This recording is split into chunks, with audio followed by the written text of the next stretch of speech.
Good morning. I declare open this public hearing for the Senate Legal and Constitutional Affairs Legislation Committee's inquiry into the provisions of the Social Media Anti-Trolling Bill 2022.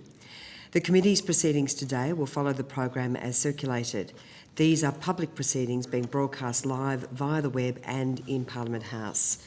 The committee has agreed that the media may record the proceedings subject to the usual rules and any directions from the committee or secretariat. I remind witnesses that in giving evidence to the committee, they are protected by parliamentary privilege. It is unlawful for anyone to threaten or disadvantage a witness on account of evidence given to a committee, and such action may be treated by the Senate as a contempt. It is also a contempt to give false or misleading evidence to the committee. The committee prefers evidence to be given in public, but under the Senate's resolutions, witnesses have the right to request to be heard in confidence, described as being in camera. If you are a witness today and intend to request to give evidence in camera, please bring this to the attention of the Secretariat as soon as possible. If a witness objects to answering a question, the witness should state the ground upon which the objection is taken, and the committee will determine whether it will insist on an answer having regard to the ground which is claimed. If the committee determines to insist on an answer, a witness may request that the answer be given in camera. Such a request may, of course, also be made at any other time. I remind witnesses that it is not the role of the committee to arbitrate or resolve individual matters. If a witness reflects adversely on another party, the committee is generally required to offer the adversely reflected on party an opportunity to respond to the relevant comments. A witness called to answer a question for the first time should state their full name and the capacity in which they appear, and witnesses should speak clearly and into the microphones to assist Hansard to record proceedings. Mobile phones and other electronic devices should be switched off or turned to silent mode. And now, with the formalities over, I welcome everyone here today, and it is my great pleasure to start by welcoming Ms Erin Molan and Mr Anthony Seibold, both of whom are appearing via teleconference. Mr Seibold from the UK, so we really appreciate Mr Seibold appearing at what is obviously a late time of the evening in the UK. Thank you both very much for giving evidence today. Information about parliamentary privilege has been provided to you and is available from the Secretariat. I understand that information on parliamentary privilege and the protection of witnesses and evidence has been provided, and I again note that while evidence to Senate committees is protected by parliamentary privilege, this protection may only apply in Australia, and therefore you should be aware of the limitation of this protection. And obviously, Mr Seibold, that applies particularly to you. For the Hansard record, could you please each state your full name and the capacity in which you appear today? I'll start with you, Ms Molan. My name is Erin Molan, and the capacity in which I appear, I guess, would be as I guess, a victim of this online. As an individual. Thanks very much, Ms Molan. And Mr Seibold. Anthony Seibold, again, similar to Erin, I appear as someone who's experienced online trolling. Well, thank you both very much. Would either of you like to make an opening statement before we go to Senators' questions? No, if there's... No, I'm happy to wait, yeah. All right, well, look, let's go to questions. I'm happy to wait as well. Thank you, and I might kick things off. And I'm joined by Senator Carr and Senator Hughes in the committee room in Parliament today. Senator Scarr is appearing via teleconference, and I believe Senator Bragg is also appearing by way of teleconference as well. Mr Seibold, I will start with you. Could you please tell me the impact that social media trolling had on your life and continues to have on your life? Yeah, sure. Well, it's made a significant impact on my life and the life of my family. In August 2020, I was the head coach of the Brisbane Broncos in the Australian National Rugby League competition at the time, and the team wasn't doing great. at this particular time, and it was during the COVID restrictions, and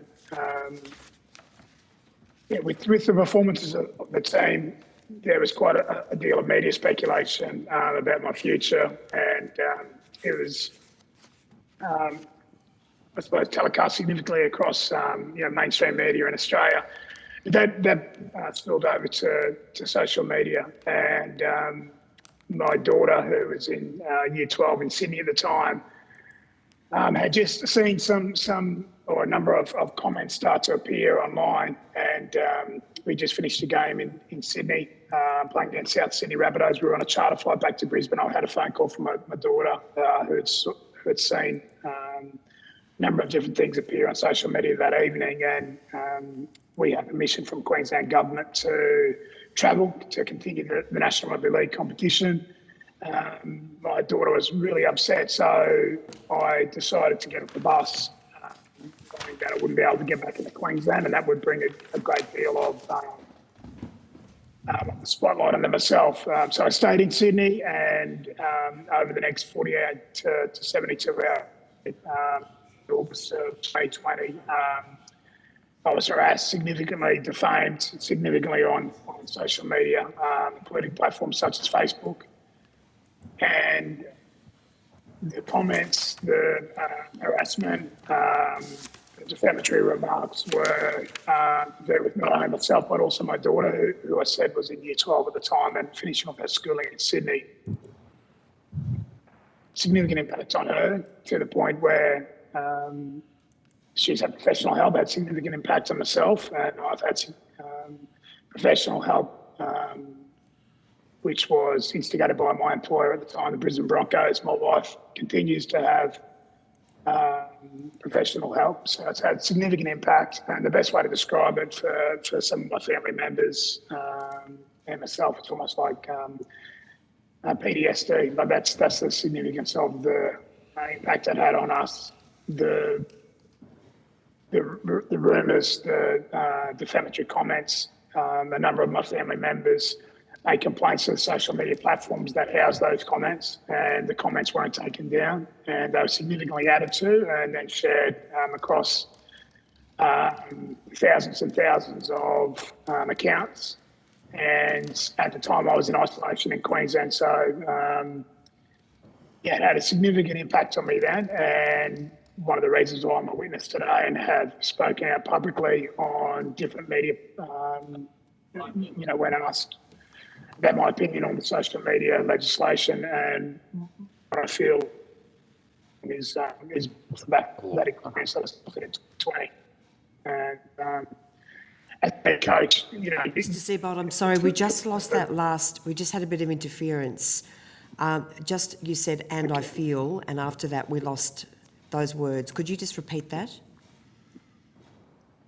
I feel I had a significant impact on myself and my family. But what I'm going to say is, profile position, of course, you expect, critique of your performances and so on. But one thing that I'll be really strong in is that there's a difference between critiquing performance as a profile person or someone in a profile position like I was at the time as a head coach, and then harassing and defaming that particular person and cross the boundary. My family's complaints to the social media platforms were not listened to, and as I said, off the back of that, I'm talking to hundreds of thousands of shares. Different social media platforms. So it's a significant event. It's taken me quite a while to deal with that. But one thing that I am proud of is that I'm trying to stand up for myself along with Erin in the public domain, and I continue to do so. So it hasn't broken me, but it has caused significant pain to myself and my family. Mr. Seibold, you said that you raised complaints with Facebook, any other social media platforms, and that they didn't do anything. How extensively did you pursue your complaints against the social media platforms? So the Brisbane Broncos at the time, on my behalf, engaged a solicitor and also engaged and paid for a cyber security company to investigate the claims. Now, on my behalf, both my solicitor and also the cyber security company made complaints to police, both in Queensland and New South Wales, but also contacted directly Facebook, Instagram in particular. And again, we didn't get success in the short term with regards to getting those platforms to guard and I suppose guard the commentary that was being shared on their platforms. Now, I wasn't on social media myself at the time, but my daughters were, and my wife was, and my mum was. And yeah, as I said, so family members made complaints, but you were not being heard by the social media platforms. No, we weren't at all. And what occurred off the back of that was continued sharing for at least 14 days, to the point where the chairman of of the club that I was head coach at called me probably about 3 or 4 days into the start of the really significant trolling and said, we need to make a public statement, we need to get the police involved, and we're going to engage a solicitor and a cybersecurity company on your behalf, which they provided for me. They also provided for me some help in the regard of a psychologist for me and my wife to talk to in the first instance. So I didn't feel like the social media platforms listened to the complaints of my representatives and my family members. Mr. Sibbald, I know other senators want to ask questions. Before we move to other senators, I just want to briefly ask Ms Molan why is she giving evidence today, and just in summary, Ms Molan, how the social media trolls have impacted on you. Thank you very much for having me. And I've said this to Anthony in person multiple times, but I just want to acknowledge him and the incredible work that he's done in this space. It's very brave to talk about this because it tends to make you more of a target to these people, and he's been a great support to me. So Anthony, thank you for appearing again today and for your strength and courage and that of your family. This is, I guess, slightly different in the in regards to the other work that I'm very passionate about and that I've done in the online safety space, in that trolling, I guess, is a different category. And in my opinion, it's probably just as bad and just as vile as, as the physical threats, the more kind of criminal side of things in the online space. And I guess I was first subjected to it when I joined the Footy Show, so 8 or 9 years ago, as the first woman to sit on that panel and talk about football. And I guess what really struck me, apart from the veracity of the comments afterwards that came up on social media after I'd made my first appearance, was that the focus of them wasn't, as Anthony mentioned earlier, it wasn't a professional critique. I work in the public eye. I'm a big girl. I'm very resilient. I can handle people disliking me. I can handle people disagreeing with me. I can handle people having an opinion. But the nature of these comments was absolutely vile, and a lot of them had to do with my gender. A lot of them had to do with what I looked like, and they weren't just, I guess, observations. They were threatening. They were telling me that I should die. It was that I should be raped, that they'll push me in front of a bus. And this was just on things like Twitter and Instagram and Facebook. And then you move into the other space of things that are incredibly defamatory, that you really just feel like you have no avenue to address whatsoever. And over so many years, things that would appear written about me on sites like Facebook, Instagram and Twitter, things suggesting how I got certain jobs, things that people were saying that I would do with players, and not written as I've heard this, but written as fact, that were completely untrue, that I had no means to defend myself from, that were very damaging. And to take action in court is incredibly expensive. It's debilitating. It's a horrific experience. So for most people, you just have no option but to see them, know that thousands, if not hundreds of thousands of other people are going to see them. And And that alone is incredibly distressing. It's highly embarrassing. It's humiliating. It's traumatic. And as someone who has a lot of support around her, has an incredible family that's always been there for me, I found it really difficult. And there were times when I probably questioned whether or not I could continue in this space. And it's probably, I haven't said this publicly before, but the trolling element and some of the attacks that I've been subjected to for a long time now are probably one of the big contributors in me walking away from rugby league. Because, to be honest, I could either choose to be subjected to that or to be a present mother to my daughter, and you kind of, you get to the stage where you actually just can't do it anymore. And I don't think there's any shame in that, because it's hard to understand if you haven't been through it. I know that there's things going on in the world now, Ukraine, that there's things going on with the floods that are absolutely awful. And if people haven't been through this, you might think, oh, gee, it can't be that bad, get offline, et cetera, et cetera. But you look at 2 kids who have taken their lives over the past month or so, you look at adults that have taken their lives, this stuff is damaging, this stuff kills people. And there's got to be a responsibility somewhere when it comes to the platforms that publish it and allow it to be written.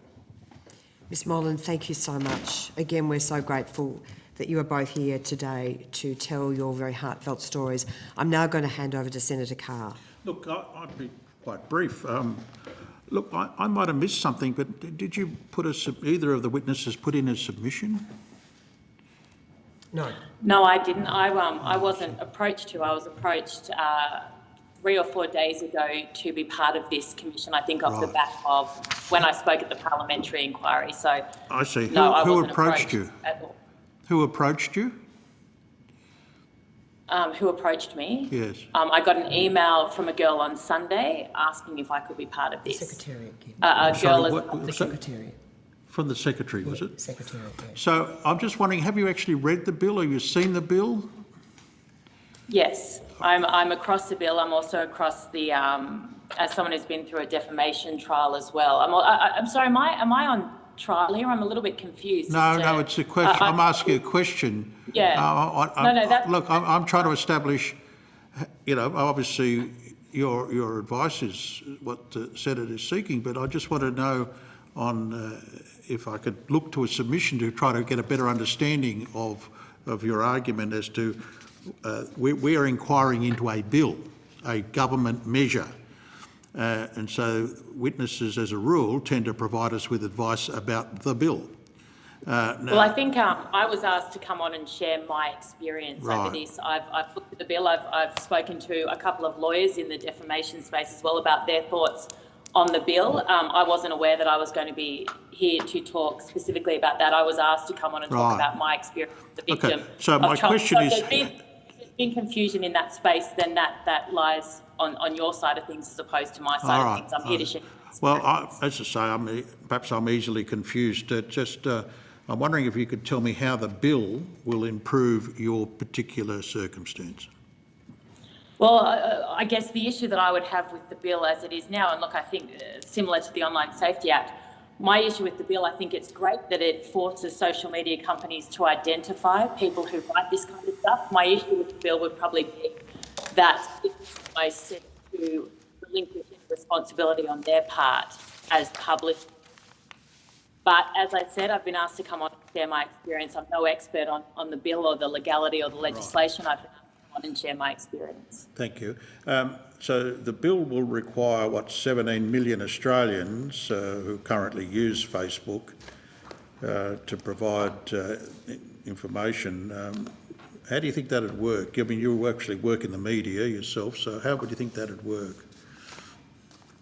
What do you mean? How do I think that would work? Well, what do you think the practical circumstances on how that would actually function? Well, I think it's just collation of the identification of people that are on the site. So essentially what this does is force social media companies you collect IP addresses, you collect identification, and I guess if someone under an anonymous account is writing things that would be deemed defamatory, or if someone would like to take action over, then the social media companies now need to actually make sure they have information to identify them, or they could be liable for big monetary fines. Right, okay. Well, look, if I could turn, these are obviously disturbing circumstances. Mr. Seaborn, the case that you've outlined, obviously quite disturbing. Are you considering defamation proceedings yourself?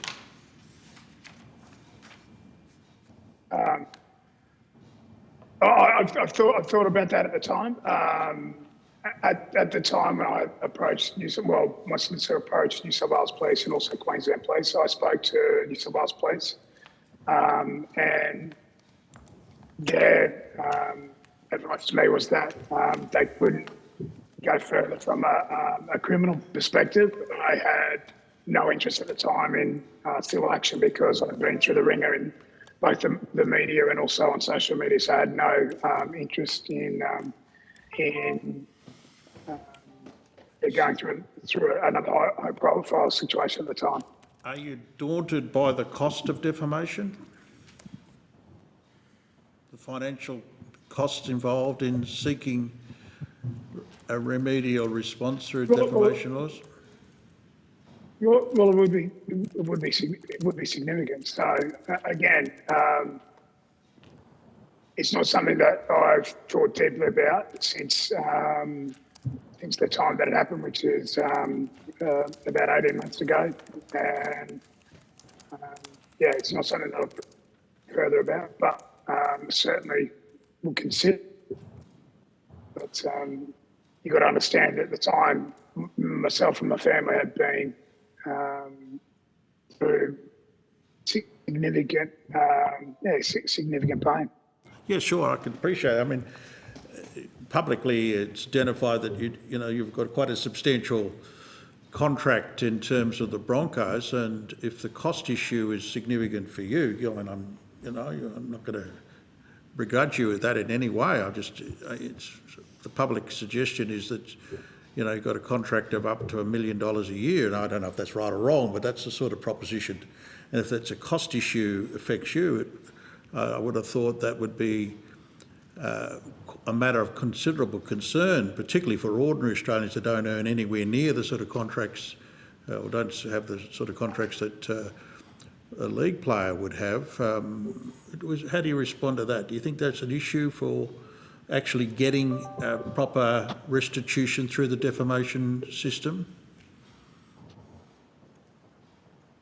Look, to be fair, I don't really have anything to add to that space there or to add to that question. As I said, at the time, my thoughts are about protecting my family. And you speak about a contract. I walked away from a significant amount of money, and I had 4 years left on the contract. And you're not far off the mark with regards to the figures. So I walked away from a lot of money because the situation was causing me a lot of angst and a lot of pain. So I've got nothing further to add in that space. But I understand your point. Yeah, fair enough. And Ms. Ireland, you've indicated that the cost of defamation is an issue. Is it your view that it's expensive and stressful? Do you think that's a ready solution for your circumstance?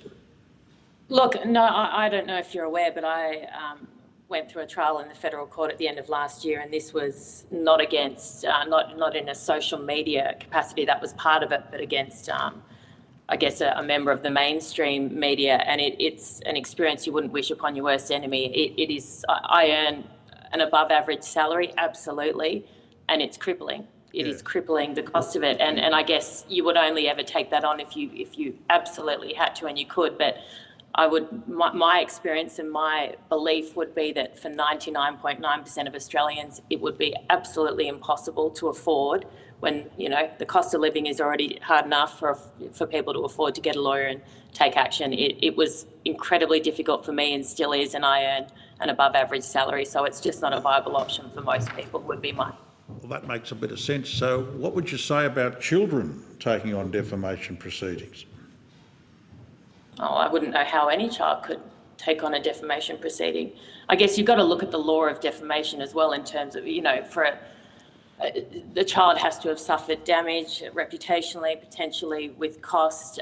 That there's a few boxes that need to be ticked, and I haven't really heard of a case where a child could potentially be. I guess, the other issue is if it's another child doing it. I guess then you look at the weight of those remarks and whether the reasonable person would think less of a child if another child had said something. So that probably would not maybe qualify in that defamatory space. I'm not an expert on it at all, but no, I couldn't imagine any child would be able to do that. So, and this bill is essentially, it's not about trolling, it's actually about defamation. So I'm wondering if you have a look at that, would you like, by all means, you can make a supplementary submission. I'm just wondering how this particular bill would help your circumstance. That's the reason I asked the previous set of questions. Yeah, no, absolutely. And I guess, as I said to you, I received a letter on Sunday. The online safety bill is something I've been actively involved in for a couple of years. I received an email regarding this on Sunday and asking me if I would come on and share my experience, which is what I'm trying to do. In regards to how it will work, the nuts and bolts of it, whether or not it will be effective, I just don't think I'm qualified to answer that. Thank you very much. Thank you very much, Senator Carr. Senator Hughes. Thank you, Chair. And if I can just start off, Mr Seibold and Ms Molan, thank you for appearing before us this morning. I think many of us, particularly women that sit in Parliament, can more than identify with some of the behaviour that goes on online and have experienced some rather unsavoury things ourselves. So I really do appreciate you coming on and sharing your experience with us. Just following on from Senator Carr's questions, and I guess one of the things, and perhaps Ms Molan, you're best placed for this, but Mr Seibold, if you have an opinion on this, Senator Carr just made the point that this is not about trolling, this is about defamation. But the reality is that quite often defamatory remarks begin in trolling. They begin not out and out defamatory, but it is something that builds up over time, and quite often, as they refer to them at the AFP, they become what we call fixated persons, and they also have escalation of the abuse that occurs online. Is that your experience, that something that started as trolling then led on to things that were defamatory? Yeah, I think trolling, I'm not a huge fan of the word anyway. I think it almost doesn't give enough weight to these remarks. It almost belittles them a little bit, the term trolling. I'm not a huge fan of that myself, but look, I don't think they're mutually exclusive, to be honest. I think, trolling can be trolling and trolling can be defamatory. I suspect it can all be included, but I understand Senator Carr's point in that, looking through this bill, it did strike me that, that this was more about defamation than about anything else, and when that trolling does become defamatory. So they're not mutually exclusive, but absolutely you start, with the odd comment that might be a bit nasty or mean, and then it might turn into something that's quite damaging and defamatory over time, generally, I guess, how it occurs. And I guess, also in defamation law, it's that consistency of abuse as well that contributes to whether or not things are defamatory. So it is that. Yeah, absolutely. Yeah. I unfortunately am, very experienced in that space. I'd rather not be, but I am, So completely. Don't worry, my office has a spreadsheet that we keep to monitor the escalations. So when we talk about people being able to make these sorts of comments and defamatory remarks, and particularly looking at, I'm going to say Twitter, where an awful lot of people use anonymous handles. They don't have their own name in any way displayed, and quite often use multiple handles to target whomever their fixation is at that point in time. Do you think that allowing of anonymity contributes to their feelings of ability to say whatever they like? The fact that you don't know who they are, so they can say whatever they like without fear or favour, that contributes to that sort of very nasty, vile, and ultimately at times violent discourse?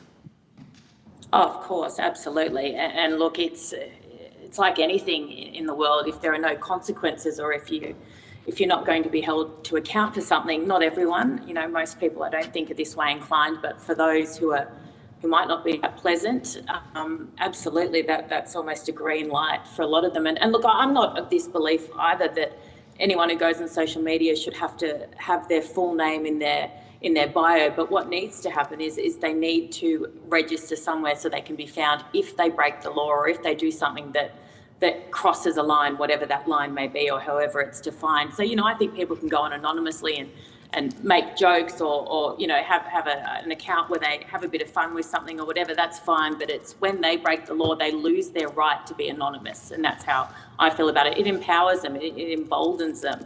And the point that I used to make prior to the Online Safety Act, I guess turning into legislation, was that, you put one of these people on the front page, suddenly their mother sees, their boss sees, their colleague sees that they're sending me a message saying they're going to rape my 2-year-old child.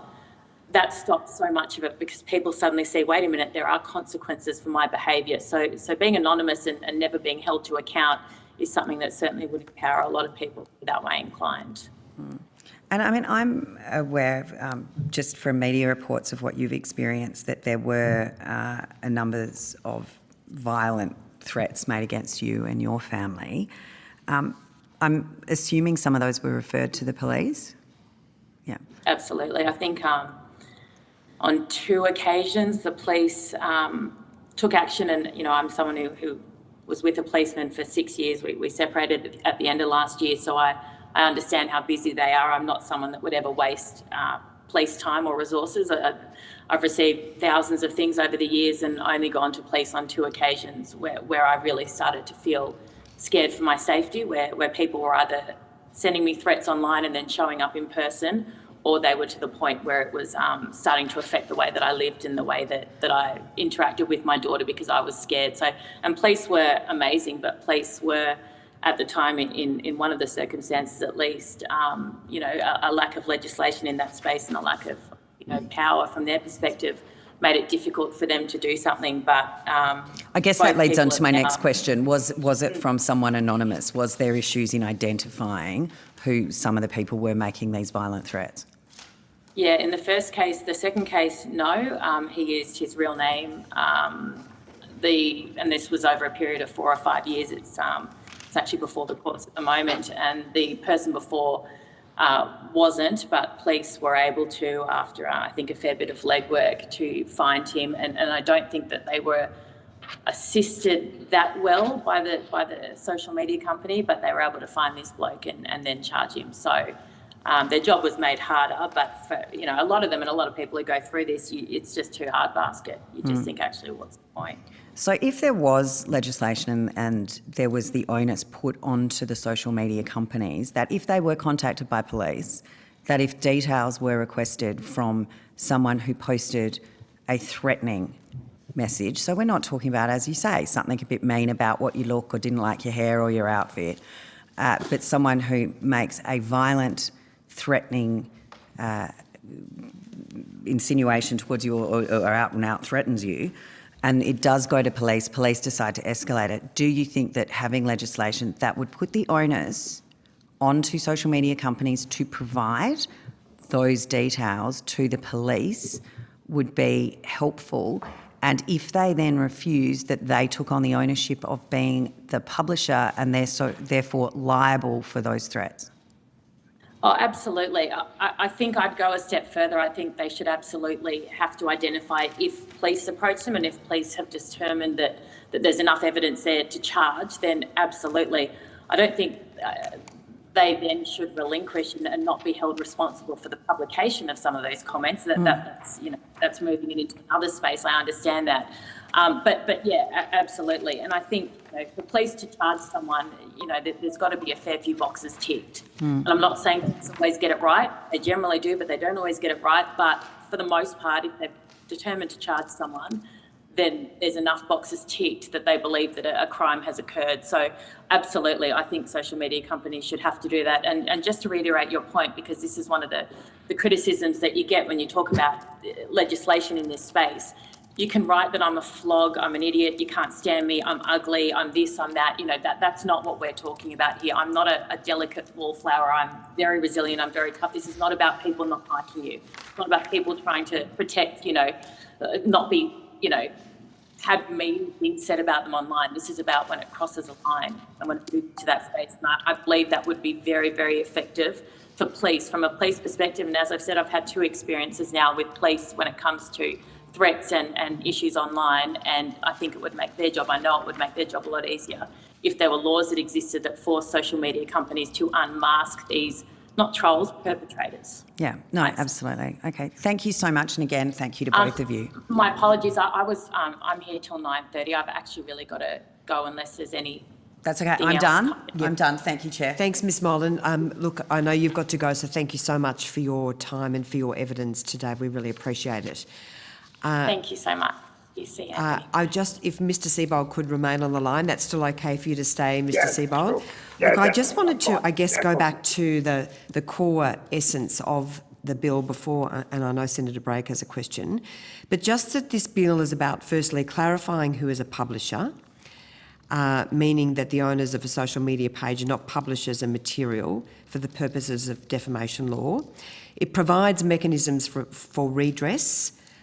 So firstly, there's a complaints mechanism administered by social media service providers, which must allow individuals subject to online defamation the ability to raise concerns about defamatory material. It provides an end-user information disclosure order measure where social media providers are required to disclose identifying information in relation to an anonymous post. And then if the social media companies do so, they have a conditional defence in relation to defamation liability.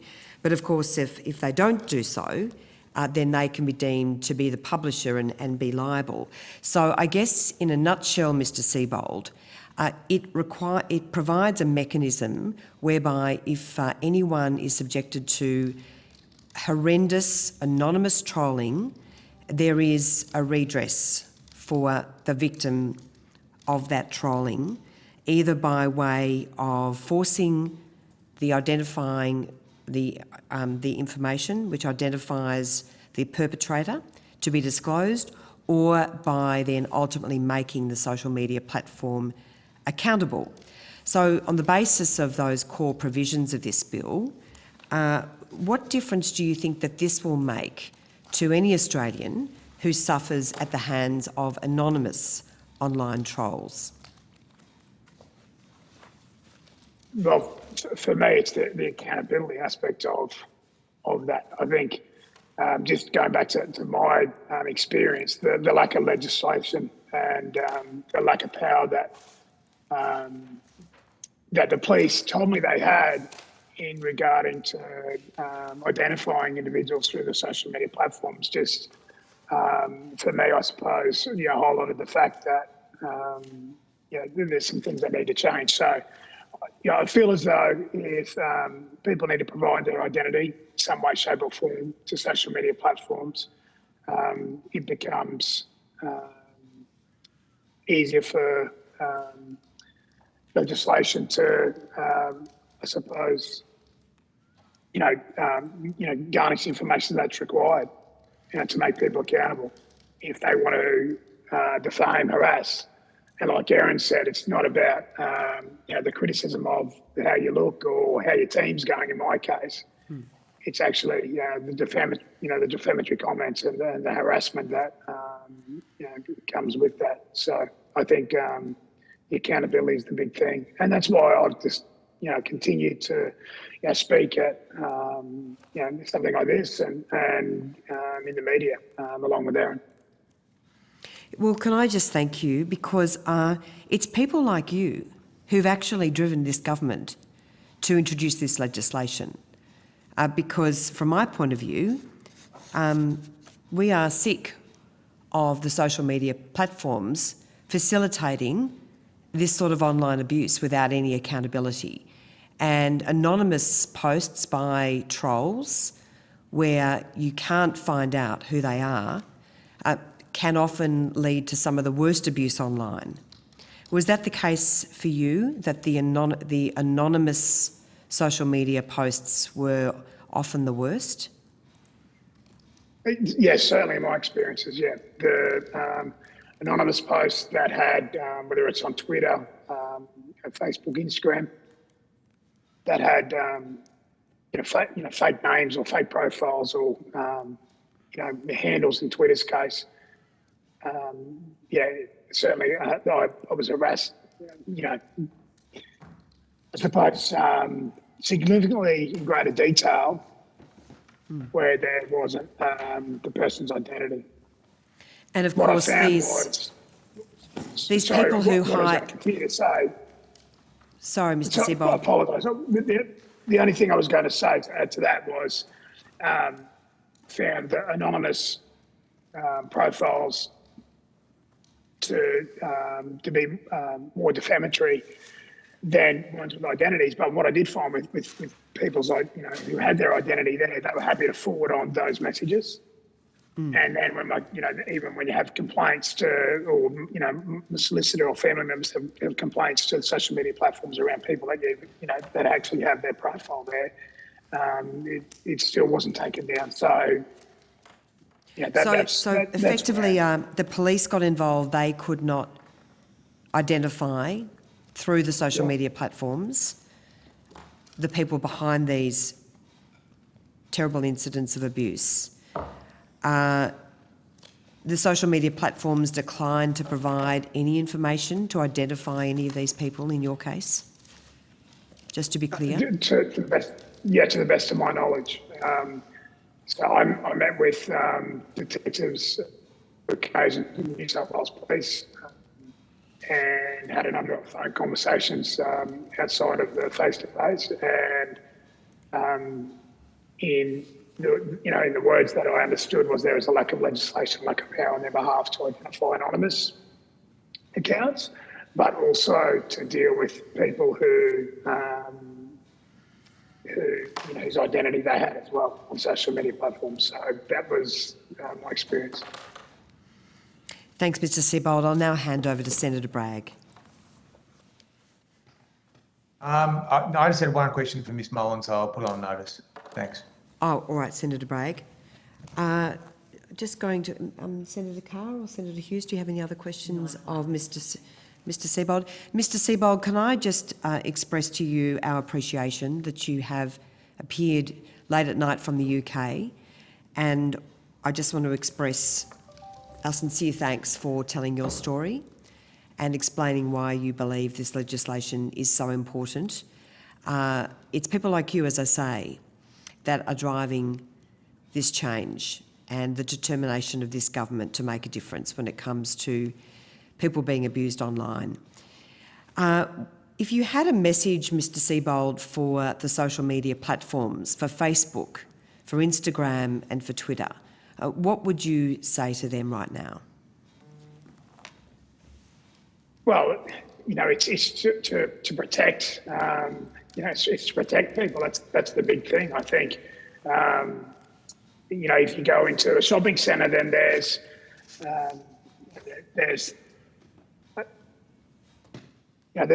consequences that come with these things. And one of the reasons why I'm speaking out is, I'm just changing tack a bit. One of the reasons why I'm speaking out is because I don't want other people to go through what I had to go through. And if this can have an impact on, at least one person's life, then it's been worthwhile me, being a voice when I don't necessarily want to put my head up above, the water again. So I think what would I have to say? I think they have a duty of care. And I think that by providing platforms where there can be anonymous accounts set up and to not act when there's been complaints made is something that is really distressing. And as I said, if you go to a shopping centre, there's a duty of care in some regard. So I think, that's the message to the social media platforms. There's a duty of care. Well, Mr. Seabold, thank you so much for your time and for your evidence today. We are most grateful, and all the very best to you and your family. Thanks very much. I appreciate the time. Thanks, Thanks, Mr. Seabold. It is now my pleasure to welcome Ms. Nidole Nguyen. Thank you so much for taking the time to give evidence today. Information about parliamentary privilege has been provided to you and is available from the Secretariat. For the Hansard record, Would you please state your full name and the capacity in which you appear here today? My name is, thank you. My name is Nyadu Nguyen. I'm a director of the Sir Zilman Cohen Centre at Victoria University. I also Harmony Alliance, which is an organisation that represents migrant and refugee women. I have to say that even wearing those hats, that some of what I'm going to speak on are things that have happened to me personally. So I would like to mention that it doesn't necessarily represent the views of those organisations. Thank you so much. Would you like to make an opening statement before we go to questions? Yeah, thank you. That would be nice. Thank you very much.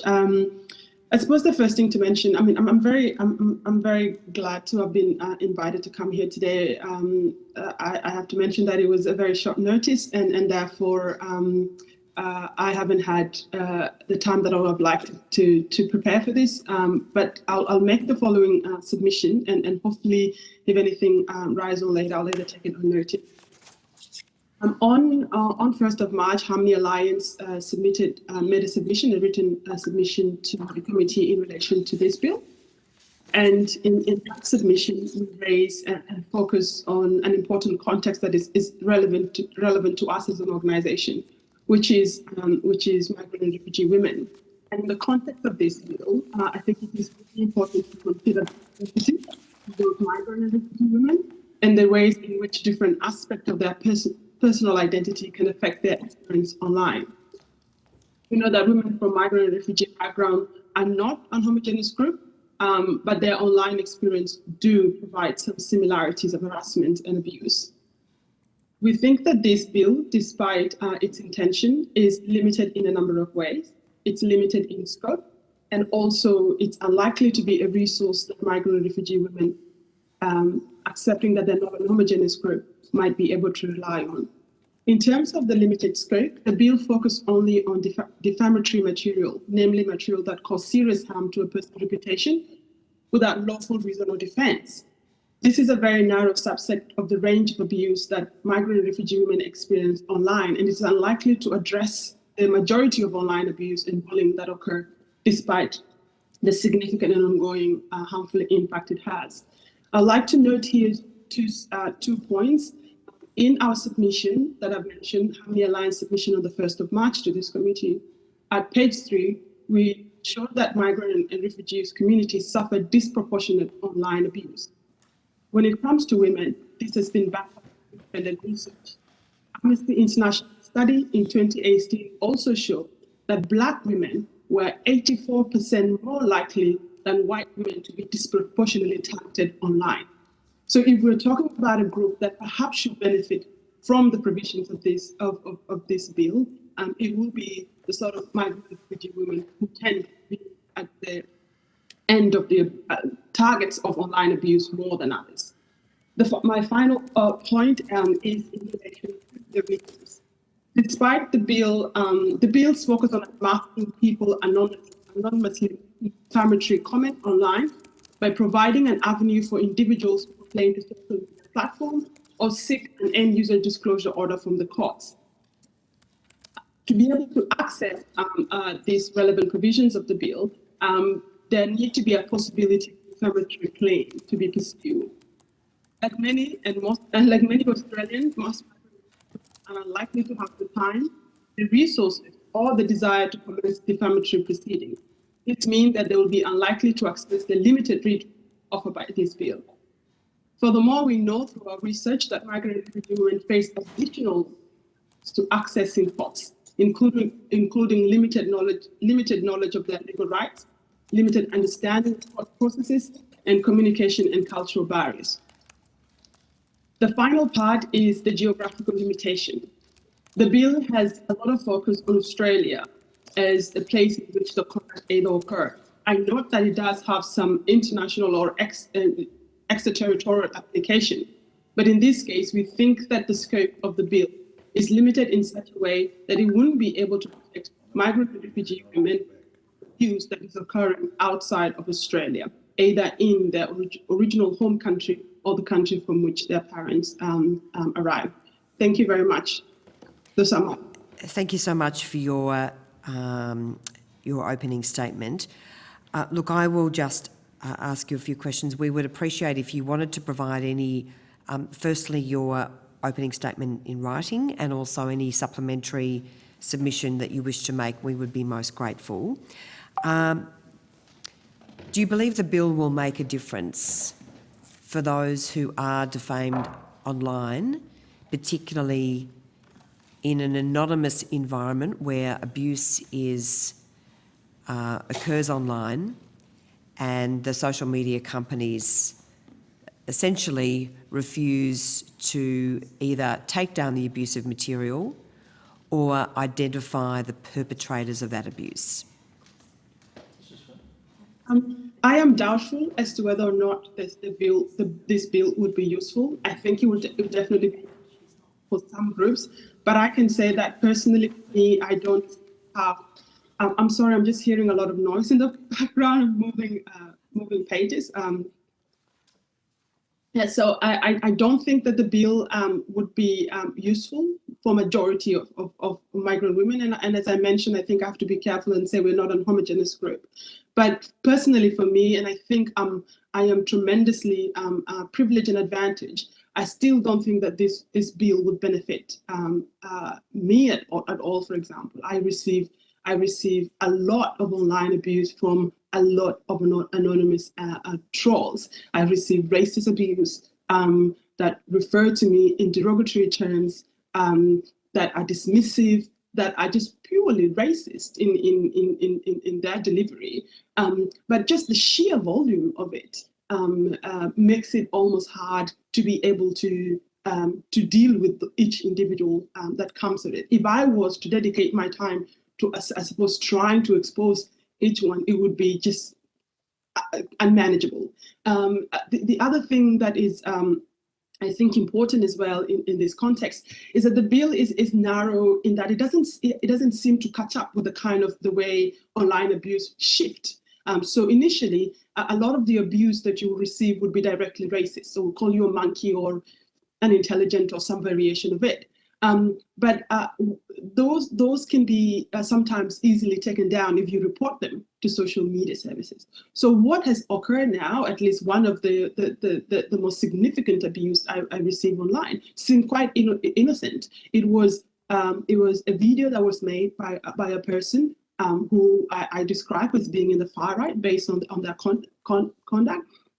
Using the experience of a member of my family and essentially making accusations about me that were not true, and then asking his followers to ask me a series of questions, which individually were not offensive. But the idea behind it was to essentially overwhelm me by having hundreds and hundreds and hundreds and hundreds of questions that, even if I reported, didn't seem offensive.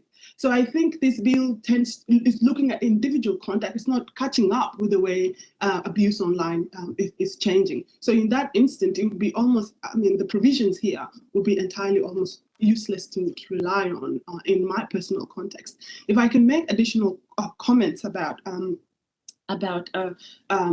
just based on our understanding and work within the migrant and refugee women sector. For those women that might be even less privileged than I am, might not speak English well, it becomes very hard to see how this bill will be useful for them at all.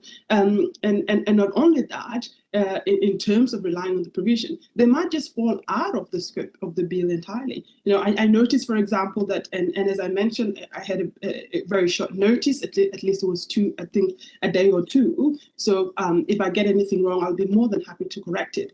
But I noticed, for example, that in Section 21 of the bill, in relation to, it provides that foreign corporates or foreign corporate providers of social media services must have a nominated entity. And when I look at that and compare it just with my understanding of the online existence of migrant community in their interactions sometimes with people back at home, I can see two problems.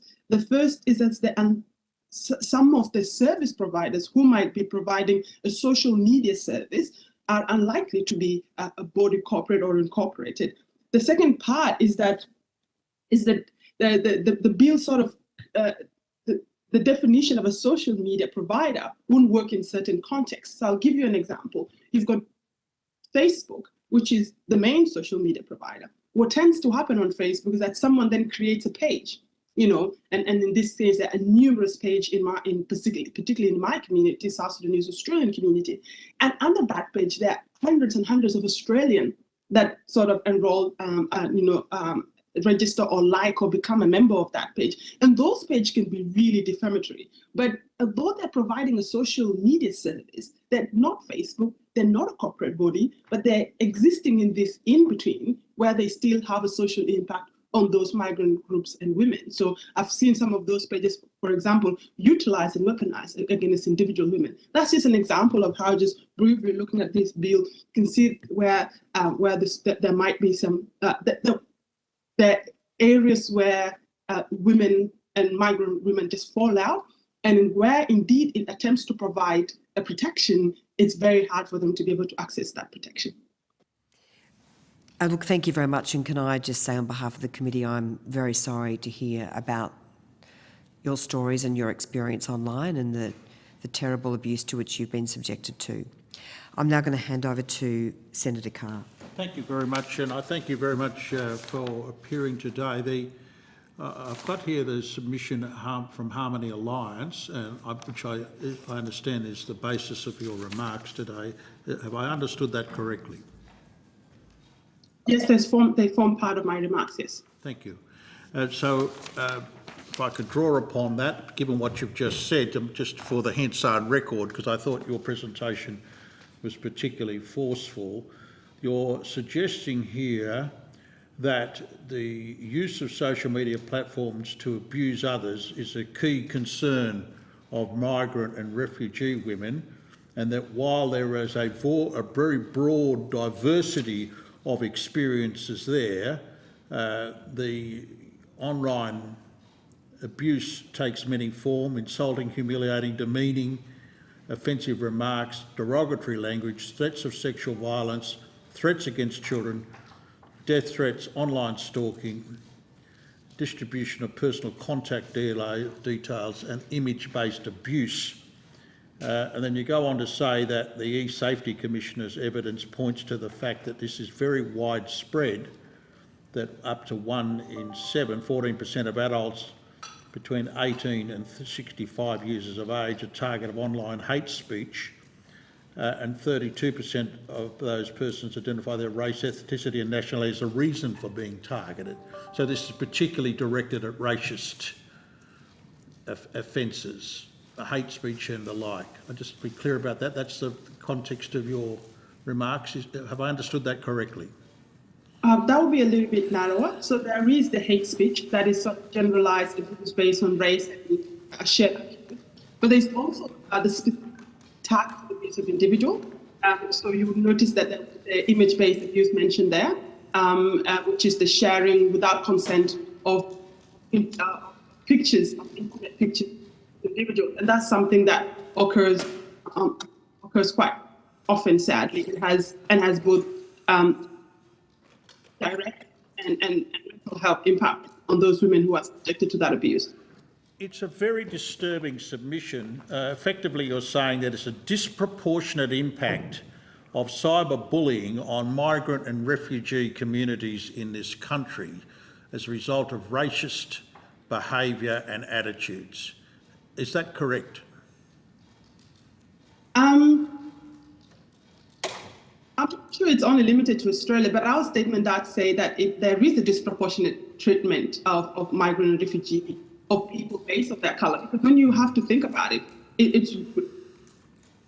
you an example. Someone might have a comment about me as a woman, but there's the additional abuse because I look different. So that is a compounded experience, but it's not something that only Harmony Alliance or E-Safety is necessarily making up. As I mentioned, there was a research in 2018 by Amnesty International, which shows that Black women in particular were 84% more likely to receive abuse than white women. And when I was doing my research also just before coming here, there was an additional research release, and I'm more than happy to provide you that information, which shows that even in places like the UK, Black women and Asian women who are parliamentarians received more abuse than their white counterparts. So I think this is a common experience. It's not necessarily to paint Australia, particularly in negative color. This is the lived experience of migrant and refugee women, because difference are an additional layer or an additional target for abuse when you're online. And look, I've participated recently in a media inquiry through the Senate about the nature of our current laws in regard to regulation of the media, which includes the social platforms, the major platforms, and just how grossly inadequate it is. So I acknowledge that there is a need for a massive improvement. But what you're saying here is that this bill, despite its name, focuses only on effectively defamation, namely material that causes serious harm to a person's reputation without lawful reason or defence. And as a consequence, this bill doesn't actually go to dealing with the fundamentals that you're arguing. Have I understood you correctly? Yeah. And in particular, you're saying the bill is far too narrow in its focus, because while it seeks to unmask perpetrators of these forms of evil behaviours, it doesn't actually do anything about redressing that, insofar it relies on individuals to seek restitution through private defamation action. Is that correct? Yes, it's correct in the degree that if using narrow tool of defamation does two things. Being a defamation case are always expensive, and as a result, there is a resource and a financial barrier, especially for new immigrants or migrant refugee women.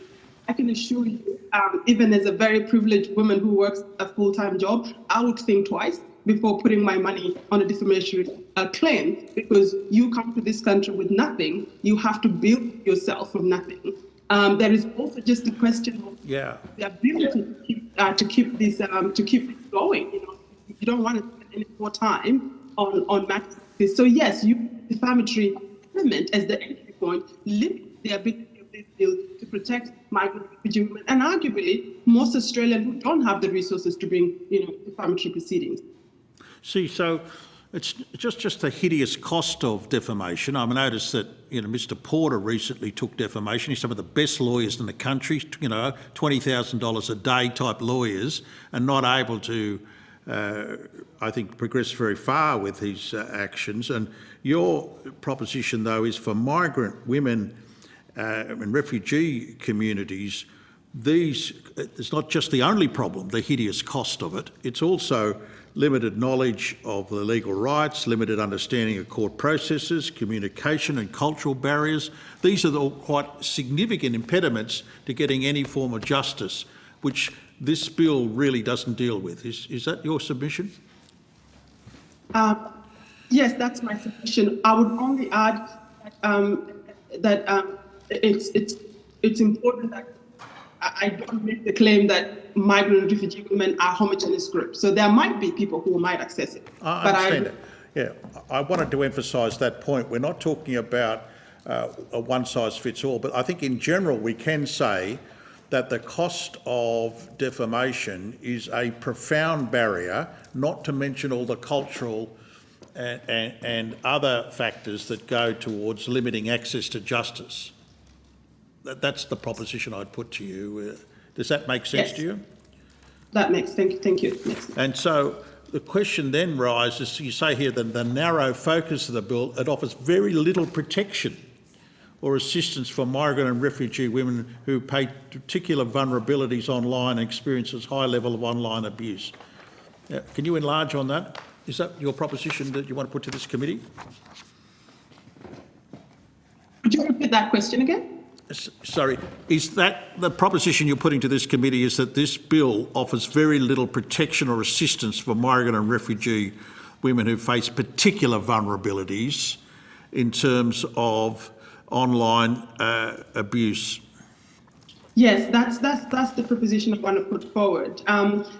This bill is being pushed as an avenue that normal people might finally use to be able to get protection from social media platforms. And as I've mentioned and research I've cited, the groups, some of the groups that experience disproportionate harm on online abuse are unlikely to be able to benefit protection of this. Thank you very much. Thank you very much, Senator Carr. Thank you very much. Senator I Hughes. appreciate your question. Thank you very much, Chair. Thank you again for your testimony today, Ms Nguyen. I'm very sorry for what you have been subjected to. I do think some of the behaviour online is appalling, and far too many women experience it in particular far too regularly. I understand what you're saying with regards to this bill being focused around defamation as opposed to broader abuse and trolling, derogatory language, etc.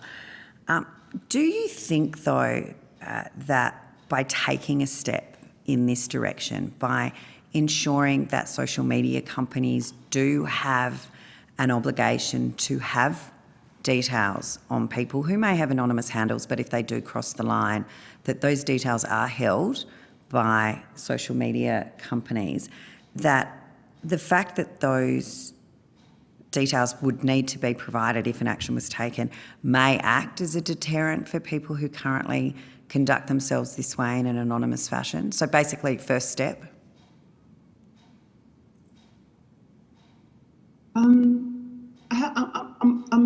I have to say I'm sorry. I'm not sure I understand the question correctly. Are you Well, saying if the fact that social the- media companies have to keep people's details, which they don't at the moment, and that if an action was brought against them, they would have to provide those details, and whilst at the moment this bill is predominantly focused on just defamation proceedings, the fact that they would be under those obligations and that details would be being collected by and maintained by social media companies, that some anonymous trolls may be deterred because their details would no longer be hidden. I mean, logically, it sounds that would be the consequence to go on, but at the same time, I'm not sure I can give you a confident answer on that. Okay. And just, I guess, as a follow-up then, I mean, there is work being done with regards to defamatory comments, but certainly abuse, and particularly violent abuse online. So are you aware of the eSafety Commissioner and the eSafety Act and the work that's being done in that space? I cannot claim that I have detailed access of the eSafety Act, but I do know the eSafety Commissioner because I've had to rely on her to be able to assist me when I've had massive trolling personally online, and I've also relied on her to be able to help me assist a number of women, especially predominantly single mothers who are being intimidated and abused and exploited online by their ex-partners. So, but despite that, I have tremendous respect for the eSafety Commission's office. It has been good also because, first of all, the first one, they will tell these women, you have to report these things to social media, particular social media in the first place. And when they do that, there's sometimes no action at all because the abuse is occurring in language. And so when you report it to Facebook, Facebook doesn't seem to pick up the abuse. I'm assuming because perhaps they don't have people speaking those languages working. Sorry, it's a bit difficult. A couple of your words, the reception is not brilliant. So did you say that the abuse is happening in another language?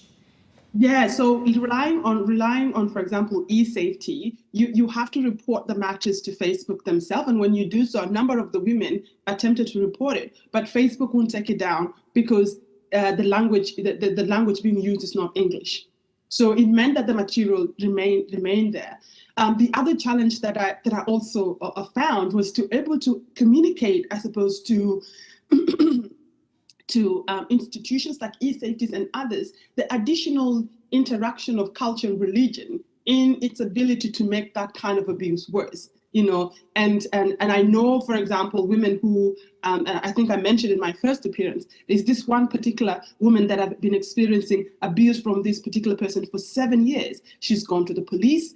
We've contacted eSafety, which helped us progress a little bit, but the abuse had become so bad. She had to move states a number of times just to avoid other community members seeing her, just because of the shame that comes from having your private information publicized in that manner. So I think there are indeed additional stuff happening, and perhaps what I would have suggested, or what I would suggest, is that more resources go to assisting the eSafety Commissioner to be able to assist a larger group of victims in a way that understands the particular impact and the intersection of their race and identity, and how that impacts them in terms of abuse online and trolling online. Okay. Thank you, Chair. I'm conscious of time. Yeah, thank you very much, Senator Hughes. We have no further questions, so I just, Ms Nguyen, want to thank you very much for your time and for your evidence this morning. The committee greatly appreciates it. Thank you. Thank you very much. I appreciate all the questions. Thank you very much. Thank you. Thank you so much. The committee will suspend for morning tea for 15 minutes. Before I welcome representatives of the eSafety Commission, I just wanted to refer to the first part of the evidence that we heard today, which arose by reason of the committee issuing a media release on the 4th of March, calling for individuals to give evidence to the committee who had suffered from online harm, and so that panel was set up as a result of the committee's decision, and again we thank those who gave evidence in the panel. I'd now like to welcome representatives of the eSafety Commissioner. Thank you so much for taking the time to give evidence today. The committee has received your submission as submission number 5. Do you wish to make any corrections to your submission? No, I do not. Thank you. Information about parliamentary privilege has been provided to you and is available from the Secretariat. I remind witnesses that the Senate has resolved that an officer of a department of the Commonwealth or of a state shall not be asked to give opinions on matters of policy and shall be given reasonable opportunity to refer questions asked of the officer to superior officers or to a minister. This resolution prohibits only questions asking for opinions on matters of policy and does not preclude questions asking for explanations of policies or factual questions about when and how policies were adopted. For the Hansard record, could you each please state your full name and the capacity in which you appear today? Julian McGrant, eSafety Commissioner. Toby Dagg, Executive Manager, Investigations. Maria Vasiliadis, Executive Manager, Legal and Compliance, Communications and Marketing Research. Thank you all very much. Would you like to make a brief opening statement of no longer than a couple of minutes before we go to questions? I would like to make a statement for the record. Already listening to the testimony, there's been a lot of conflation around some important issues around online harm, and I'd like to say up front that none of us are defamation law experts. We are experts in serious online abuse and how the internet works and how the social media companies respond. And so I'd like to try and differentiate some of the issues up front before we take questions, if that's all right. Thank you. Thank you so much for the opportunity to talk to the committee today.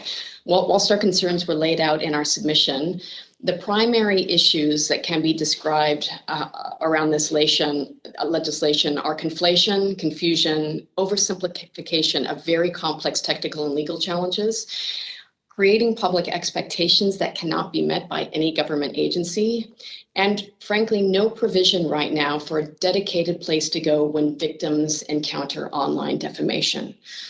There's no question that online defamation remains a serious and intractable challenge that we must tackle. But online defamation is particularly insidious because it can be created with great malice, with the touch of a button, but can be amplified online globally, instantaneously, and with relative impunity. Defamation laws were developed for the print age, not the digital age, and cannot keep pace with the velocity and volume of social media commentary. But to adjudicate this harm to reputation involves a long, complicated, expensive, and arduous process, a legal process, I might note, that no doubt compounds the victim's trauma. And there is no question that pseudonymity online creates an additional barrier to justice for those who've been harmed. The problem eSafety is facing right now is that Australians today have nowhere to go to have online harm to reputation or potential defamation addressed, or even adequately explained. So the floodgates have opened over the past few years with eSafety serving as the receptacle. As you know, on the 23rd of January, my office began the implementation of the new Online Safety Act, which passed Parliament in 2021. The new act builds upon the strengths of our existing legislative framework to provide eSafety with expanded powers, including a novel new serious adult cyber abuse scheme. Since the new scheme commenced just over 6 weeks ago, we've received close to 500 complaints relating to adult cyber abuse, a third of which, or 33%, concerned potentially defamatory material and therefore did not meet the thresholds for serious adult cyber abuse under our scheme. I note that several submissions to the inquiry have raised concerns about the terminology of trolling, and I think it's also fair to say that conflating defamation with trolling is mixing apples with oranges. Not only does this catch-all term trolling trivialize seriously harmful forms of online abuse, you can troll someone endlessly without defaming them. It's also important to note that defamation is concerned with reputation, not hurt. Though we do see this day in and day out, hurt can definitely follow. And when a victim comes to us experiencing distress and hurt, no one wants to be told that their suffering doesn't meet the serious cyber abuse threshold, and that they must hire a lawyer. But that is the unfortunate situation our investigators are finding themselves in at the moment. We also must give our Act time to work, particularly for the tools we have around addressing the systemic failures of the technology ecosystem. The Act also provides us and allows us to raise the bar on basic online safety expectations. So unlike our reporting schemes, the BOs are not limited to specific forms of online harm, but will allow us to lift the lid on some intractable systemic issues, like the fact that the platforms are continuing to allow the creation of fake imposter accounts to harm others. They're not preventing and responding to forms of volumetric abuse, including pylons. They're not preventing recidivism, which is the returning of bad actors who have been seen to be engaging in inconsistent abusive behavior. They're allowing those folks back onto the platforms and to other platforms so that bad actors can actually forum shop now and then crowdsource their online hate to attract a particular target. I'd also note, just to close off, there's a lot here and I'll submit this for the record, but there are already billions of social media accounts that have been created without sufficient identity information. So I think it is concerning that we are telling people that we will unmask the trolls. We've been given new powers under basic subscriber information to try and collect information when we need to further investigate who might be behind a given account. And let me tell you, the information that the platforms have is very patchy. And that's largely by design. What the platforms are trying to do and have done for the past 15 years is they try and have as many people and accounts created as possible to create as little friction as possible.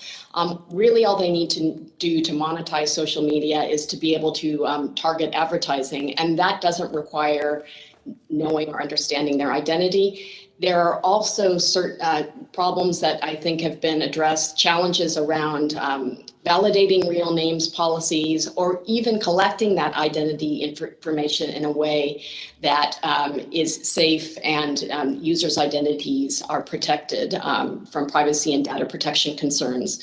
So we've got a complex set of issues, and there is no simplistic solution.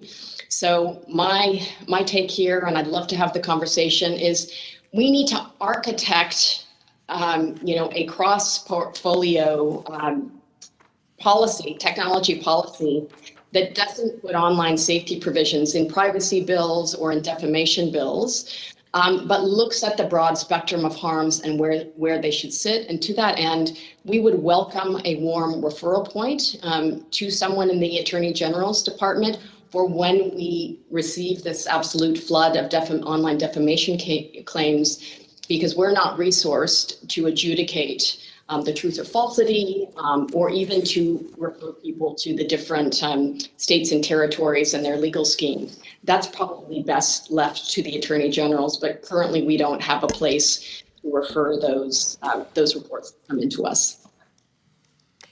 Ms. Mangrath, thank you very much for your opening submission. We'll now go to questions, and I will start by asking you a couple of questions. Thank you for that explanation as to your powers. So in summary, could you just explain the threshold for Sure. those who suffer cyber abuse or bullying or harm online? What's the threshold that kicks in that allows you to act and invoke your powers? Well, for youth, serious cyberbullying, which is what the serious cyber abuse scheme for adults that we just started 6 weeks ago is predicated on, has a different definition. So, for serious cyberbullying material, it's anything seriously humiliating, harassing, intimidating, or humiliating. And that is because children are more vulnerable than adults. And when Parliament passed the threshold for adults, they wanted to ensure that freedom of speech and expression were not harmed, and that anything that we were tackling in terms of removal or through our other schemes really did veer into that lane of serious harm. And I'll turn over to Toby to talk about the two-pronged objective test. And just before you do that, just to clarify, so that can include defamatory material as well? No, it does not. It specifically excludes defamatory material. So you're saying that anything that is cyber abuse or seriously harmful cannot constitute defamation? Are you sure about that? I am absolutely sure about that. Why don't you explain? Thank you, Commissioner. I mean, I'm not saying that you would have the powers in relation to taking action in relation to any claim of defamation, but it may also be defamatory, isn't? And that's where this is quite complicated. There's an intersection. There may be some matters that reach the threshold of adult cyber abuse, Senator, that could also be considered potentially defamatory. Yes. But we are dealing with those as adult cyber abuse, not as defamation through Yes, the act. I appreciate that, yeah. Thank you. Just to briefly explain the two-part test for adult cyber abuse, the material must appear to an ordinary reasonable person as potentially capable of being intended to cause serious harm. That means serious physical harm or serious harm to a person's mental health, which includes psychological harm. That is the first limit. It is a high test. It's a demanding test. The second part of the test is whether in all the circumstances an ordinary reasonable person would consider the material to be menacing, harassing, or offensive. If we make out those two limbs of the test, then we make out adult cyber abuse. And so the remedies include, and the scope of your powers include takedown orders, fines, and also requiring the social media platforms to provide identifying information. Is that correct? Correct. We have a range of powers to compel removal and also to compel basic subscriber information. So we have the power to issue removal notices both to the relevant service, but also to an end user. And in order to establish the end user's identity, on the balance of probabilities, we would seek basic subscriber information if that information wasn't readily apparent from the account. And so have the social media platforms within the scope of your powers, have they cooperated both in taking down harmful material and also providing end user identifying information? Bearing in mind that we've only had the scheme in operation since the 23rd of January, we've had success in having material removed based on a request for removal through a terms of service argument. Our preferred approach to dealing with harmful material is by virtue of the fact that it is faster and more efficient, to make those terms of service requests. If those requests aren't successful, then we consider whether or not a regulatory intervention is required by way of a removal request, a removal notice. We haven't issued a removal notice yet, but prior to the Online Safety Act, we were dealing with basic subscriber information requests through powers contained in the Broadcasting Services Act. We've seen a reasonably high degree of cooperation from the social media platforms in respect of those requests for basic subscriber information. I think our issue is the quality of information that we get back from the platforms rather than the cooperation per se. Right, and I would just add, Senator, that that's what I was saying. I think Facebook, now Meta, was set up in 2004, Twitter in 2006, and they've got billions of social media accounts, and they've never collected this kind of information. So we may get something like an IP address that could resolve to an individual's home, but it could be an entire business or an entire building. And so we're going to need some time for that to work. Yeah. So just to be clear, so far since the Online Safety Act came into force about 6 weeks ago, you haven't issued formally any removal notices, and you haven't also sought any identifying information. Is that correct? We haven't issued any basic subscriber information notices yet, nor have we issued a removal notice under the Online Safety Act. Right. Can I then move on to this bill and ask you, obviously there's a big gap in the law at the moment. What difference do you think this bill will make? What positive difference, including in relation to the complaint scheme, which is part of the bill?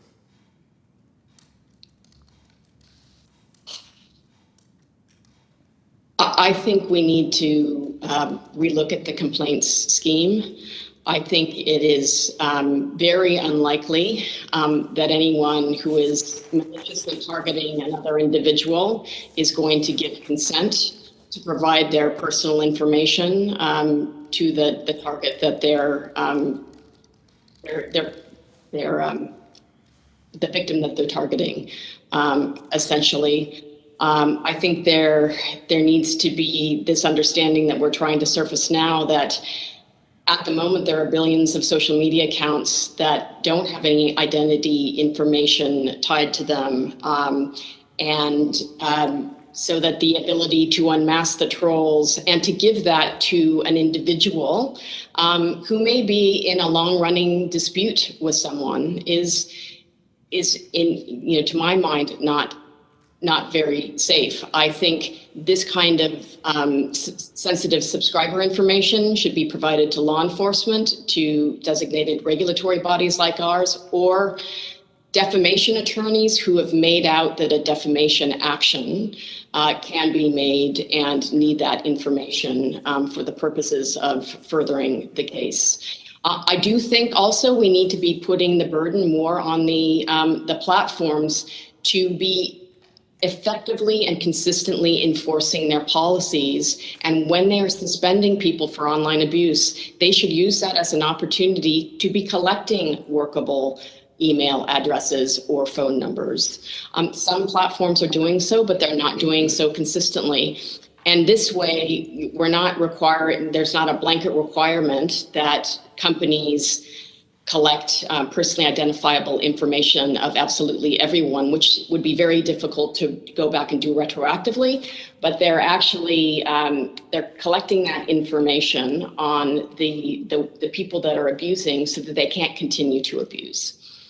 Just to go back to the first limb of the complaints mechanism, isn't the bill's requirement initially for a person's consent to disclose their contact details an important privacy protective mechanism? And of course, if the person doesn't consent, the so-called perpetrator doesn't consent, then there are further steps that the so-called victim can take in relation to harmful or defamatory material. Right, and I think that's right. The question is whether that would be efficacious. So then, And Senator, go on. Senator, if I may jump in, so obviously if they seek that information, the information isn't available because they don't consent, then obviously the complainant can go to court and seek an order for that information to be provided, and the judge will take into account a number of things, including whether it is it would potentially raise a safety concern for the, as you said, the potential perpetrator if that information is disclosed.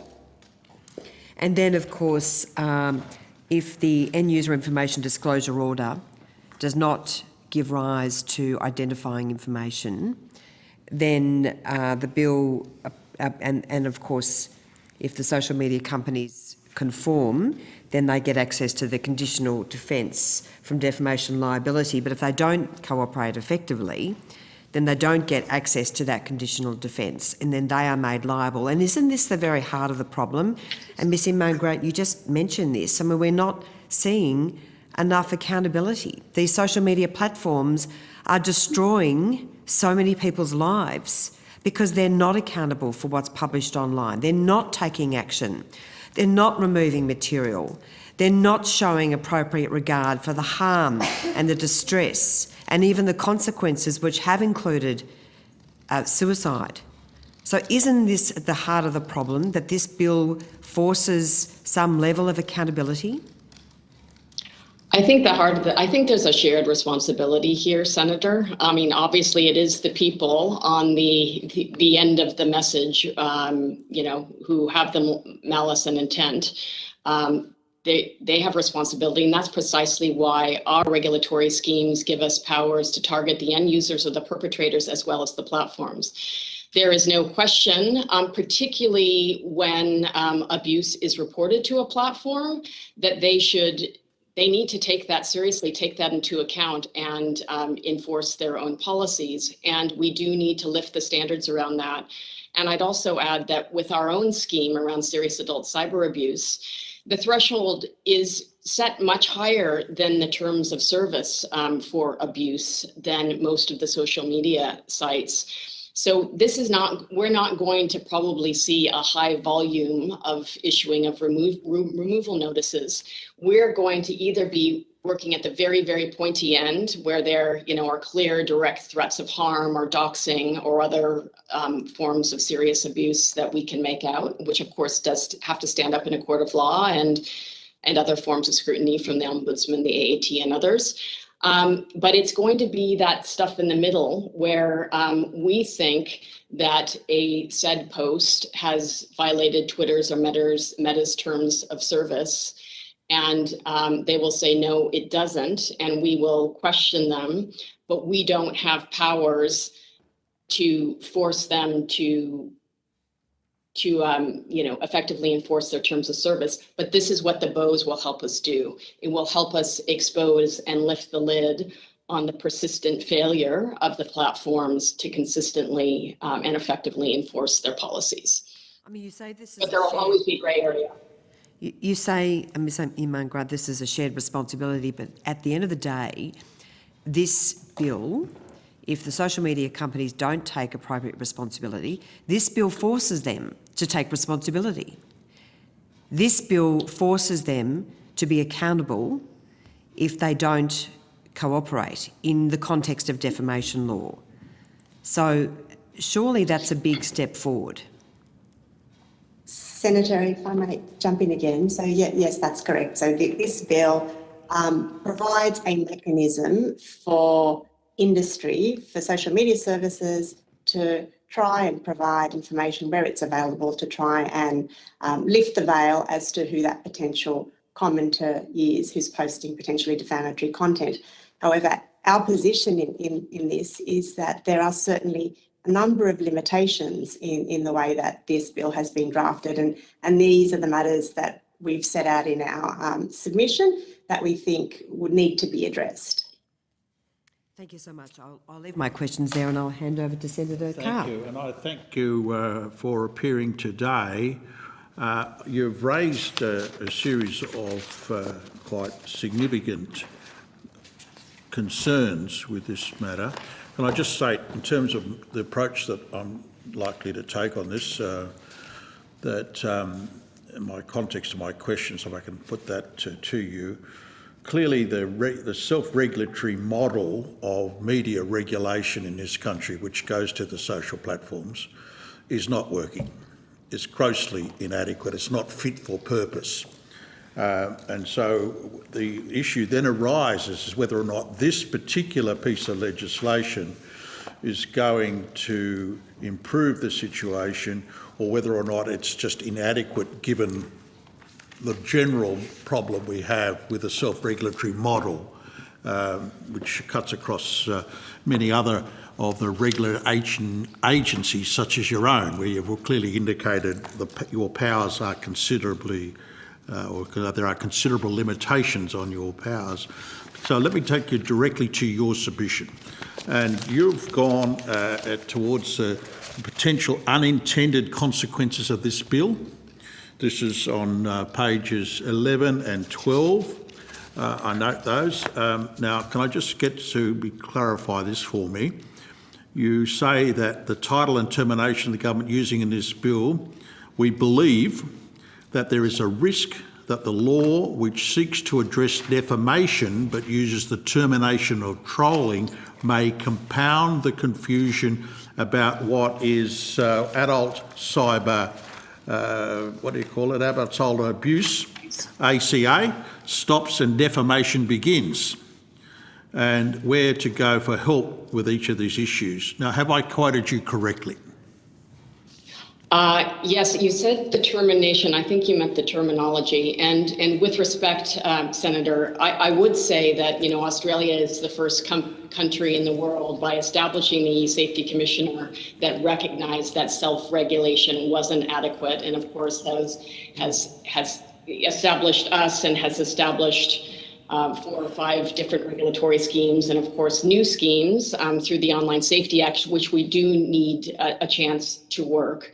But yes, absolutely, and that's what I was trying to articulate in my opening statement about mixing apples and oranges, and the fact that we've already heard people testifying today who have experienced grievous harm, but there are a spectrum of harms that we categorize. So when we are looking at online abuse that comes into our office, you know, it might be harm to reputation, it might be name calling or spreading rumors, it might be online harassment, but it's at the upper end.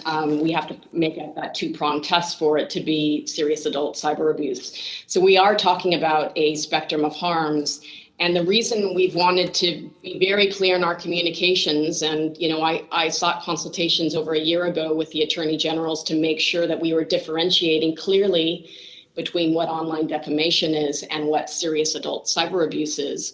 Now, people in the legal profession may not even get the difference. We can't always expect the general public to understand those differences. And as I said, right now, people come to us, whether they're a small business that gets a bad review. Of course, that doesn't, we don't cover businesses, we cover individuals and personal harms. Or people experiencing hurt or potential defamation come to us because there is nowhere else for them to go other than to hire an attorney.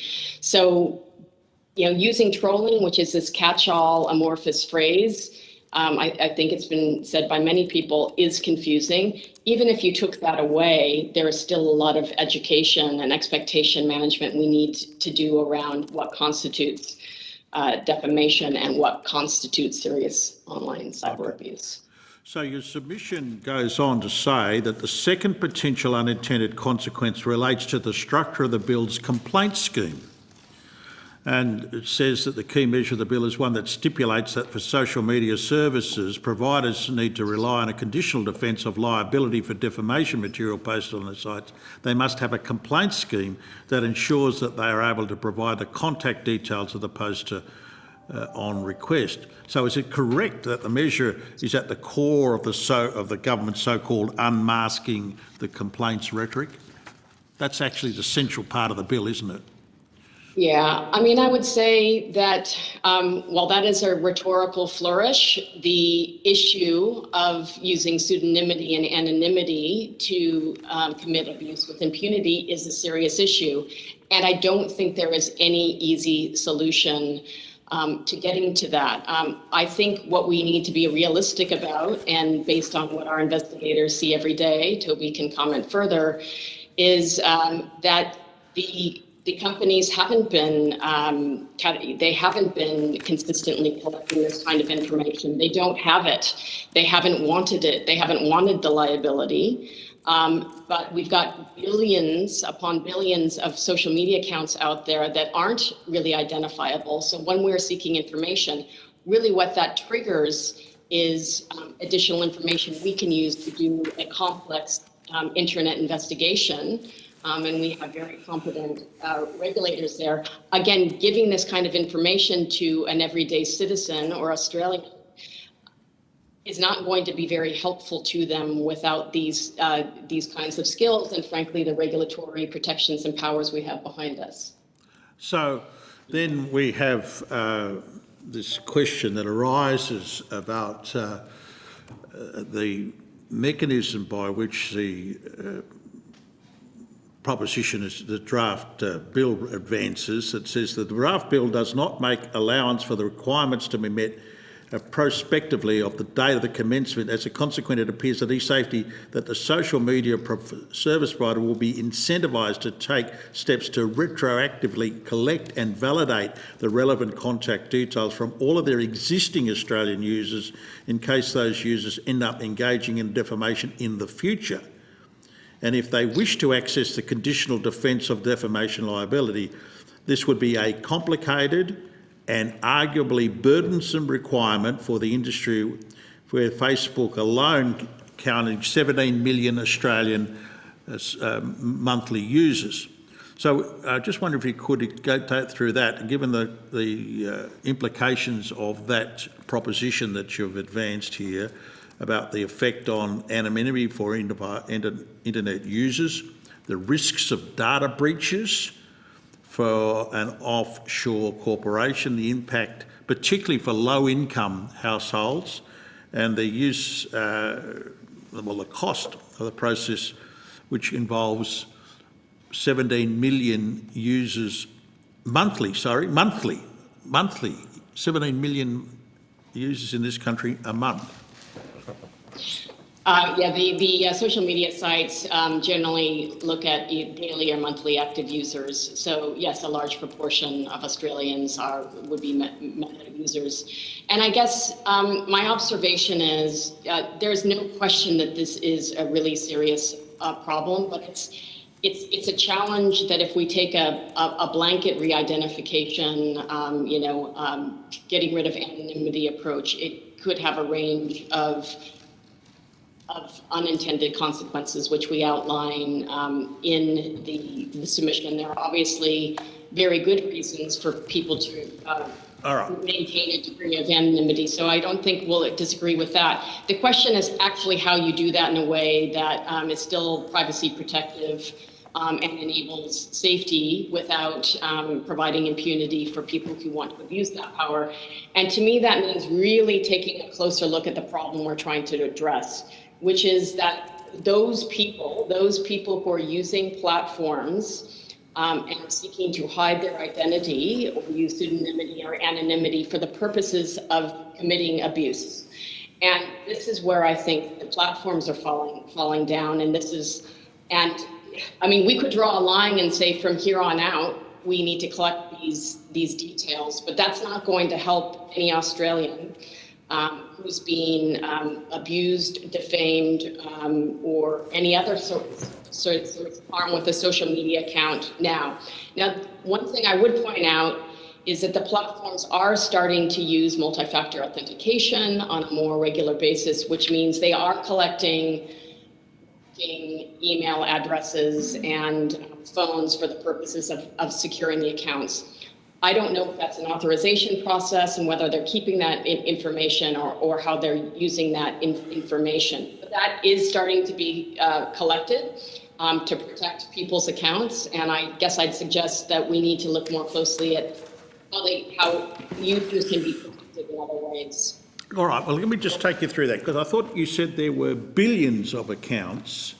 Was that correct? Worldwide. Billions of accounts worldwide. Okay. So this is the problem also with geolocating, the complaint scheme geolocating Australians. The internet's global. The platforms are based overseas. They are bound by ECFA and CALIA, and a lot of abuse happens by people overseas, not just. Yeah, so I can see the interrelationship, but I just want to know, in your judgment, are there risks in collecting that amount of information? We're talking billions of accounts by overseas corporations, the risk to privacy, the risk to cyber security, should that information be disclosed. I mean, just wondering, how do you see the benefits that would come from gathering it? Is there a benefit? Is it significant benefit for the country to collect that sort of information, for a foreign-owned, operated company to collect that sort of information about everyone in the country that's using these sites? Well, Senator, I would say that any of these issues, these intractable societal problems that are being created by social media, we are looking at balancing a range of fundamental rights. And we're seeing this certainly playing out in the debates around end-to-end encryption, enabling companies to turn off the lights and absolve themselves of responsibility for illegal activity happening on their platform, like child sexual abuse materials. So yes, you may have a right to privacy, but doesn't a child have the right to be free from violence online? And doesn't a child have a right to dignity? So it requires a calibration of rights.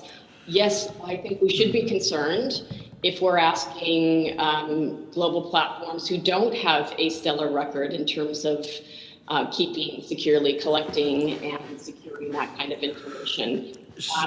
That's why I'm suggesting a much more targeted approach. Yeah, okay, so I think I can follow your line of argument here. I'm just trying to understand, though, you also raised the issue in regard to access to justice with respect to defamation proceedings for ordinary Australians. I mean, it clearly is a prohibitive cost, absolutely prohibitive for most people.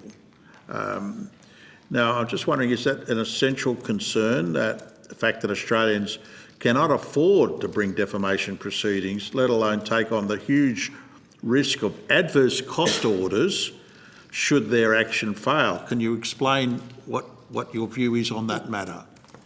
Well, what I tried to articulate in my opening statement, which may not have been clear, is that, it's relatively easy and cheap to be malicious and send potentially defamatory or hurtful comments online. But the impunity, you can do it with relative impunity. The remedy is much more expensive, complicated, because this is a tort of law. And there is a reason that defamation cases take weeks, months, sometimes years to adjudicate. So we're dealing with high velocity, high speed of social commentary. The court, not only can the court not keep up with it, I mean, what we're dealing with on a daily basis are people coming to us upset when they don't reach, they're being harmed, they're being threatened, but it doesn't reach that threshold. We have to tell them to go seek an attorney, and it is expensive and it is time consuming. Nobody wants to hear that. So we do need to find a third way of dealing with online defamation. We would like to see the Attorney General's consider some kind of warm referral path. We don't feel as safety. We should be in the position of serving as the receptacle for all these online defamation claims. It's not an area of expertise. We don't have the ability to prove truth or falsity, and we're dealing with high volumes of serious cyber abuse. So this really detracts from what our core business is. Okay, so let me just deal with this other matter then, because we're dealing with the questions, you'd say the efficacious nature of these measures. Are they in fact going to be effective? You raised the issue in regard to the exemption from liability that this bill would provide for page owners who are operating in Australia. Are you concerned about the impact this would have on the way in which those pages are actually operated? Do you have any concerns that may in fact lead to the situation where we actually remove incentives for page owners to moderate content on their pages and may increase rather than decrease the amount of defamatory and other harmful material that's actually broadcast through these sites? Well, I would say, Senator, this is outside of my remit and form of expertise. I think that one thing that most people would agree with is that there are elements of the Voller decision that needed to be addressed in the context of this legislation, and that may very well do that. I will turn over to my legal representation to provide her view. Thanks, Ms. Inman-Grant. Look, I think there is benefit in ensuring that page owners are not responsible for comments by third parties. And what we see through this bill is that it actually protects third parties, such as your mums and dads who operate a business, for example, and in turn shifts that responsibility on social media services more broadly, unless they have the mechanism in place that the bill sets. Look, Commissioner, I'd like to raise with you an issue that was reported about a young girl, Matilda or Tilly Rosewarne, back in February from Bathurst, as a person that, after a period of bullying, both online and in person, led to a suicide, a 15-year-old girl's suicide. Are you familiar with the case?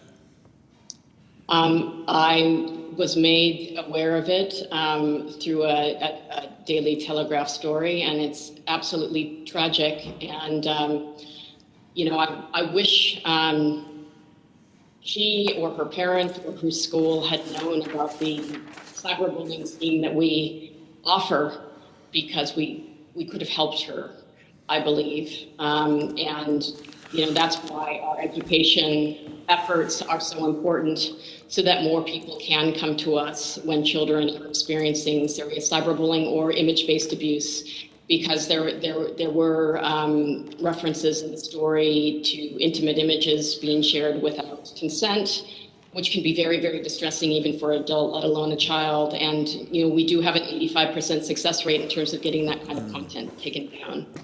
Do you think this was a case that fell through the cracks? Another one? I think that's possible.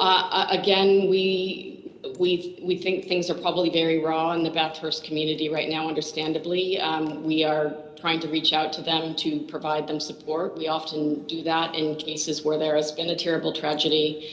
I've, you know, asked my communications and marketing teams and my education team to make sure that we are going back out to the police so that they're aware of the services we can provide, but as well as to schools and administrators, because this is the type of thing we could have helped a child with. Okay, so how do you respond to the suggestion that it would have been more effective, or the response would have been more effective, if you had updated your MOU with the New South Wales Police?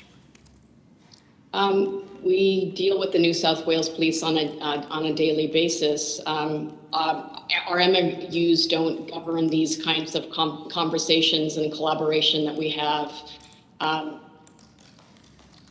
So the MOU with New South Wales Police is in place. It deals with sufficiently serious online. But it hasn't been updated for quite a while, has it? How long? You know? We're in conversation with New South Wales Police about updating it, and we've exchanged a draft with New South Wales Police to that end. One of the difficulties that we have, Senator, is agreeing with police forces as to where cyberbullying referrals should go to. It's relatively easy for counter-terrorism material or child sexual exploitation material, because they are very well-defined harms. They're catered for within police forces by specialist units. Cyberbullying, as you know, can manifest across an almost infinite variety of behaviour types and content types. But as the Commissioner said, there is nothing precluding police contacting the Safety Commissioner for assistance simply because that specific issue isn't set out in an MOU. We are in very frequent contact with police across the country at the local and specialist level through all of our schemes. I also note, Senator, that we have provided cyberbullying posters, training, and education to all police forces around the country. Toby and I have gone almost every state and territory to do that. It is up to the law enforcement agencies themselves, which I note have billions of dollars in funding, hundreds and thousands of workers to train, local police and knowing what resources are available to them. We will continue to try and do our best. Unfortunately, things fall through the cracks, and what I think we need to do is learn from them and try and work together to do better so that these tragedies do not happen. Extraordinary set of circumstances. Can I just say to you that, well, perhaps I could ask you, how would your response have been different given this legislative or this bill we have before us at the moment? If that would actually been passed, how would your response be different? My response to the case of Tilly? To the particular case. No, I don't think this has anything to do with that case. We have a youth-based cyberbullying scheme and an image-based abuse scheme that was readily available for anyone. We're not out there trawling the internet looking for cyberbullying. Had Tilly or her parents or the school administrators reported to us, what we could have done was investigate that content, hopefully remove it. And what we often do is we will sit down and we will, in almost all cases of cyberbullying targeting children, it is within their peer group. It is related to conflict happening within the school gates, happening within the school communities. We would have been able to hopefully take down that content and provide support to that child and to that school community. We do that daily. Okay, but the bill doesn't affect that. That has no impact on your... Not the online trolling bill. I don't know of any case where a parent would take a defamation claim out against, on behalf of a child against another set of parents or children. That's precisely why the cyberbullying scheme was set up. It's a civil set of powers. Police often will not or do not have the capacity or resources to investigate online. And this is why we were set up as an alternative pathway to the criminal justice system. Thank you. I'll put the rest of the questions on notice related to Thanks that. very much, Senator Carr. Look, I'm going to hand to Senator Hughes in a moment. I just want to put one proposition to Ms Inman Grant. If social media platforms can ultimately become liable for publishing defamatory content online, won't that lead to greater responsibility being exercised by social media platforms about what they publish? So at the very least, there will be a greater incentive to take down harmful material which may also be defamatory.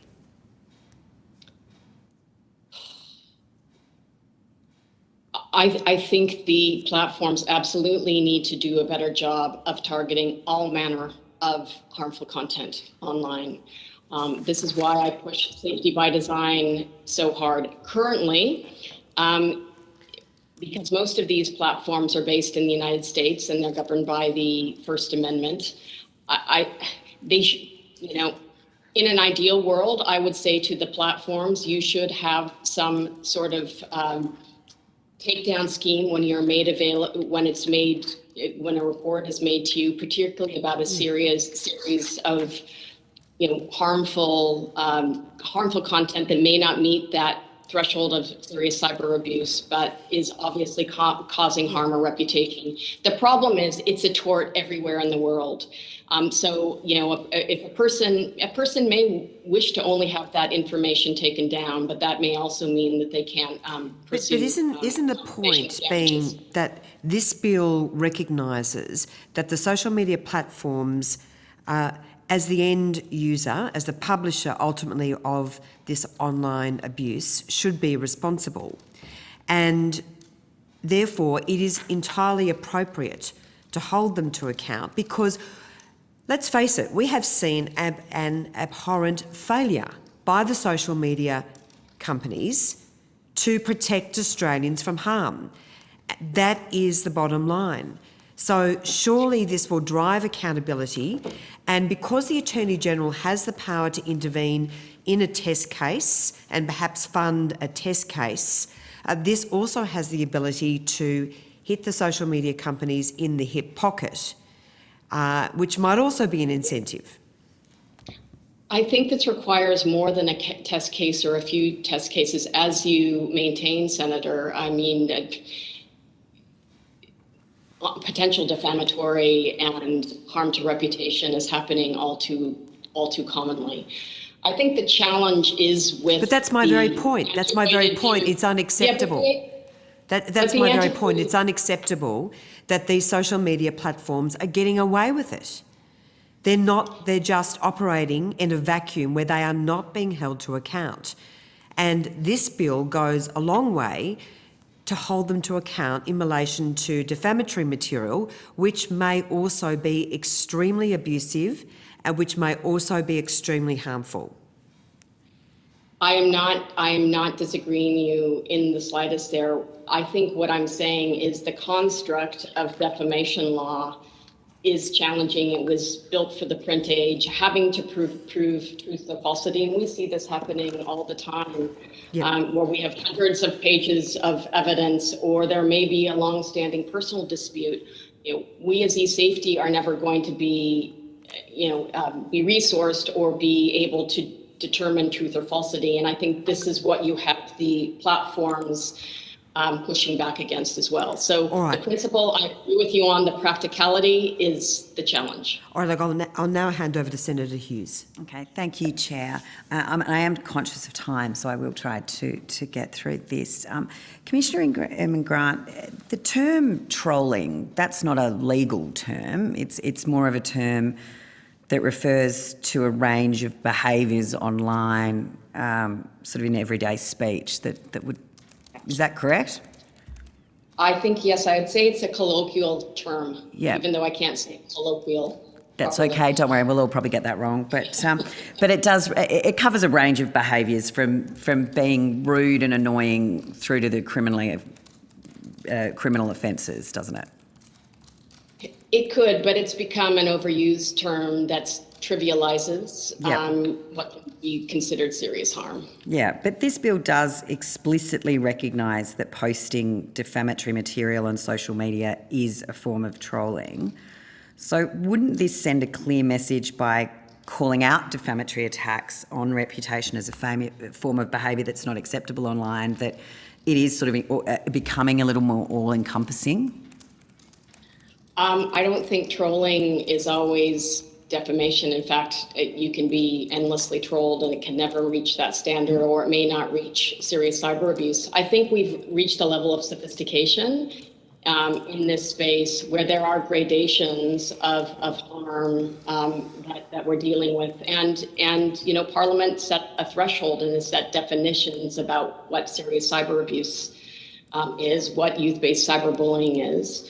And so to lump that all together under the guise of trolling, I don't think it's constructive. I think you could change the name of the bill and it would get rid of a lot of confusion and conflation. Mm-hmm. Okay. Can I just emphasise that? You think the title of the bill is, it's not properly instructive of what the bill's about. Is that what you're saying?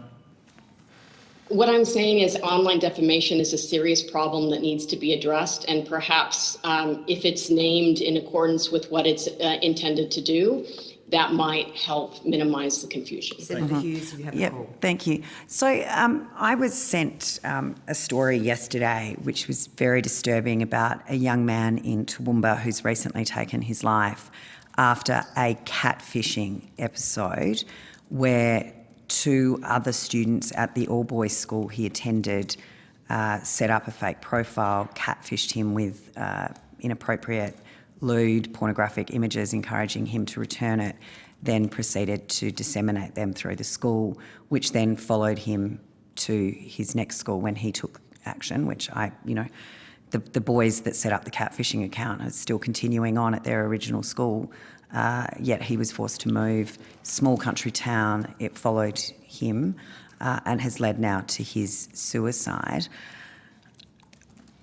What sort of impact do you think a bill like this could have in future when it comes to setting up those sort of catfishing accounts that this online bullying could be impacted by, and whether or not, if this bill is just a step in the right direction and then would need to go further? Do you have any thoughts around that? Well, yes. The first is that this is a tragic case. I believe it was from February of last year. Toby will answer that. All I would say is my understanding, this is an online defamation bill.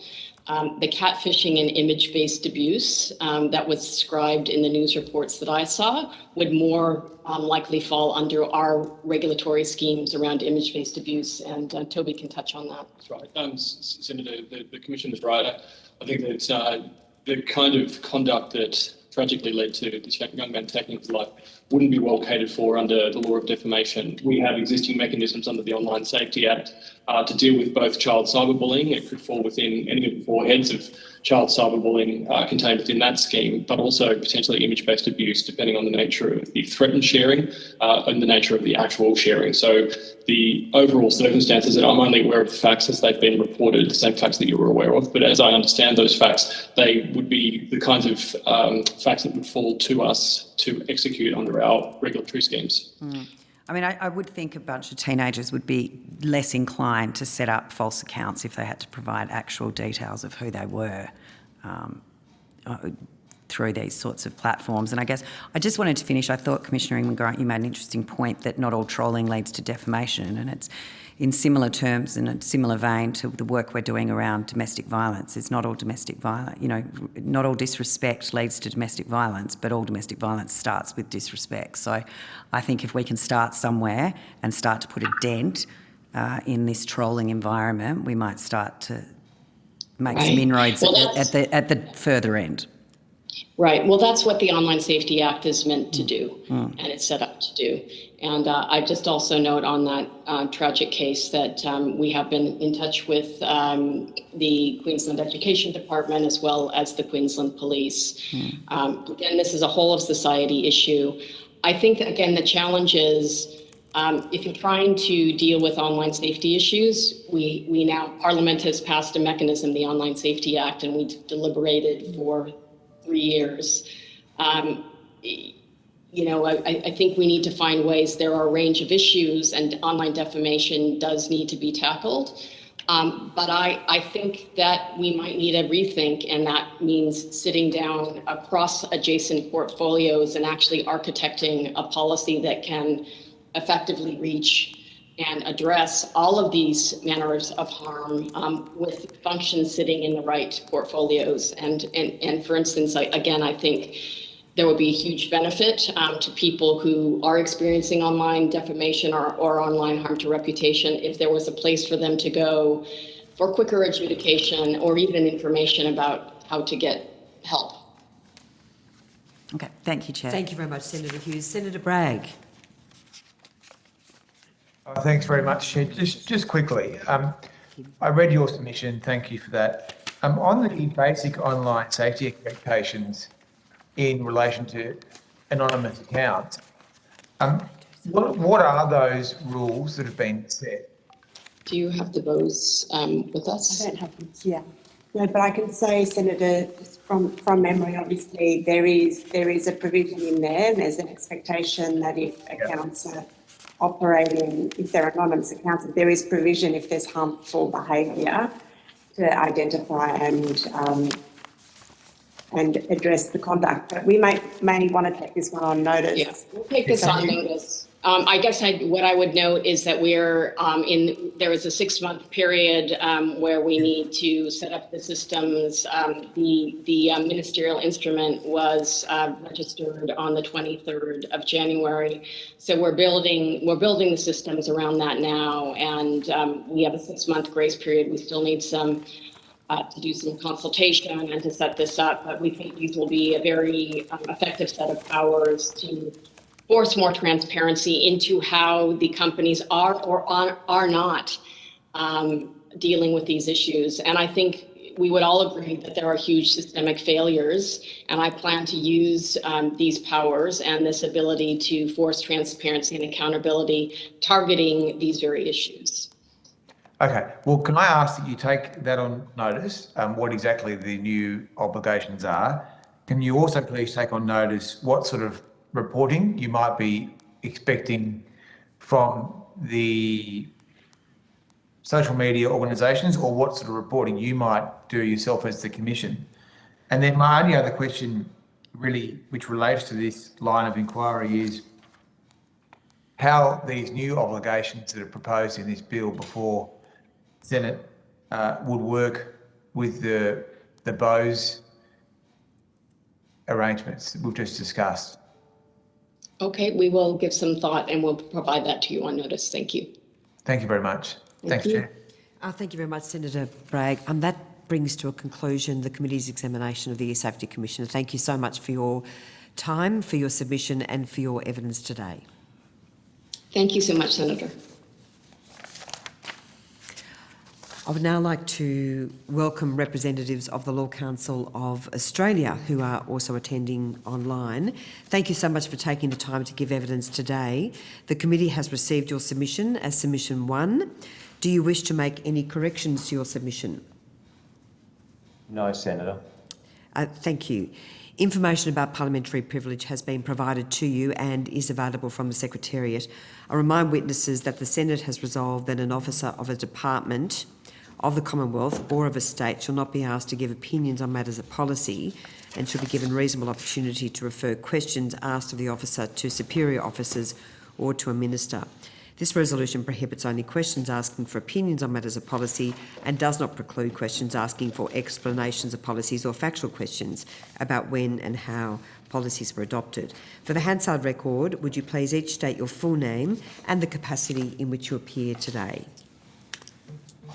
Good morning, committee. My name is Cass Liveris and I'm the President of the Law Council of Australia. Thanks, Mr. Liveris.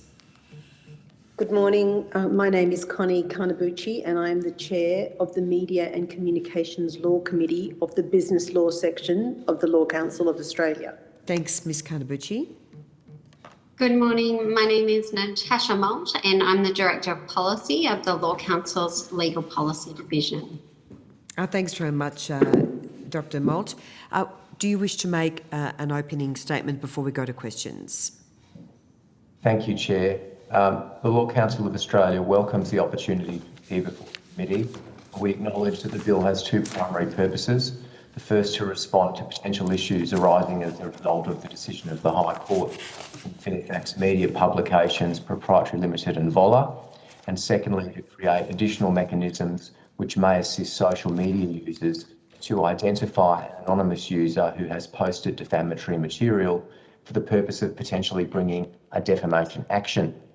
The Law Council strongly supports efforts to ensure a safe online environment.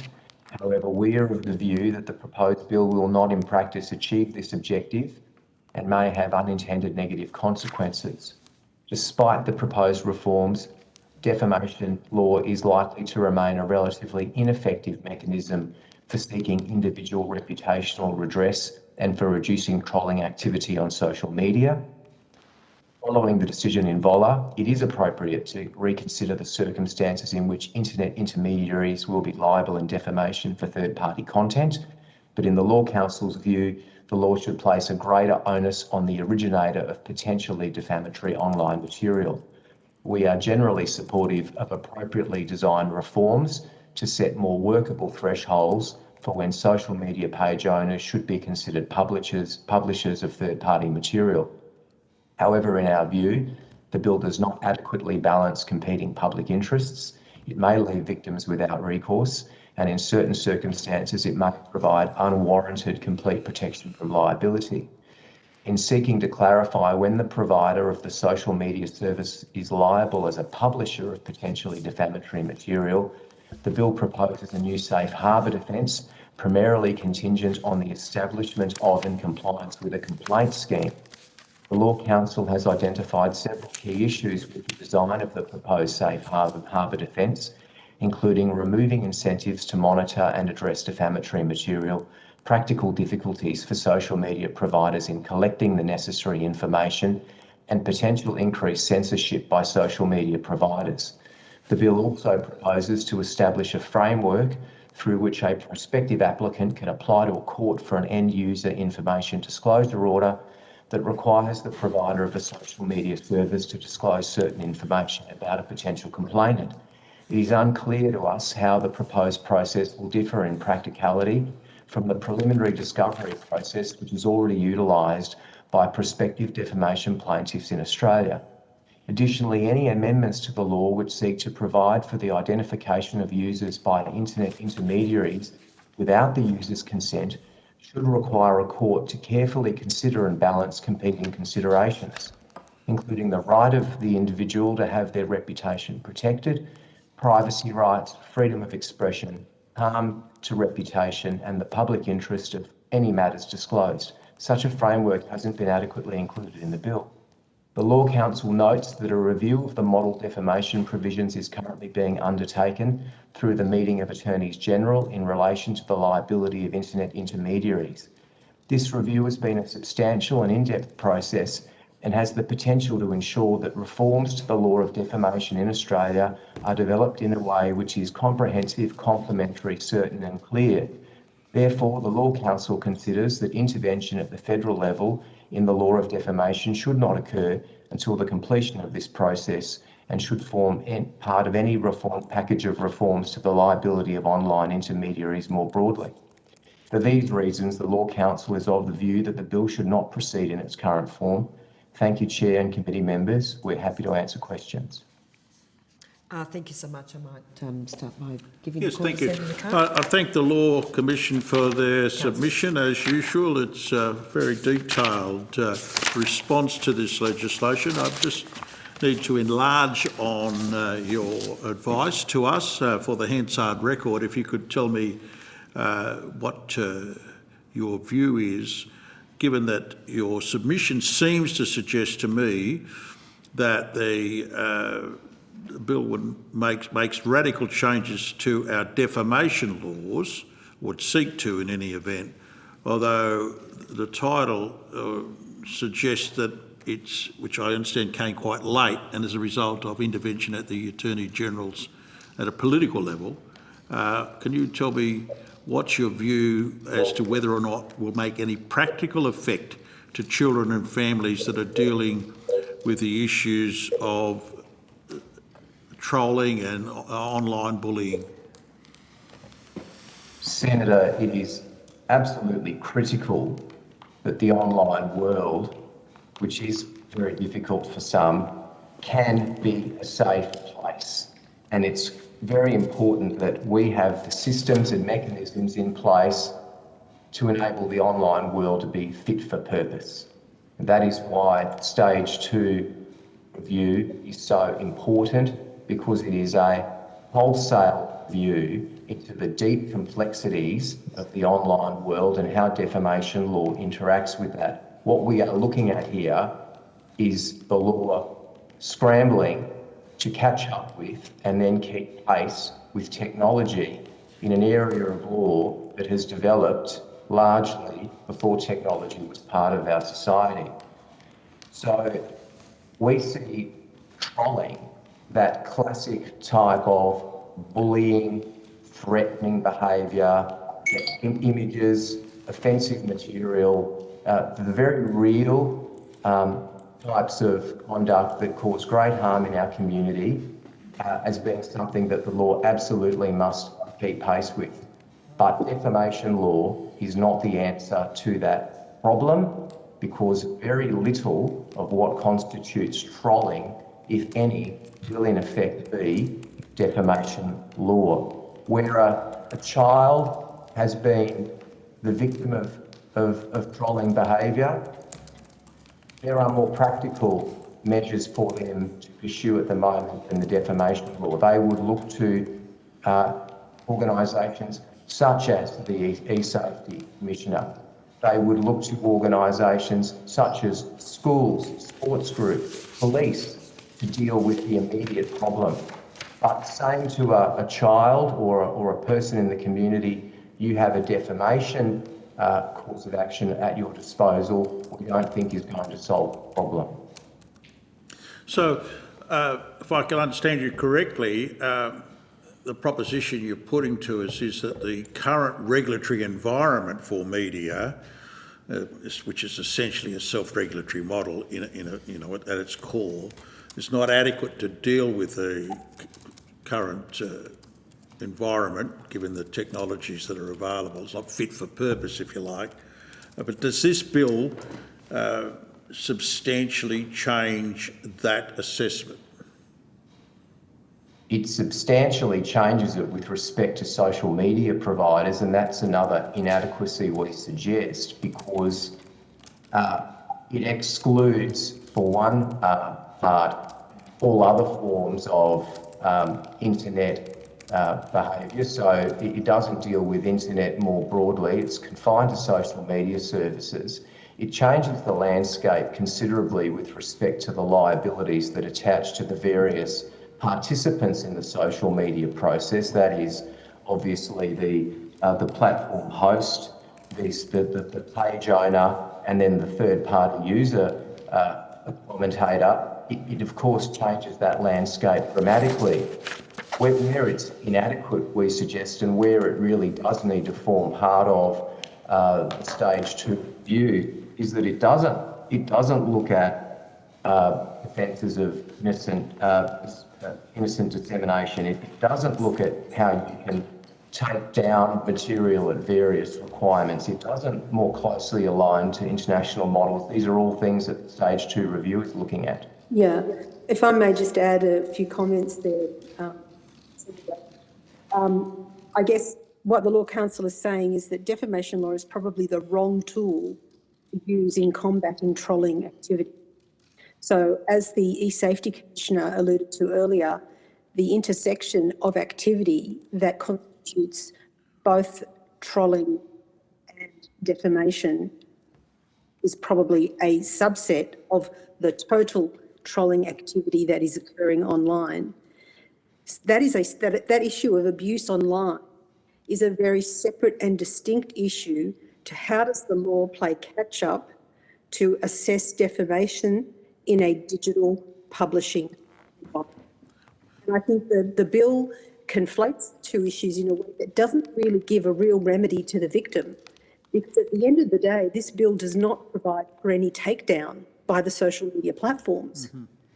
And that is the most compelling remedy that a victim can hope to secure through cyber abuse action, through the e-Safety, Online Safety Act, through the e-Safety Commission's office. Sorry, I didn't mean to cut you short, but can you finish? No, that's all right. Go ahead, Senator. Well, so you're saying the defamation law is ineffective as a way of seeking for individual reputational redress? That's the essence of your proposition, isn't it? No, what I'm saying is trolling activity, abusive behaviour online, the most effective remedy for a victim is to get that abusive behaviour to stop as quickly as possible. And defamation law does not provide a quick remedy. So if a person goes through the complaints process, gets the name, in the best case scenario, gets the name of the perpetrator, they then have to go and file a defamation claim against that perpetrator. So that's a long journey. And this is where the interface occurs, that whether or not this bill is an effective means of dealing with a very significant imbalance in power and an imbalance in terms of the capacity of individuals to be able to protect themselves against that power. And if I look at it, the Attorney General's Department's telling the House Select Committee, on social media and online safety, quote, where this bill seeks to work is to where a person is already in a situation where commencing proceedings in defamation is appropriate and well suited to their circumstances. Now, I mean, clearly the defamation issue is central to this bill, not the trolling question. That's just what the title says. As Sir Humphrey Appleby says, you always put the dangerous bit in the title and you ignore the rest. And that's essentially what strikes me is happening here. I'm just, would you agree? Senator, I'll share an interesting fact with you that our policy team unearthed, which is that I think originally the name of this bill was the Social Media Defamation Bill. Ah, right. But we can take that on notice, and the team Could you take that on? When did the change occur in the title of the bill? The dangerous bit in the bill. I can't recall precisely, but we can. I appreciate your point. Look, yes, now, but may I just come back to say the reason? So the bill takes a very complex issue, which is the issue of defamation for public online in a digital environment.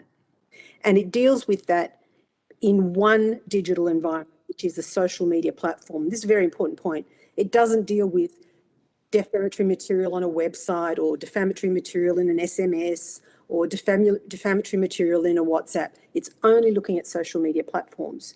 And it says, in light of VOLA, there are three players in this supply chain. There's the social media page owner, who typically would have created the content. We're going to say that person gets an exemption. Then there's the social media services provider, which are the platforms. We all know who they are. And we say, okay, platform, you are going to be responsible as the publisher. But if you set up a complaints process, you get a safe harbour. And then there's the third party, which is the individual who is generating the commentary. Now, the uncomfortable point in the VOLA decision was that we had the media organisations suddenly being responsible for the commentary by the individuals. Individuals they didn't know, individuals they didn't control. But the court framed its decision for various reasons, which I don't need to take the committee through. I'm sure you're all aware of the reasoning in the judgment. And so now we're saying, where is the proper responsibility in this supply chain for defamatory comments online? That is a very complex matter that is currently being considered in detail by the experts through the meeting of the Attorney Generals in the ongoing work they are doing, looking at the model defamation provisions and reforming defamation law to bring it up to date with the current digital environment that we live in. And I think our main concern at the moment is that this legislation is now cutting across that complex, thoughtful, detailed work that is already going on through the meeting of the Attorney Generals. Senator Carr, thank you. We're now going to move the call to Senator Bragg. Senator Bragg. Thanks very much, Chair. I note that in your opening statement, you do concede that the law should be clarified in the wake of the VOLA judgment. Obviously, this is an attempt to do that. So what is your preferred position in terms of clarifying the law? Senator, we strongly caution against a piecemeal approach to this.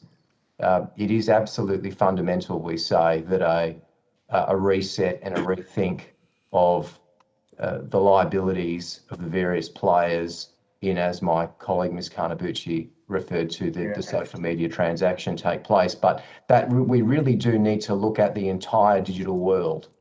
And this doesn't do that. This does not do this. And so our preference, our strong preference, is for the stage 2 review to be completed, which is analysing all of these issues that are vastly complex and give rise to a range of competing public interest considerations and deal with it holistically. They deal with it based on an analysis of and comparison of international models, and they really look at providing Australia with hopefully an outcome that will see a contemporary, fit-for-purpose, safe online world in all of its various forms, not just this isolated aspect of social media that this bill is analysing in a very, very limited vacuum with very, very limited practical outcomes we suggest. Okay, so your solution at this stage is the stage 2 review. That's your current position. Yes. Okay. So in the interim then, given that, I mean, we're sort of in solution mode here, trying to fix problems that are here in the here and now, is it necessarily a bad thing that the Voller judgment is a catch-all in that everyone is potentially liable? Is that necessarily, you know, hugely confusing or hugely problematic as the current law stands, the current common law stands? I'm happy to have a go at providing some initial reply, if you like, Taz. Certainly. I guess we need to look at it from the viewpoint of different stakeholders, Senator. So you've got, large, responsible media organisations that put significant effort into pre-publication advisory of content that they're going to publish on their Facebook pages. The Voller decision, no doubt, places heavy supervisory burdens on that group in terms of monitoring user-generated content, which somewhat, I think, in the Voller case, the evidence perhaps didn't necessarily highlight how burdensome that moderation and supervisory work can be. Probably with, very large trending stories, the volume of commentary is such that it requires both a technical and a human solution. So filters need to be applied so that things can be caught, for example. So no doubt that decision leaves a heavy burden on that group of stakeholders. It also leaves, I think, the social media platforms with a degree of uncertainty about whether or not they will also be could also be considered publishers. And it also continues to mean that someone who is offended by comments made by a third party who may be anonymous will not necessarily be able to take action against that individual, but will look for a different defendant. So there remains a degree of, I guess, complexity around living with that decision.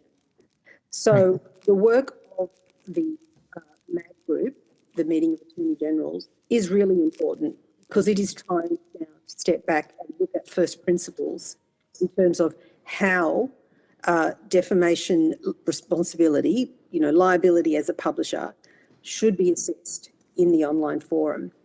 And it's somewhat premature to provide a piecemeal solution to that very complex issue while that work is still ongoing. Okay. Well, one final one you might want to take on notice, because I note there you mentioned that the issue of anonymity is a problem for many Australians. Well, you can't sue someone you don't know. Yeah, right. So that's something that this bill is trying to address, and to do that in good faith. If I may interrupt, Senator, somewhat I think it's illusory, the idea, because we've heard already, I think, from several witnesses that the information that is held by the social media platforms is not perfect, it's incomplete. Yeah.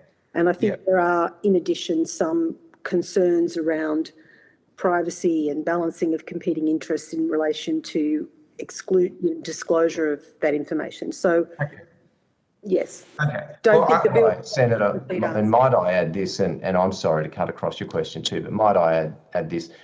Importantly, I think, and the stage 2 review is considering this, there is a place for legitimate anonymity online, and that needs to be recognised and it needs to be adequately balanced into the mix.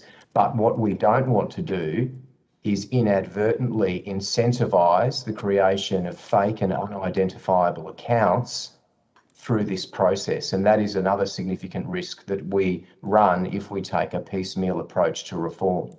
Yeah, okay. So look, my question on notice, just because I know that the chair's got a busy schedule, is effectively a rerun of what I also asked the eSafety Commission, which is, can you provide your view on the basic online safety expectations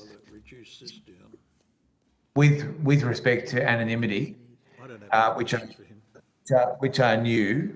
I'd be also grateful for your frankly independent view on what sort of reporting you think would be useful for the Commission to undertake in relation to anonymity? And the third part of this is, could you give your considered view on how the obligations in this bill, the proposed obligations in this bill, would intersect with the basic online safety expectations? Senator, thank you for that. We will take the opportunity to respond more completely on notice in relation to those matters you've set out. Thank you. Thanks a lot. Thanks very much, Senator Bragg. Look, just a concern that I just want to raise with the Law Council of Australia. If you're suggesting that you want to wait for stage 2 of defamation law reform and the work of all attorneys around the country, I mean, what concerns me is that could take a number of years. This process has been slow. And in the meantime, there is a huge vacuum in the law. Are you content to do nothing and allow Volla to stand and therefore expose every Australian who runs a social media page or account to potential defamation liability by reason of absolute inaction? Senator, Chair, thank you. The difficulty with the bill in that context is that, for example, the blanket protection from liability that is provided to page owners may in fact exacerbate a problem. Now, as that blanket protection is currently framed, a page owner, which, as we've touched on, can be anything from significant news corporations right down potentially to individuals or community groups or what have you, could not be held liable in defamation even if they were aware that defamatory content had been posted to their page. Now, we suggest that is not an appropriate resetting of the balance, and that is why the reviews that we have, that we're in the process of, that have been ongoing for some time, the more appropriate mechanism to fully resolve these competing considerations.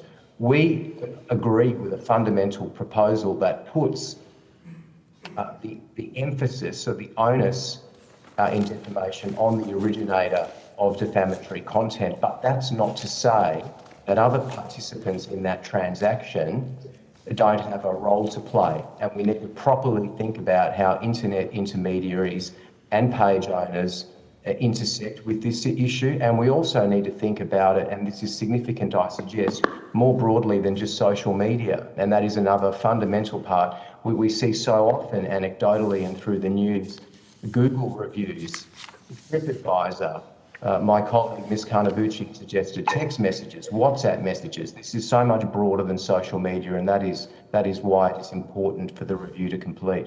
And if I may add another... Well, I mean, just if I can just pick up on that, because I would argue that there is a difference. Because what you're saying is that we should, as a government, do nothing. Under circumstances where the Volla decision has made it clear that anyone who runs a social media page, including any voluntary organisation in this country, is ultimately liable for defamation and defamatory third-party posts under circumstances where they may be anonymous. I mean, that could just bankrupt so many organisations in this country, expose them to unacceptable legal liability. And the Law Council of Australia is saying, let's wait another couple of years and do nothing. Chair, if I may add a few points that may assist. No, I just want to, Mr Liveris, to, just before I cut you, I just would like Mr Liveris to respond to that, please. Certainly, Chair, thank you. We're not suggesting that the government do nothing. No, I'm not. I'm saying that you're suggesting, your submission is that, is by reason that you want to wait, that you're suggesting that the status quo remains, and therefore nothing happens in relation to the Volla decision. No, Chair. Respectfully, it's not that we want to wait. It is that there are existing mechanisms in place, including the Office of the E-Safety Commissioner, that have been established to deal with aspects of online behaviour. And for people who are the victims of abuse on the internet, as my colleague mentioned earlier, the main thing they want to do is have that material removed quickly. Yeah. The lengthy, expensive, often inaccessible defamation court proceedings that has different requirements within state and territory jurisdictions is not ultimately going to give the community that protection, and it is, if anything, more likely to lead to potentially defamatory material remaining online when there are better mechanisms to have it removed. But what I'm saying to you is that this bill remedies what I think is a major issue with the Voller decision, because it leaves every organisation, every community group, every company, every industry association like yourselves liable for defamation in relation to third-party comments posted on any social media page in this country. So that exposes so many people to risk. And we're under circumstances where they have not even knowingly published that material. And so this bill seeks to remedy that. And I am concerned that the Law Council doesn't even have an interim solution. Chair, if I may just jump in, there is an existing piece of law called the Innocent Dissemination Defence, which is available to page owners. It was not successfully run, the Voller case, but that means common law. With respect, the Voller decision is a High Court decision, and the Voller decision is binding. And yes, you can argue that the High Court may have erred, but the fact of the matter is that this is the decision that has been made, and therefore, by not acting, we are exposing every person who runs a social media page, from large corporations to individuals to volunteer and community groups, to an unacceptable defamation liability. And my concern is that while I accept that you want a broader review of defamation law, that the Law Council of Australia has come here today with no interim solution, which exposes so many Australians to unacceptable liability. Yeah, I think our solution is the solution that has been set out in the working group's submissions, which we provide to you on notice. There's a framework they propose to deal with this solution, and it would include, most importantly, powers to take down, which this bill does not. And that is the ultimate remedy that a plaintiff would want. With respect, I just want to clarify. with respect, taking down a defamatory... Sorry, just so there's no confusion for those who are reading the Hansard or listening, take down may be some of a remedy. It may mitigate loss. It may mitigate harm in reputational harm, but it doesn't absolve someone from defamatory liability. So taking down is not... And I don't want anyone listening to this evidence to be misled. That is not a complete remedy in relation to defamation. No, that's right. You're absolutely right, Chair. There would also be a damages claim for the time that the material remained online. Absolutely correct. I'm not suggesting, but if a person is experiencing that very traumatic moment of their reputation being blasted online, the takedown is the most immediate and effective solace. Certainly the damages would follow if a defamation case was then pursued, but a quick method of takedown goes a long way towards assisting those individuals. Also, I'd just like to clarify that the Voller decision was not decided on the basis of the innocent dissemination defence. And my understanding is that matter is the question of innocent dissemination is now back in the New South Wales courts. So that defence, which was that you might be interested to know, came about back in the days of newsprint, where news agencies were arguing that they were not liable as a publisher for the sale of newspapers that contained defamatory material. So different time, different place, but similar sort of issue. So I just wanted to clarify those. I guess, my point is we're not living in a newspaper world anymore, are we? And that's what this bill reflects. We're now living in a much more complex world where traditional Yes. traditional notions of publication no longer apply. Look, I and now can will I move over to suggest- Senator Carr just for a couple more minutes. Madam Chair, I mean, the problem is you have been intervening in a highly contentious manner, and the people are entitled to respond to you. No, Senator Carr, that's a fair enough point. So I thank you for that. So just to my point that we are living in a very different world. This bill addresses a world where we no longer have traditional notions of defamation, which of course traditionally were either slander or were publications in books or newspapers or perhaps on a notice board. So it's a much more complex world now with respect to defamation, and that's the point that I'm making. Senator, can I just suggest this? The point you make is applicable to every law. A challenge of our system in the broader sense is to keep pace with technology. Now, defamation is a classic example of where our laws need to be fit for purpose for a contemporary environment and drafted in a way that looks to the future. And that is why the Stage 2 review is so important, because it is a complete analysis of the way in which defamation law sits within our very digital society, and to address this bill as a piecemeal reform of a very limited aspect of online conduct is, we suggest, a flawed approach.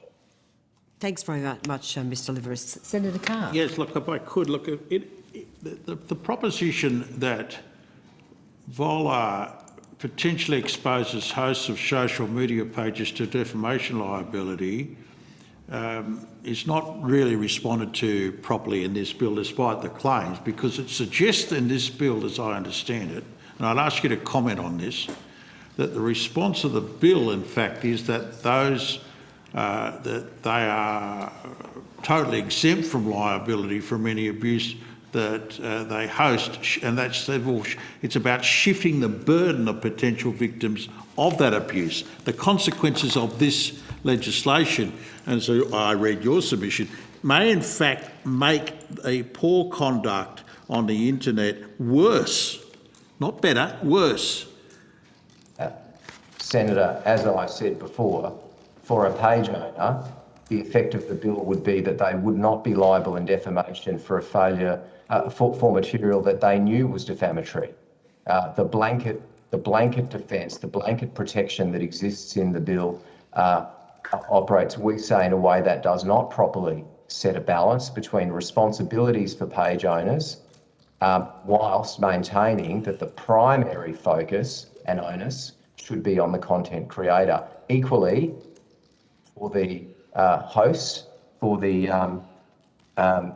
the social media platform host, they will not be able to absolve themselves or avail themselves of the traditional defamation defences. They will not be able to rely on truth. They will not be able to rely on qualified privilege by nature of their standing. But that's again not to say that there isn't a role to play in having some liability considerations attached to platform hosts. Again, these are the complicated questions that the review is wrestling with. No, that's the point that you make, that this is not a proposition that requires an ad hoc response. The current regulatory regime is not fit for purpose, but it's not attended to by getting an ad hoc response to it. When I read this bill, I look at the front page, social media, anti-trolling, but then it says a bill for an act relating to defamatory material posted on social media services and for related purposes. It's quite explicit that this is actually about defamation. And so as I read the proposition that's being put to us here, is that we now have a situation, it's not really about trolling, it really is about trying to provide, protecting the owners of websites who host abuse and changing the balance of liability for that provision. Would that be a fair summary of how you see the bill?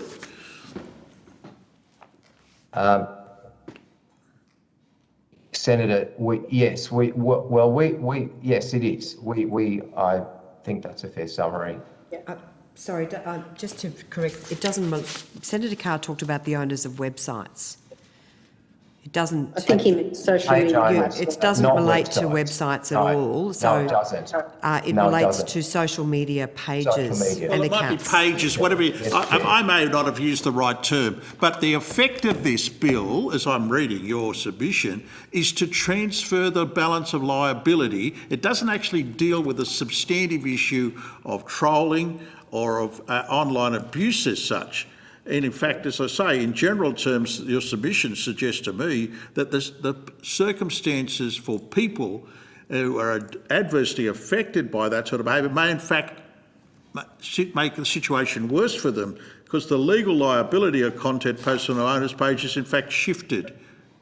Well, it creates the blanket defence for page owners, it creates the safe harbour defence for platform hosts, and it provides a mechanism whereby a complainant can seek to unmask the person who has posted something about them. But we have concerns about those three aspects, but yes, that is where we see the key aspects of the bill. Look, I've got a series of questions I want to put to you because the time is really quite difficult now. I want to put a series of questions to you about the cost of defamation, the legal costs of defamation, which we've heard from Erin Molan this morning, one of our first witnesses, will in fact exclude for 99.9% of Australians the opportunities to actually seek redress against this type of behaviour through defamation proceedings. So I'll put those questions to your notice, but would you agree that for most people, the cost of defamation in this country is such that it's not a reasonable or available remedy? Senator, I suggest that we are in an access to justice crisis in the country generally. We don't have the precise details about defamation proceedings, but I can say that anecdotally they are amongst the sometimes more complex and lengthy and costly proceedings for to resolve, including the filing fees in the federal courts that are required to access justice. And so again, we don't see that as being an accessible, achievable mechanism for the community at large. All right, Senator Carr, we will need to leave it there. We are running behind time. I'd like to thank the Law Council of Australia for its time and for your evidence today and for your submission. Thank you so much. Thank you, Chair. Thank you, Chair. I'd now like to welcome representatives of the Australian Small Business and Family Enterprise Ombudsman. Mr. Bilson, welcome. Thank you so much for your taking time to give evidence today. The committee has received your submission as submission 2. Do you wish to make any corrections to your submission? If I may, Senator, may I first introduce my colleagues? And then I'll ask you to do that, but just give me 1 minute. Yep. Information about parliamentary privilege has been provided to you and is available from the Secretariat. I just want to remind witnesses that the Senate has resolved that an officer of a Department of the Commonwealth or of a state shall not be asked to give opinions on matters of policy and shall be given reasonable opportunity to refer questions asked of the officer to superior officers or to a minister.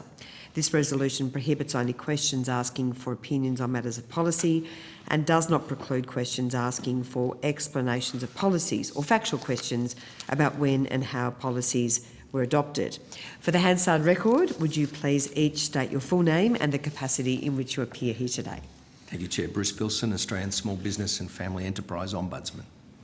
Thanks, Mr. Wilson. Ms Alexandra Horton, Director of Policy and Advocacy at the Australian Small Business and Family Enterprise Ombudsman.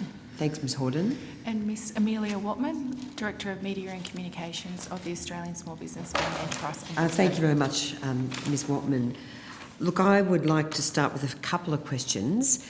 What is your view about the bill? We think the bill's worthy of support. some limitations to it, of course, but a particular motive for us making a submission, Chair, was that there are many small and family businesses that host the kind of pages that are captured by this legislation, and there are even more small and family businesses that are subject to commentary reviews, at times malicious reviews on rating platforms and other areas where remedies for them can often be out of reach. My office deals with a number of those matters, and we've established good working relationships with the prominent social media platforms where we can contact them, get engaged, ask for certain unfounded reviews to be taken down. The platforms have developed some helpful algorithms that have captured more recent challenges, such as orchestrated campaigns to attack small and family businesses that may be doing nothing more, Senator, than implementing public health orders in COVID and the like. And so there's been some good collaboration going on there. But often those can be delayed. In some cases, the small business might find it difficult to navigate those platforms, and as is raised by this legislation, may in fact be hosting comments of that kind and not be aware of what their obligations are and their options are. So that's why we've leaned in on this matter. You'd be aware, and I'm sure the committee is far more versed than me, on the limitations of defamation as a remedy for a corporate entity. It's very narrow, if at all available in some jurisdictions. So that's not really the focus of our effort. It's more about how do we, in a timely way, remove those malicious, damaging to enterprise commentaries that businesses might be subjected to, perhaps as a campaign. We are aware of some digital service providers that will orchestrate a series of reviews on behalf of another business to advantage the other business, and we've been active of that. And we're also aware that many businesses, particularly during COVID, have developed their social media engagement as a way of enhancing channels to customers, getting close to and supporting people, and even providing platforms where one can showcase what they're doing with particular products and services as part of a fraternity of like-minded people around a particular business. So it's at that level we've offered a modest contribution to your inquiry, Senator. Thanks, Mr Bilson. I guess that was the point I was making before to the Law Council of Australia. Currently, after the Voller decision, any business which runs a social media account or page or is potentially liable for defamatory comment posted by third parties on their page, including comments that obviously might be malicious, along the lines of the way in which you've described some of the situations which have been occurring for some businesses. That's not an acceptable situation that be allowed to stand. Do you agree? I would agree with that, and it is a matter of concern for a vast number of small and family businesses that actually use social media channels as part of their business strategy, their BAU, and welcome and engage with their customers on their experiences and other insights. But we've also seen examples where small and family businesses are on the receiving end. So yes, there is the issue of hosting, and that is a concern, and some sure-footed way in which small and family businesses can navigate their responsibilities and be, thoughtful in the way in which they host and manage those pages. Yes, and this goes some way towards that, which we welcome. We also are concerned, though, about businesses that are subject to malicious attacks, orchestrated campaigns, and Senators, we don't need to look very far other than from here during recent protests where a local towing company was doing nothing more than what law enforcement was asking of it in removing vehicles from the parliamentary precinct. The abuse that business was subject to was quite horrific. And let's remember, these businesses are often family businesses, and it has a profound personal impact. Now, what do you do about that? We've seen in other areas people with a particular view about vaccine and mask wearing and conduct within businesses in the COVID environment being absolutely attacked, maliciously attacked online. And that can have an enduring damaging impact on ratings, on future sales and services, yet there's little one can do about that. A number contact us, we'll get involved, but I'm sure many others just think that's a gut punch to my business for no other reason than someone's trying to cause me harm. It's not a reasonable comment on the goods or services I've provided. And even during COVID, Senator, I encouraged customers to be kindly customers. And if you had to wait a little bit longer for your coffee because half the staff were off during COVID isolation requirements, to be kind. Even I was criticised for making such a bold suggestion as being thoughtful. Now we can weather that. That's okay. We've got thick skins, but for businesses, that kind of commentary, single star ratings, a pattern of adverse and in sometimes quite strategic criticisms of the business can have an enduring harm, a harmful impact. We get involved, we help where we can. The bigger platforms are quite collaborative with us.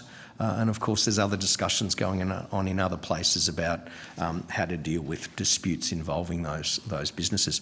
If I could make one final point, and I think Senator Carr touched upon it in his questioning, if remedies are to be found in the federal court, that is a very long way away from a small and family business. That is very expensive proceedings. It's often delayed by a number of years. There is a risk of cost orders being imposed against that small or family business litigant if they happen to lose. And this is...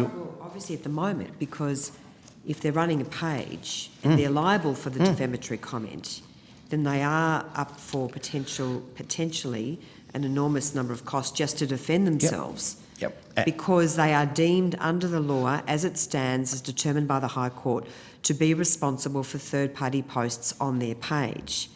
And I guess that's part of the urgency of this bill, is to remedy that issue that we face at the moment. And I concur with that observation. In our view, perfection shouldn't be the enemy of good.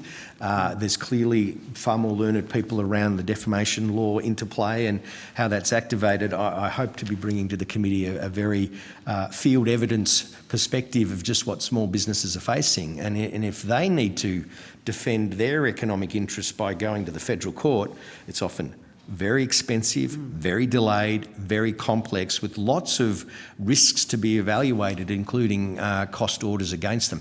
That's why in our submission we were arguing that there should be a federal circuit court list established for smaller enterprise matters, whether it be code disputes, intellectual property, these kinds of matters, business to business, where a small business can go get timely, affordable, accessible remedies, not have the fear of cost orders against them. And that's why we put that proposal in there, that if we're relying on complex federal law mechanisms to seek a redress, that's often way out of the reach of any small or family business. Just on a related issue, can I ask how the Small Business and Family Enterprise Ombudsman, as an office, how you have worked with the social media platforms, and have they been cooperative when you have sought urgent response to terrible material posted online or requiring their action in various different ways?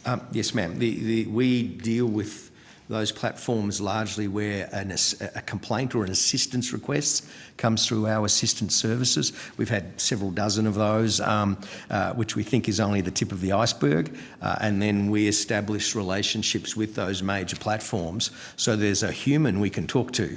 Often a lot of the remedies involve going through a digital process. That can be not terribly reliable. So we build those relationships, and overwhelmingly those relationships have been quite effective, and the responses have been quite timely. Dare I say, motivated by suggestions in other places that there should be a more formalised complaint structure put in place. I think those platforms would be keen for the low-cost, timely and very responsive arrangements that we currently have. Would you like to add anything? Are you happy with that? Thank you, Ombudsman. Just we've been working with Attorney General's Department and others suggesting, we could maybe enhance these current informal arrangements to support small businesses getting unreasonable reviews taken down. Thanks, Mr Bilson. Senator Carr. Yes, look, Mr Bilson, you'd be aware of the parliamentary processes. This bill's not likely to actually go anywhere near passing the parliament before the election, is it? Senator, I'm not I- sure. I'm not sure Mr. Bilson's in a position to answer Oh, that he question, knows Senator it Carr. as well as I do. Senators, There's 3 days left before the Parliament is essentially prorogued. 3 days. This bill's not going to pass the Parliament in 3 days, is it? Look, you're a very experienced parliamentarian, Senator, and an astute You're observation. not inexperienced yourself. And hopefully I've ducked that question adequately, sir. Yeah, and, that's very good. I'm not sure how So what I'm interested to know is, because there's time to fix this bill, maybe there's time to fix it. Because you see, I was wondering, when I read your submission, right, I was interested in the suggestion, because you've given us a pretty glowing account of what a wonderful piece of legislation this is. I'm just wondering why you decided to advise this committee that we recommend the bill do more to encourage social media providers. Do more. Now, Yeah. what have you got in mind there? What amendments do you think this bill should be look at to actually improve it, to make it fit for purpose? Well, some of those complaint handling mechanisms that are touched upon as a basis of defence, from our experience, Senator, the timeliness is everything. So how you QA, if I could use that phrase, quality assure those dispute resolution processes, I think would be one aspect. Yes. Particularly for small businesses, if we look at other models that might take some weeks to get to a resolution, that's weeks of economic harm and adverse observation. So timeliness, I would argue, and simplicity. Would you think an amendments be required there to actually implement your advice to this committee?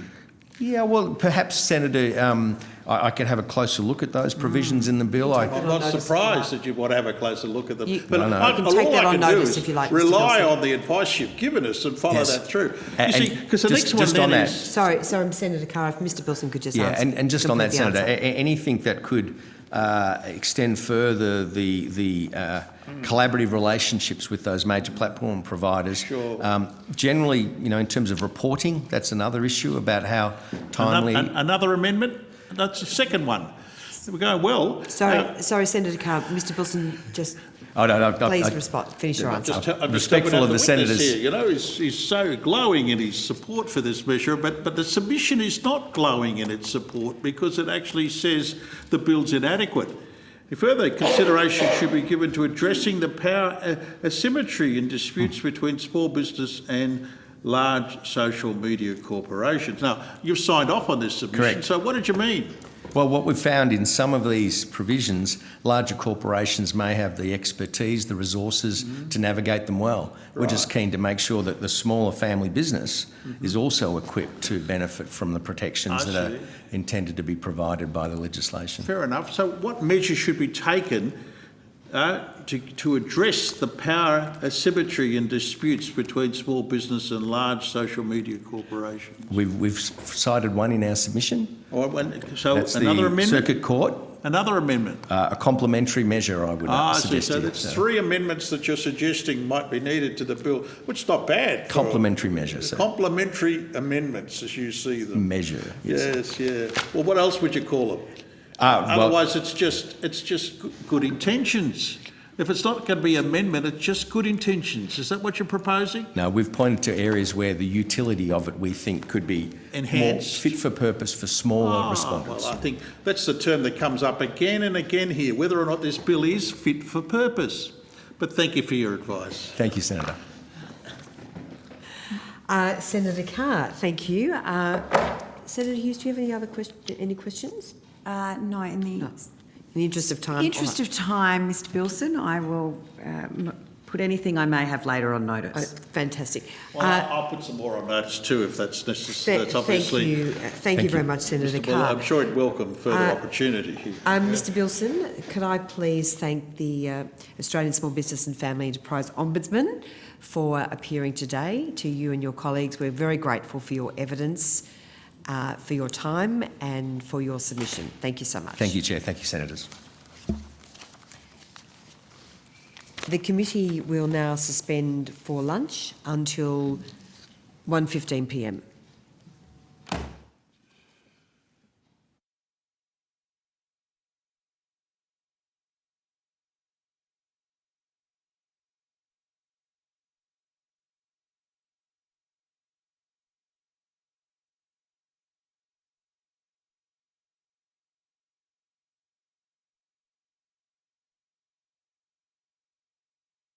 welcome representatives of Dolly's Dream and the Alana and Madeline Foundation, who are attending via teleconference.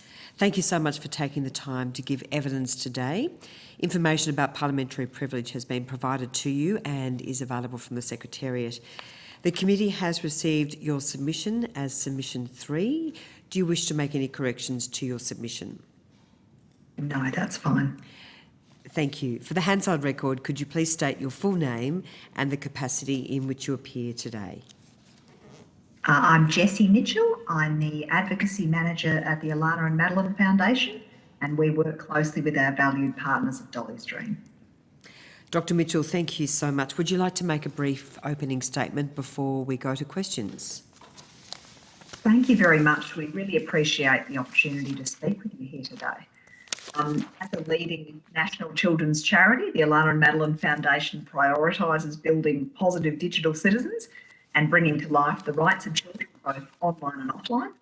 And with our partners at Dolly's Dream, we work to change the culture of bullying and cyberbullying, and we have a focus there on the needs of remote, rural and regional communities. We welcome the news that this bill will be referred to the committee for further consideration, and we welcome the government's commitment to making the digital world a safer place.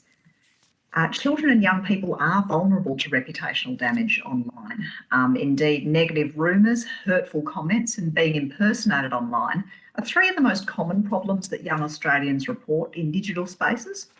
We don't know how many of these incidents would meet a legal threshold for defamation, but we know they can cause distress at a vulnerable stage in life, and unfortunately the use of reporting mechanisms is quite low. Children and young people don't tend to understand reputational damage through the prism of defamation, though, and civil litigation procedures tend to be inaccessible to them.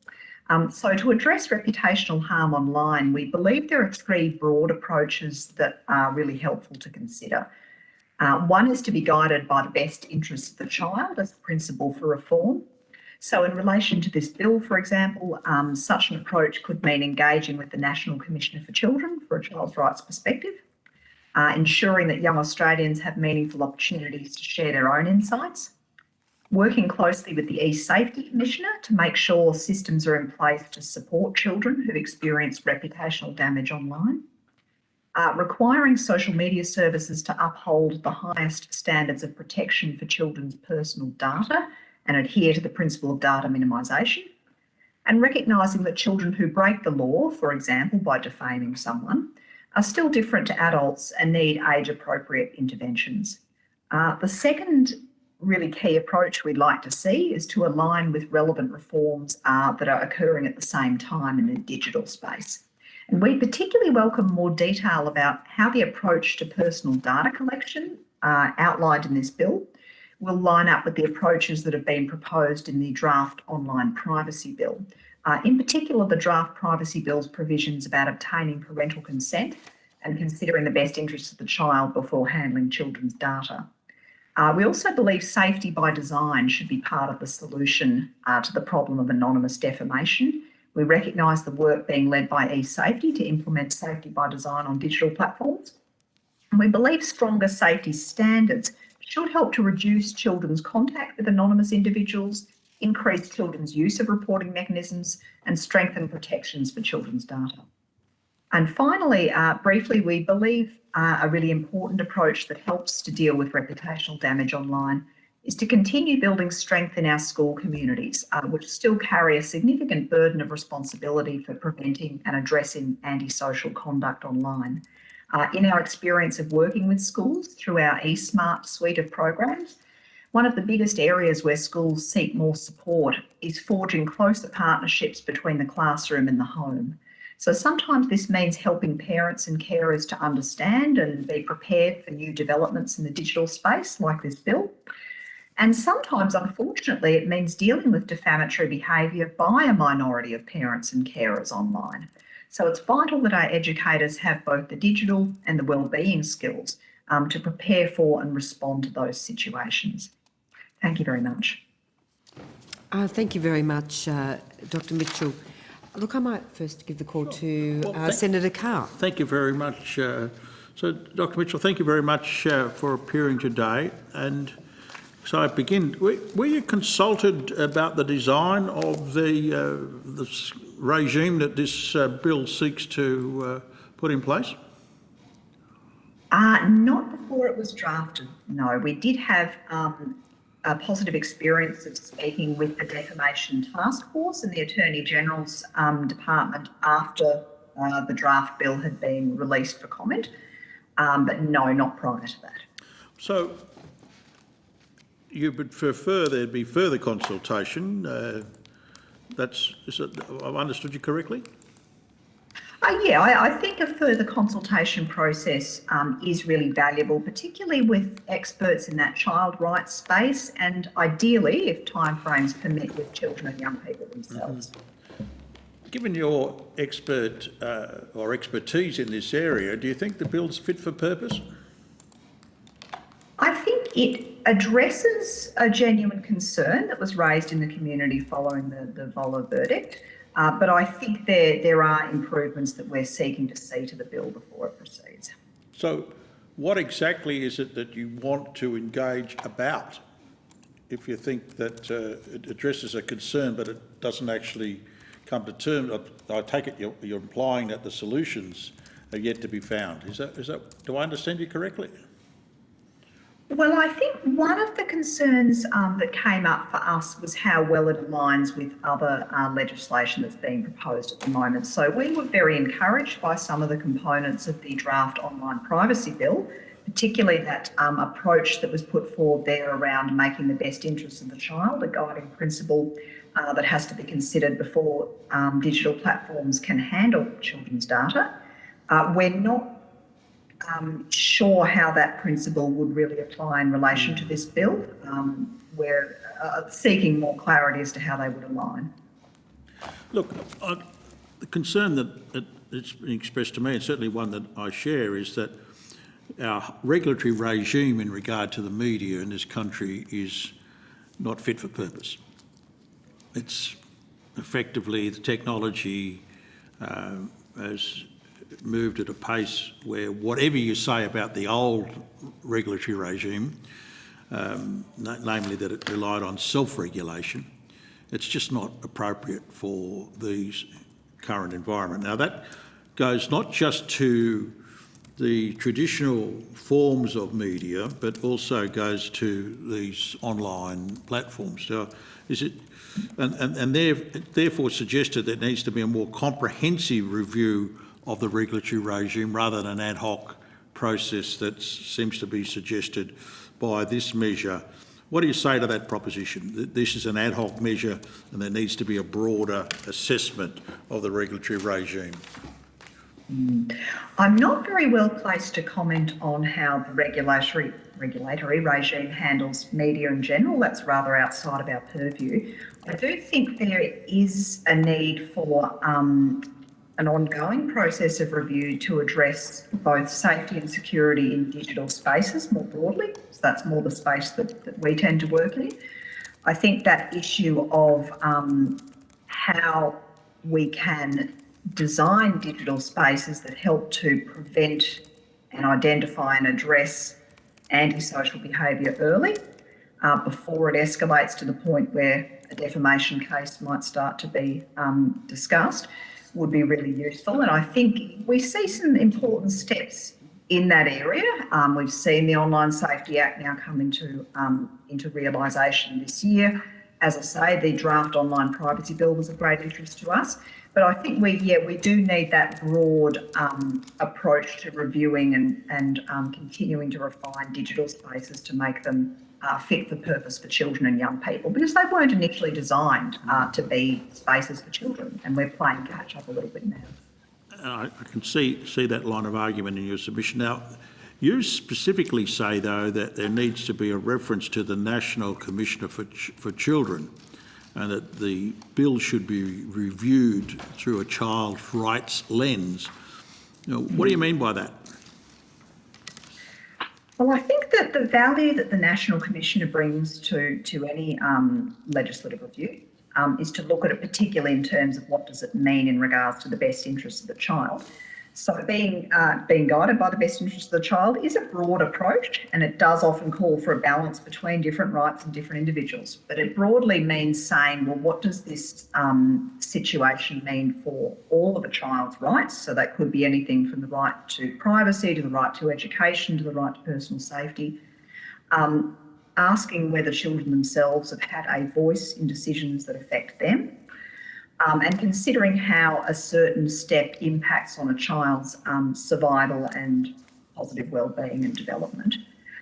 In terms of what a child's rights approach could mean for something like this bill, some of the areas where we have expressed concern have involved what does it mean to be collecting, presumably storing and potentially sharing children's contact details.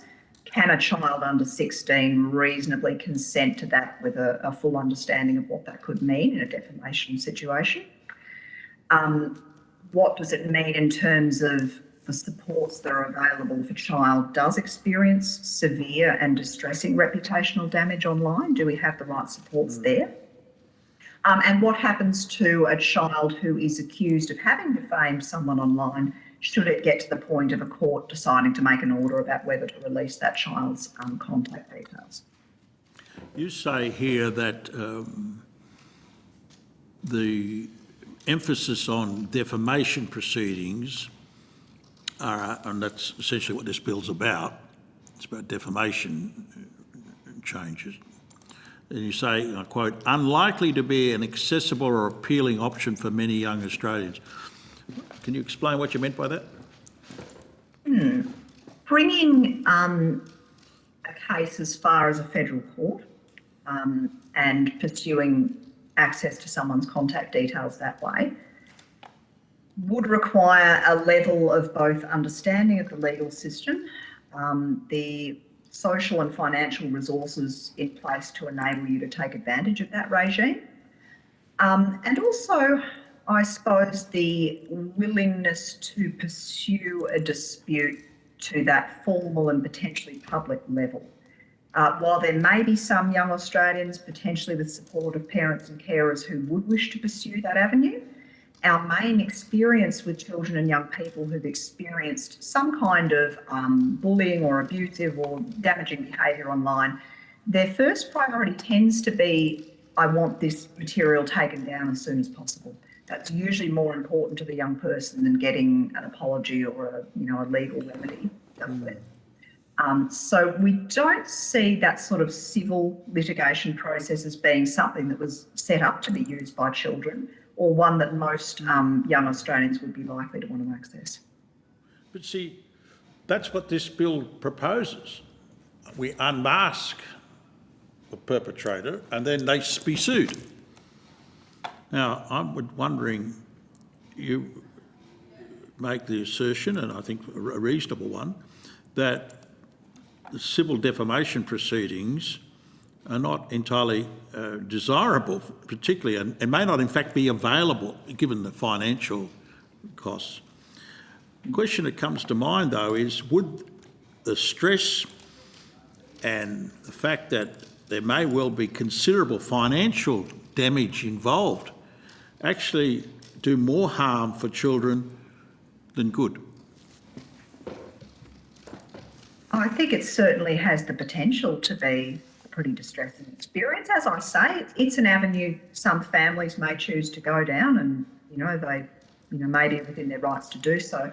My sense is that most children who've experienced reputational damage online are more likely to want an avenue of redress that focuses on getting that material, which may have been shared more broadly by this point, getting that removed very promptly, as quickly as possible, and then being connected to supports that can help them to deal with distress that they may be feeling. It also ideally would involve engaging the child, if they are under 18, engaging their school community in the remedies, because there is often a significant overlap between cyberbullying and school-based bullying. I know eSafety does have some capacity to bring school staff into their resolution of, for example, a child cyberbullying case. So we would see the solution very often as involving identifying who the supportive adults are in that child's life and trying to work on a solution on the ground that involves them. Thank you very much for your advice today. Thanks, Senator Carr. Senator Hughes. Thank you, Chair. I can't actually, is it Miss Mitchell? Sorry, it is? Yes, that's Yeah, right. thank you. Dr. Mitchell. Dr. Mitchell, sorry, I can't quite read the name from here.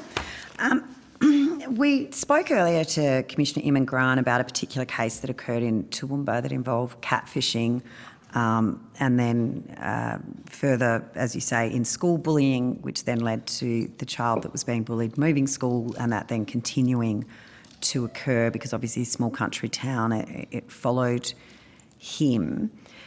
Do you think this sort of legislation will assist in some ways to perhaps discourage people from setting up these fake anonymous accounts because they will be able to be identified into the future, that whilst ultimately, and I mean, I guess that child or his family could have sued for defamation, it may have acted as a deterrent in the first place from those other bullies from setting up those fake accounts?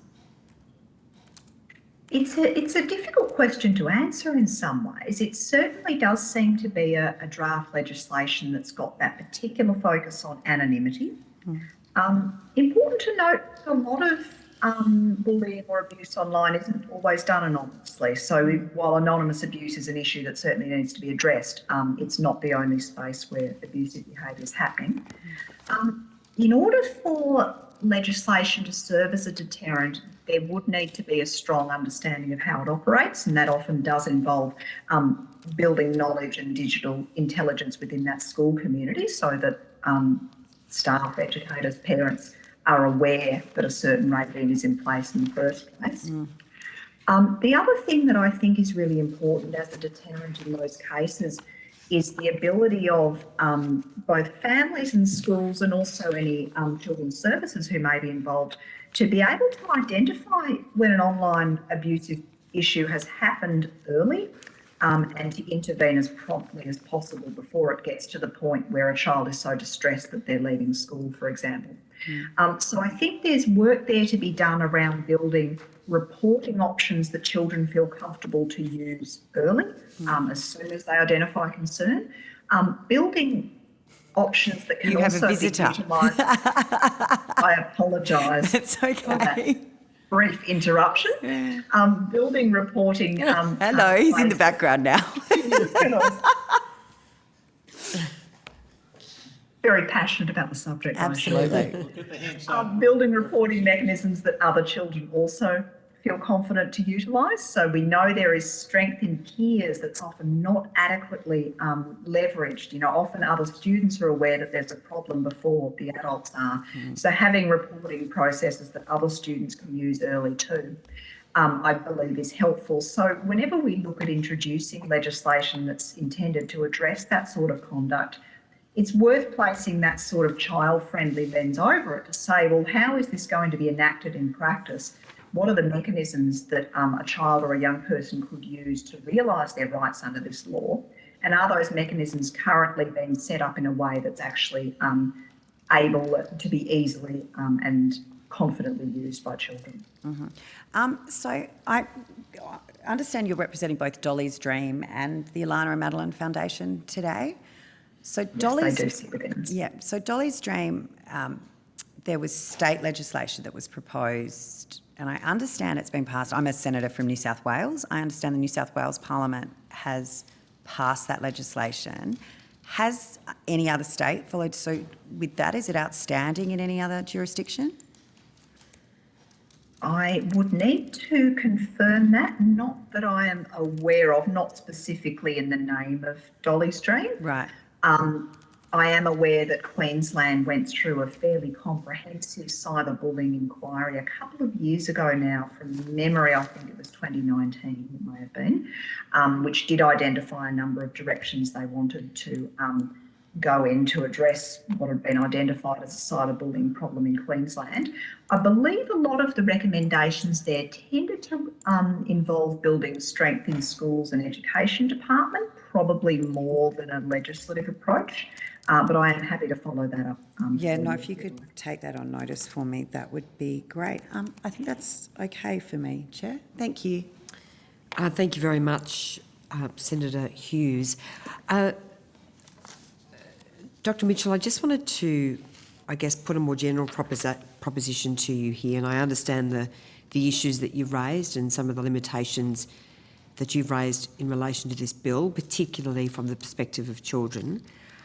I guess this bill is all about sending a strong signal to those who commit defamation, including anonymous trolls online, that between the criminal law, the E-Safety Commissioner, the Online Safety Act, and now this bill, these perpetrators of abuse, and in this case defamatory abuse or defamatory harm, will have nowhere to hide.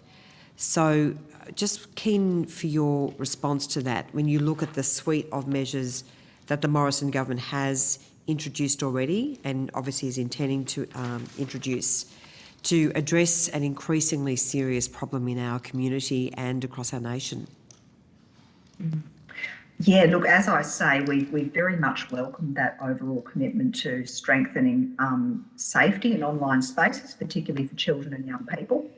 And we have had the pleasure of speaking to a number of these other proposed reforms within the last couple of months. In terms of the issue of anonymous defamation specifically, I think it's about saying, you know, what is the very best solution to this problem? And I think the best solution does need to start with having that greater clarity about how these different reforms do have regard to and align with each other. And I suppose there are some questions that we've put forward, and particularly about how this lines up both with the Online Safety Act and the proposed Online Privacy Bill. Having that clarity about how well they align, I think would help to send the strongest possible message. And also, I suppose, having the awareness that online harm can take many forms. This is a bill that's been introduced to address one very specific form.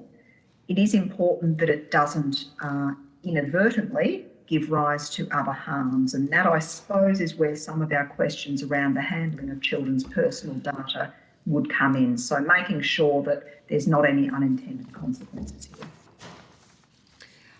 Well, Dr Mitchell, thank you so much for your time today and for your evidence, and can I also commend the work of the Alana and Madeline Foundation.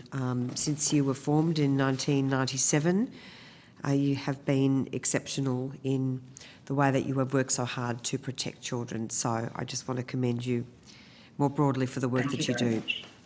Thank you so much. Thank you. Thank you. It is now my pleasure to welcome representatives of the Office of the Australian Information Commissioner. Thank you so much for taking the time to give evidence today. The committee has received the officer's submission as submission 9. Do you wish to make any corrections to your submission? No, I do not. And Chair, it's Angeline Falk here, but I just want to check that you can see my video. It's not coming up my end. We did see it, but you've just disappeared. Right. Look, I'm not sure how I can rectify that right now. It may come good, but otherwise, can we proceed? Yes, with absolutely. Ms Falk, we can hear you loud and clear, so thank you. Thank you very much. That's not a problem. Information about parliamentary privilege has been provided to you and is available from the Secretariat. I remind witnesses that the Senate has resolved that an officer of a department of the Commonwealth or of a state shall not be asked to give opinions on matters of policy and shall be given reasonable opportunity to refer questions asked of the officer to superior officers or to a minister. This resolution prohibits only questions asking for opinions on matters of policy and does not preclude questions asking for explanations of policies or factual questions about when and how policies were adopted. For the Hansard record, would you please each state your full name and the capacity in which you appear today? Thank you, Chair. Angeline Falk, Australian Information Commissioner and Privacy Commissioner. Office of the Australian Information Commissioner. Thank you, Ms Falk. Sarah Garley, Acting Assistant Commissioner, Regulation and Strategy at the Office of the Australian Information Commissioner. Thank you. Do you have an opening statement you wish to make before we go to questions? I do. Thank you very much, Chair. Thanks, Ms Falk. Thank you. So thank you very much for inviting me to appear before the committee this afternoon and for the opportunity to make this brief statement. The Office of the Australian Information Commissioner works to uphold privacy and information access rights and is addressing privacy harms in the online environment. The OAIC has made a submission to this committee's inquiry into the Social Media Anti-Trolling Bill of 2022. And a key theme of this submission and my earlier submission to the Attorney General's Department on the exposure draft of this bill is the need for a proportionate approach to achieving the bill's objectives that appropriately balances individuals' right to privacy with other important public interest considerations. As the independent regulator of the Privacy Act, one of my legislative functions is to examine proposed enactments that may have impacts on the privacy of individuals and ensure that any adverse effects are minimised. It's this role that has informed the recommendations made in my submission on this bill. An important aspect of an individual's right to privacy is the right to anonymity. The Privacy Act currently says that individuals have the right to engage with organisations anonymously or using a pseudonym where it's reasonably practicable. This is an important right to safeguard an individual's personal information and can also ensure safety and security. For example, for a person experiencing domestic violence who wishes to access support online without using their real name to keep their identity and location private. Anonymity and pseudonymity can also enable other rights and freedoms to be exercised, including freedom of speech and association and access to information. The Privacy Act does recognise that the right to privacy is not absolute and privacy rights will necessarily be moderated where there is a compelling public interest reason to do so. And whether this is appropriate will depend on whether any privacy impacts are reasonable, necessary and proportionate to achieving a legitimate objective. The explanatory memorandum to the bill notes that a key objective of the bill is to empower individuals who are the victim of reputational and emotional harm to make an informed decision when deciding whether to institute defamation proceedings. And if they decide to do so, to effect service or to seek an order for substituted service in relation to legal proceedings. As outlined in my submission to this inquiry, an important threshold question that continues to warrant further consideration is whether the privacy impact on all Australian social media users that will result from the collection and verification of their contact details is a reasonable, necessary and proportionate response to achieving the objective of the bill. We recommend that further consideration should be given to whether the threshold of reasonable necessity is made out or whether the objective of the bill may be achieved through measures that have less impact on the handling of personal information. It's one of the fundamental tenets of the Australian privacy principles that information that is collected should be reasonably necessary to carry out the designated objective or policy. In this light, if the bill proceeds, further exploration is warranted into whether data minimisation can be adopted in areas such as the definition of relevant contact details. And we also propose that there ought to be additional safeguards to limit the purpose for which the information is collected and that it not be used subsequently for other commercial purposes. If it is used for purposes outside of initiating legal proceedings for defamation, then we recommend that penalties should apply. Thank you, Chair. That concludes my opening remarks. Thank you very much, Ms Falk. I'll give the call firstly to Senator Carr. Thank you very much and thank you for your statement. You've highlighted in your submission significant privacy concerns about these measures. I'm wondering if you could explain to the committee the nature of those concerns. Thank you, Senator. The bill, as I said, has as its key objective the ability for individuals to take proceedings in relation to defamation and to be facilitated in that process by having access to contact details.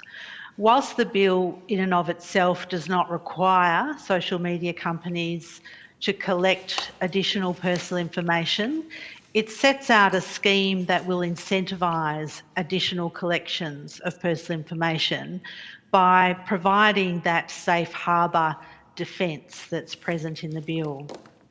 So the impact on privacy is that many social media platforms at present do not determine that it's necessary for them to collect contact information such as identification information about individuals, and they may be incentivised to do so.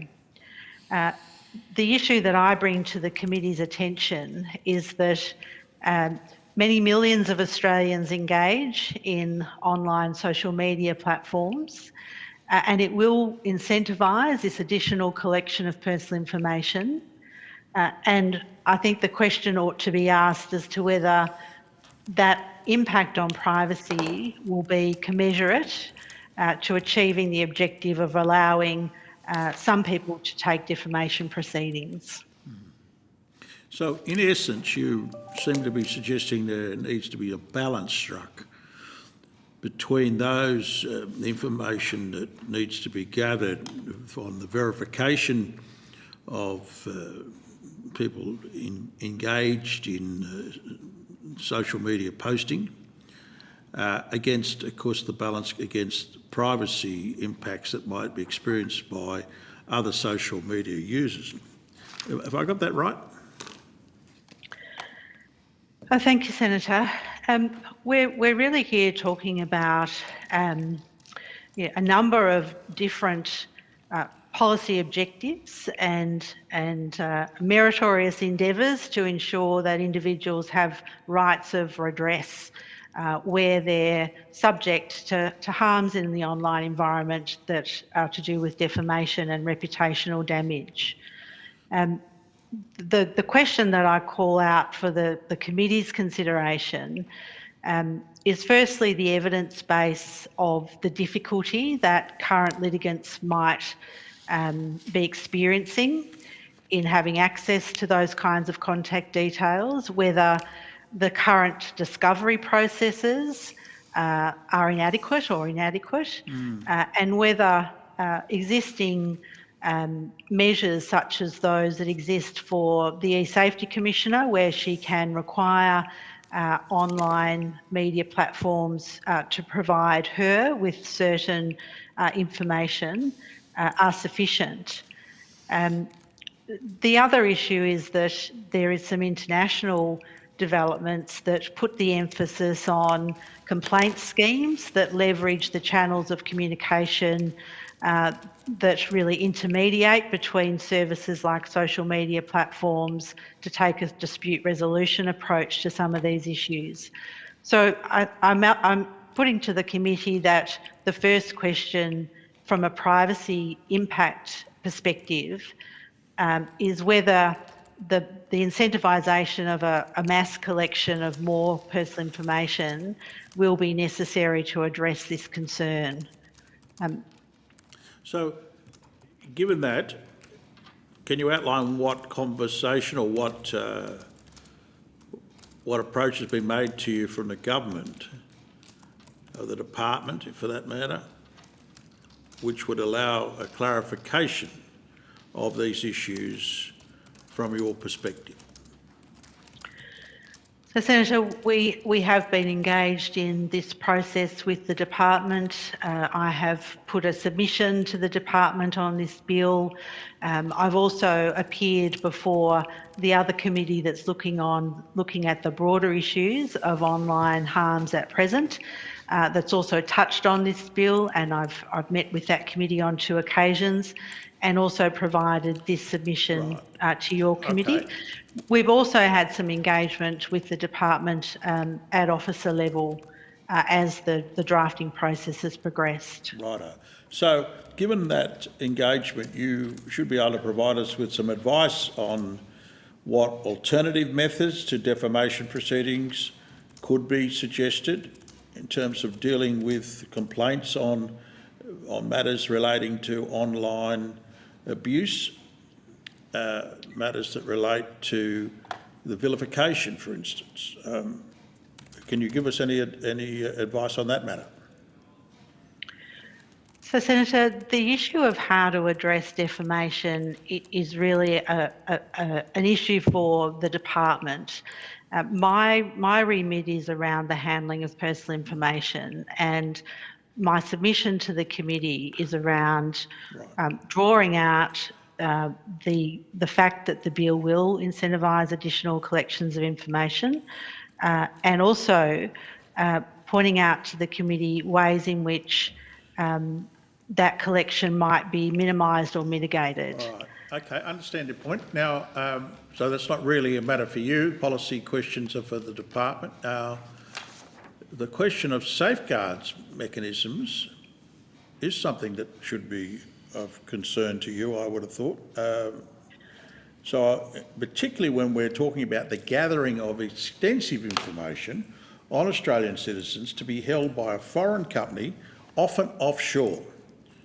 What safeguard mechanisms to monitor and enforce, or that can be enforced by Australian authorities against such foreign companies such as Meta, given that they will be required under this bill to collect such extensive private information? Yes, thank you, Senator. So the issue of protecting Australians' personal information online is central to the work of my office. As I've said, the bill, if it requires, for example, social media companies to collect the name of individuals, it's unclear, I think, the extent to which social media companies would need to have verified people's identity in order to avail themselves of the safe harbour defence. If verification is required, that could require or incentivise social media to collect information like passport details or like driver's licence details. And that is a real impact on Australians' personal information and their privacy. You've called out the issue of the regulation then of those entities. So the Privacy Act would still have work to do. We would regulate the way in which that information is collected and held. We would also be responsible for regulating any subsequent misuse of that information and the security settings that need to be in place. But it's not without challenges. So regulating these big global entities requires me to be arguing the extraterritoriality provisions of the Privacy Act.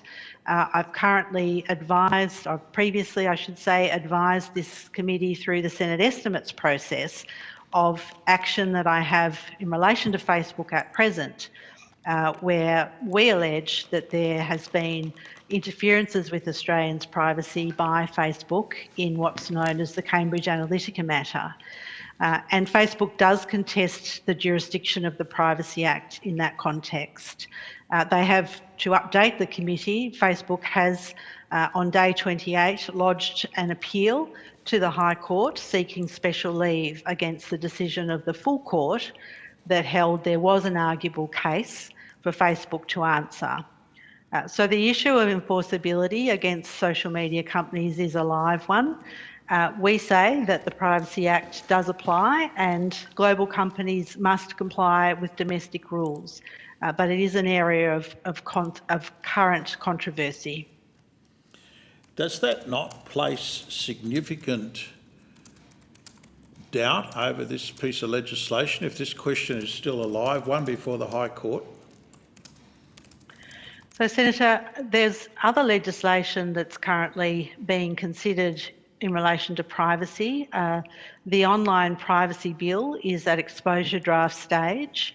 And one aspect of that bill seeks to make some amendments to the extraterritoriality provisions of the Privacy Act to simplify the test and put it beyond doubt that the Privacy Act has that reach to global corporations. So to my mind, I would like to see that kind of amendment go through to support any other additional incentivisation of the collection of personal information by the online companies. So if I can be clear, Commissioner, you're saying that that amendment should be made before this bill is proceeded with? Senator, I think there'd be an opportunity for the committee to recommend that such safeguards be part of this bill if it's to proceed.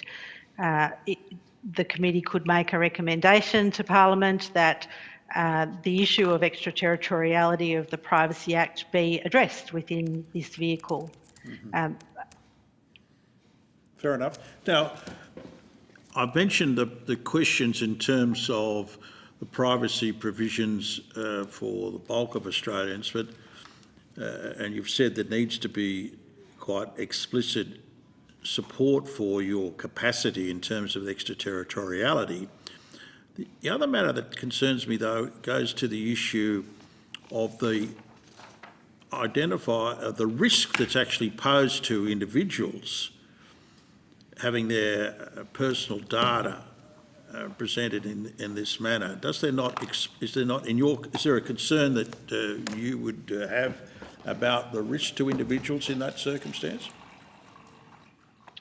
So the bill, as I understand it, would allow social media companies to provide contact information to a person who alleges defamation against a poster.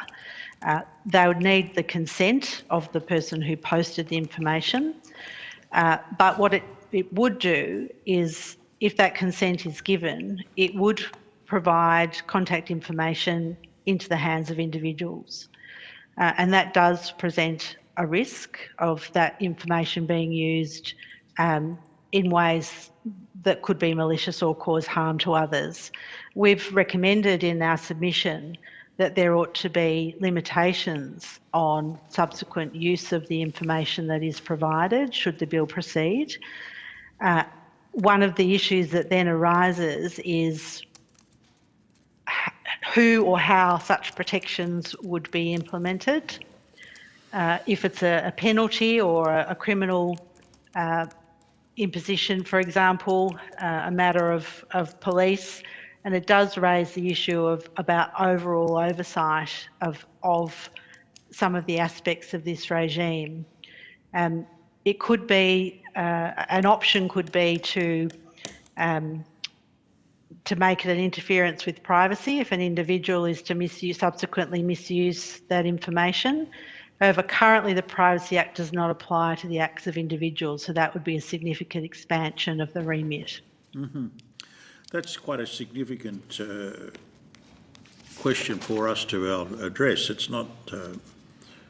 I was just wondering, are there any other matters? You've mentioned a series of them actually that go to making this bill fit for purpose.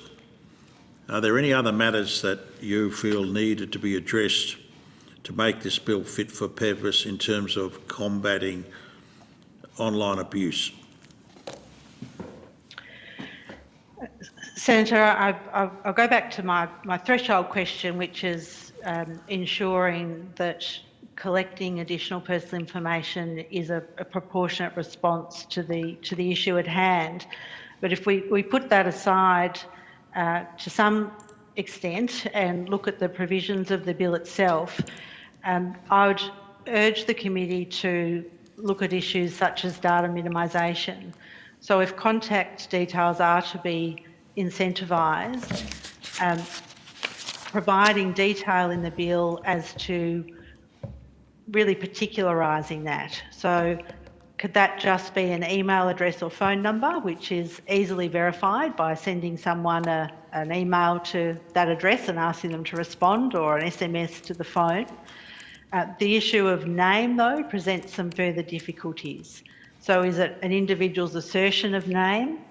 If it actually requires verification of identity, that's a significant expansion of current collection of information, and there would need to be commensurate safeguards that set out how that's to occur and the mechanisms by which that's to be secured. Well, thank you very much. Thank you very much, Senator Carr. Ms Falk, I just wanted to go to one of your recommendations in your submission, being recommendation 4, which is that the bill should include additional safeguards to ensure any information collected by a social media service solely for the purpose of being able to establish the defence to a liability is not subsequently used and disclosed for other commercial purposes. So the difficulty here is the balancing between privacy and also access to justice. Obviously, in implementing defamation proceedings, there will be a respondent in those proceedings, and so once those proceedings are commenced in the court, isn't it the case that that person's name will be known? Thank you, Senator. So if I could clarify the issue that I was seeking to address in recommendation 4.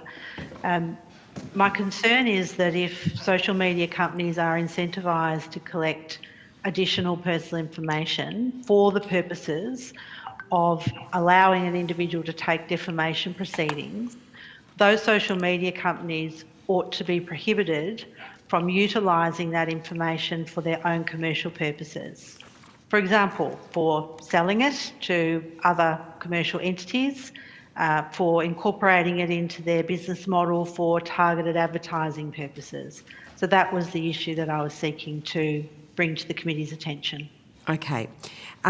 Do you appreciate that in giving Australians the ability to commence defamation proceedings for online defamation and the reputational harm which flows, that the social media companies need to do better with respect to being able to provide information which identifies the perpetrators of defamation or other, defamatory conduct? So, Chair, that it is a big and complex question, and the issue of ensuring that individuals have access to justice is, of course, a very important one, and that individuals ought to be able to seek redress. The area that it's beyond my area of expertise, and there may be evidence before this committee that I'm unaware of.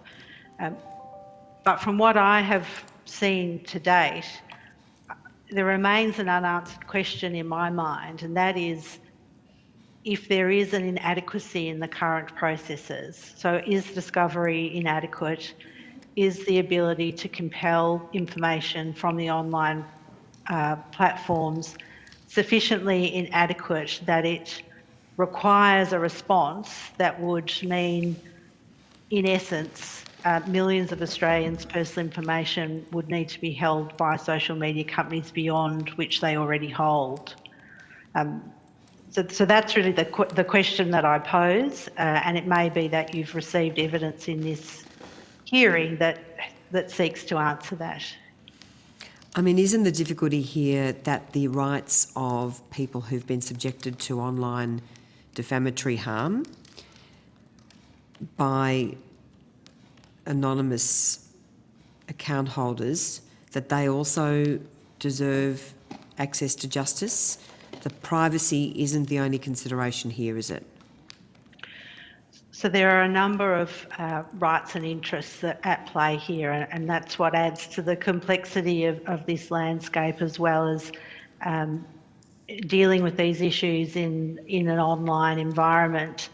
But I think there's still an opportunity to look at the ultimate redress that individuals might be seeking. I agree that, of course, defamation proceedings allows damages to be achieved, but there's other mechanisms that could be considered as part of this bill, like complaint systems that actually arbitrate takedown of potential defamatory material. We're aware of some models in the UK and Canada where consideration's being given to regimes where an individual could request the online platform to take down particular defamatory material. The online platform would contact, using the information that they had, the account holder, and ask for it to be taken down. And after a certain period of days had passed without response, there'd be an automatic takedown that occurred. So there's a number of different models that could be considered. The issue that I bring to the committee's attention is I completely agree that access to justice and the ability to bring legal proceedings is an important right. It will impact a number of Australians, but this proposal potentially will have very broad-reaching impacts on the privacy of all Australians who use social media. And it's that issue of proportionality that I bring to the committee's attention, and whether there aren't other ways that this objective could be achieved. But the Office of the Australian Information Commissioner is not interested in protecting the privacy of those who commit grievous harms online. Is that the case? So, privacy. I mean, in terms of getting the balance right. Yeah, so privacy is not I an just want to absolute make right. sure that the Office of the Australian Information Commissioner appreciates the importance of holding to account those who subject, those who subject others to online harm, including defamatory abuse, that their rights are not placed ahead of those who are victims of this abuse. So as I said, privacy is not an absolute right. The right to be anonymous or pursued anonymous when engaging in the online environment is a qualified one where it's reasonable and practicable. And where other rights and interests are impacted, privacy does give way in certain circumstances.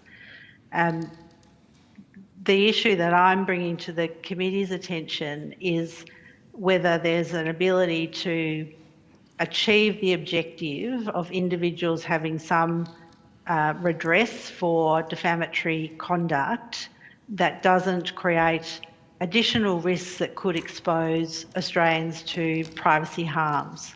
So limiting the amount of information that is collected by social media companies is one way of limiting those risks to privacy harms. I just want to be clear though, you're not suggesting that your office is more concerned about protecting the privacy of perpetrators of defamatory online abuse. I mean, don't you recognise that their privacy should rightly, arguably come second to a victim of online abuse? So, Chair, I share the concern around the behaviour. I mean, you're not in the of business of individuals. protecting perpetrators of online abuse, in other words. No, Chair, we're not in the business of protecting perpetrators. We share the concerns around ensuring that there is a safe online environment for all Australians, and part of online safety is ensuring that personal information is not unnecessarily collected or put at risk from a security perspective. So my role is to look at how can we mitigate those privacy risks while seeking to achieve the broader policy objective that this bill is raising. Look, I just want to finally just look at recommendation 6 of your submission. Your office has said that any decision to expand the rulemaking power in relation to relevant contact details should include a provision which requires consultation with the Office of the Australian Information Commissioner, and whether the proposed expansion is reasonable, necessary and proportionate. So on what basis and how do you decide what is reasonable, necessary and proportionate? Thank you, Chair. I might just draw the committee's attention to the related recommendation at recommendation 5, which is that I recommend that the ability to have rules to prescribe additional categories of contact details should be removed from the bill. so that there isn't an expansion of information that's collected through the rulemaking power. I've then said in recommendation 6 that if that is not accepted, then there ought to be consultation with my office. So there's precedent for this in a number of contexts. The Minister needs to consult with me in relation to the consumer data right and any impacts on the collection of personal information. Similarly, changes in the telecommunications area, there's a requirement to consult with my office. And you've asked how one determines whether something's reasonable, necessary and proportionate. That's right. And it is a process of weighing up and balancing the impact on privacy with the achievement of other legitimate policy objectives, and where there is an impact on privacy, ensuring that there are commensurate safeguards in place. All right, Ms Falk, well, thank you very much. That concludes the committee's examination of the Office of the Australian Information Commissioner. We thank you so much for your time, for your evidence and for your submission. Thank you, Chair. It is now my pleasure to welcome representatives of the Attorney-General's Department appearing in person. Thank you so much for taking the time to give evidence today. The committee has received the department's submission as submission number 10. As you're being seated at the table, I'll give you 10 seconds of breathing room. Do you wish to make any corrections to your submission? No, Senator, thank you. Information about parliamentary privilege has been provided to you and is available from the Secretariat. I remind witnesses that the Senate has resolved that an officer of a department of the Commonwealth or of a state shall not be asked to give opinions on matters of policy and shall be given reasonable opportunity to refer questions asked of the officer to superior officers or to a minister. This resolution prohibits only questions asking for opinions on matters of policy and does not preclude questions asking for explanations of policies or factual questions about when and how policies were adopted. For the Hansard record, could you please each state your full name and the capacity in which you appear today? Certainly, Senator. Michael Johnson, Assistant Secretary of the Defamation Task Force in the Attorney-General's Department. Thanks, Mr Johnson. Graham Bannerman, Director of the Defamation Task Force in the Attorney-General's Department. Thank you very much, Mr Bannerman. I'm going to give the call for... I'm sorry, do you have an opening statement before we go to questions? No, Senator. Happy to go straight to questions. Thank you. I'm going to give the call firstly to Senator Bragg. Thanks very much, Chair. Look, thanks for your time and thanks for your submission. I actually found it to be pretty clear. Not that I'm surprised, of course. But I just had a couple of questions. So, firstly, if there is a publisher's defence as part of our suite of laws, do you think that there's any potential risk of publishers doing less than they would be doing now? I mean, you'd be aware of some evidence that's being presented to the committee. I wondered if you might be able to talk to that. Certainly, Senator, and if I could perhaps just clarify your question at the outset. You mentioned defences available to publishers. Simply informed by the other evidence that's been given today, are you referring to the protection provided in the bill to social media page owners? No, the publishers. So there are, at least in this scenario, there's at least 3 publishers who could be, under current law. Social media platforms. Social media platforms? Yep. So it's the question you've asked has very different considerations for, on one hand, the page owners, and on the other hand, the social media platform. So I'll answer it in the context of the social media platform. The answer to your question is no. I don't think that the protections or the defence, to use probably a more specific term in the bill, that's provided to the social media platform will make it easier for defamatory material to be posted. In fact, the intention is that it will make it harder. The intent for that part of the bill, that part being all of the mechanisms which seek to provide avenues for the person who is faced with defamatory comments on social media to respond are intended most directly to put the dispute between that person, I'll call them the victim, though that's maybe not the best terminology, but for ease, I'll call them the victim, and the poster or the perpetrator.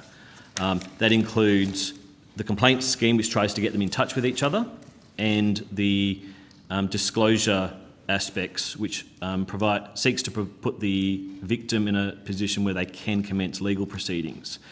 So the defence that's available for social media providers, which as you say does provide protection for them from liability, is a conditional defence, and it's intended to incentivise the social media company to cooperate with the ultimate aim, if everything goes perfectly, of the contact details being able to be provided and the victim can commence proceedings against the perpetrator. And in those circumstances, the social media company gets the defence.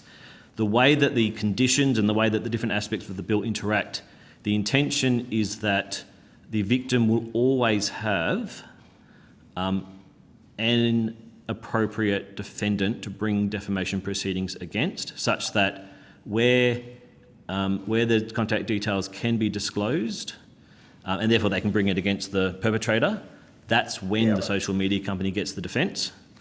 And the perpetrator can be held accountable, as should be the case, because they're the person or entity who originated the defamatory material. And only when they can't get that material, cannot get that contact details to put them in touch with the perpetrator, then the social media company does not get the defence, and therefore they remain, as is the case under current law, a viable defendant for defamation proceedings to be against. So that mechanism, I would not suggest, would reduce the risk of defamatory comments online. In fact, it through the multiple mechanisms. I don't mean to overtalk you, but I just wanted to check something before you go on. So it's okay. So effectively, what you're saying is, once the social media platform has put the people in contact with a view to resolving the situation, then they could use that defence. That's correct, and there's a number of other conditions the social media company must also satisfy, but provided they satisfy those other conditions, once the contact details have been provided appropriately and inconsistent with the provisions in the bill, then yes, the social media company can access the defence. And my question is, why do we need to give these enormous companies this defence at all? It's probably a stupid question, but maybe you can avail me of a sensible answer. Certainly. And like I mentioned, Senator, the ultimate intention of this bill is actually to open up the perpetrator, and particularly in circumstances where that perpetrator has operated anonymously. So the purpose of giving the social media companies the conditional defence is to incentivise the social media company to assist in that process, so that the victim, the person whose reputation has allegedly been defamed, can get at, through appropriate means, through complaints and through commencing legal proceedings, the perpetrator. And ultimately, if we can disincentivise or create consequences for making defamatory comments online, the big picture goal for all of these mechanisms is to reduce the number of defamatory comments being made in the first place. Okay. Just quickly, you across the basic online safety expectations? Not intimately, Senator. That's a subject matter that belongs in the infrastructure portfolio. Communications. Okay. Yes, Yeah, the department begins with infrastructure, yes.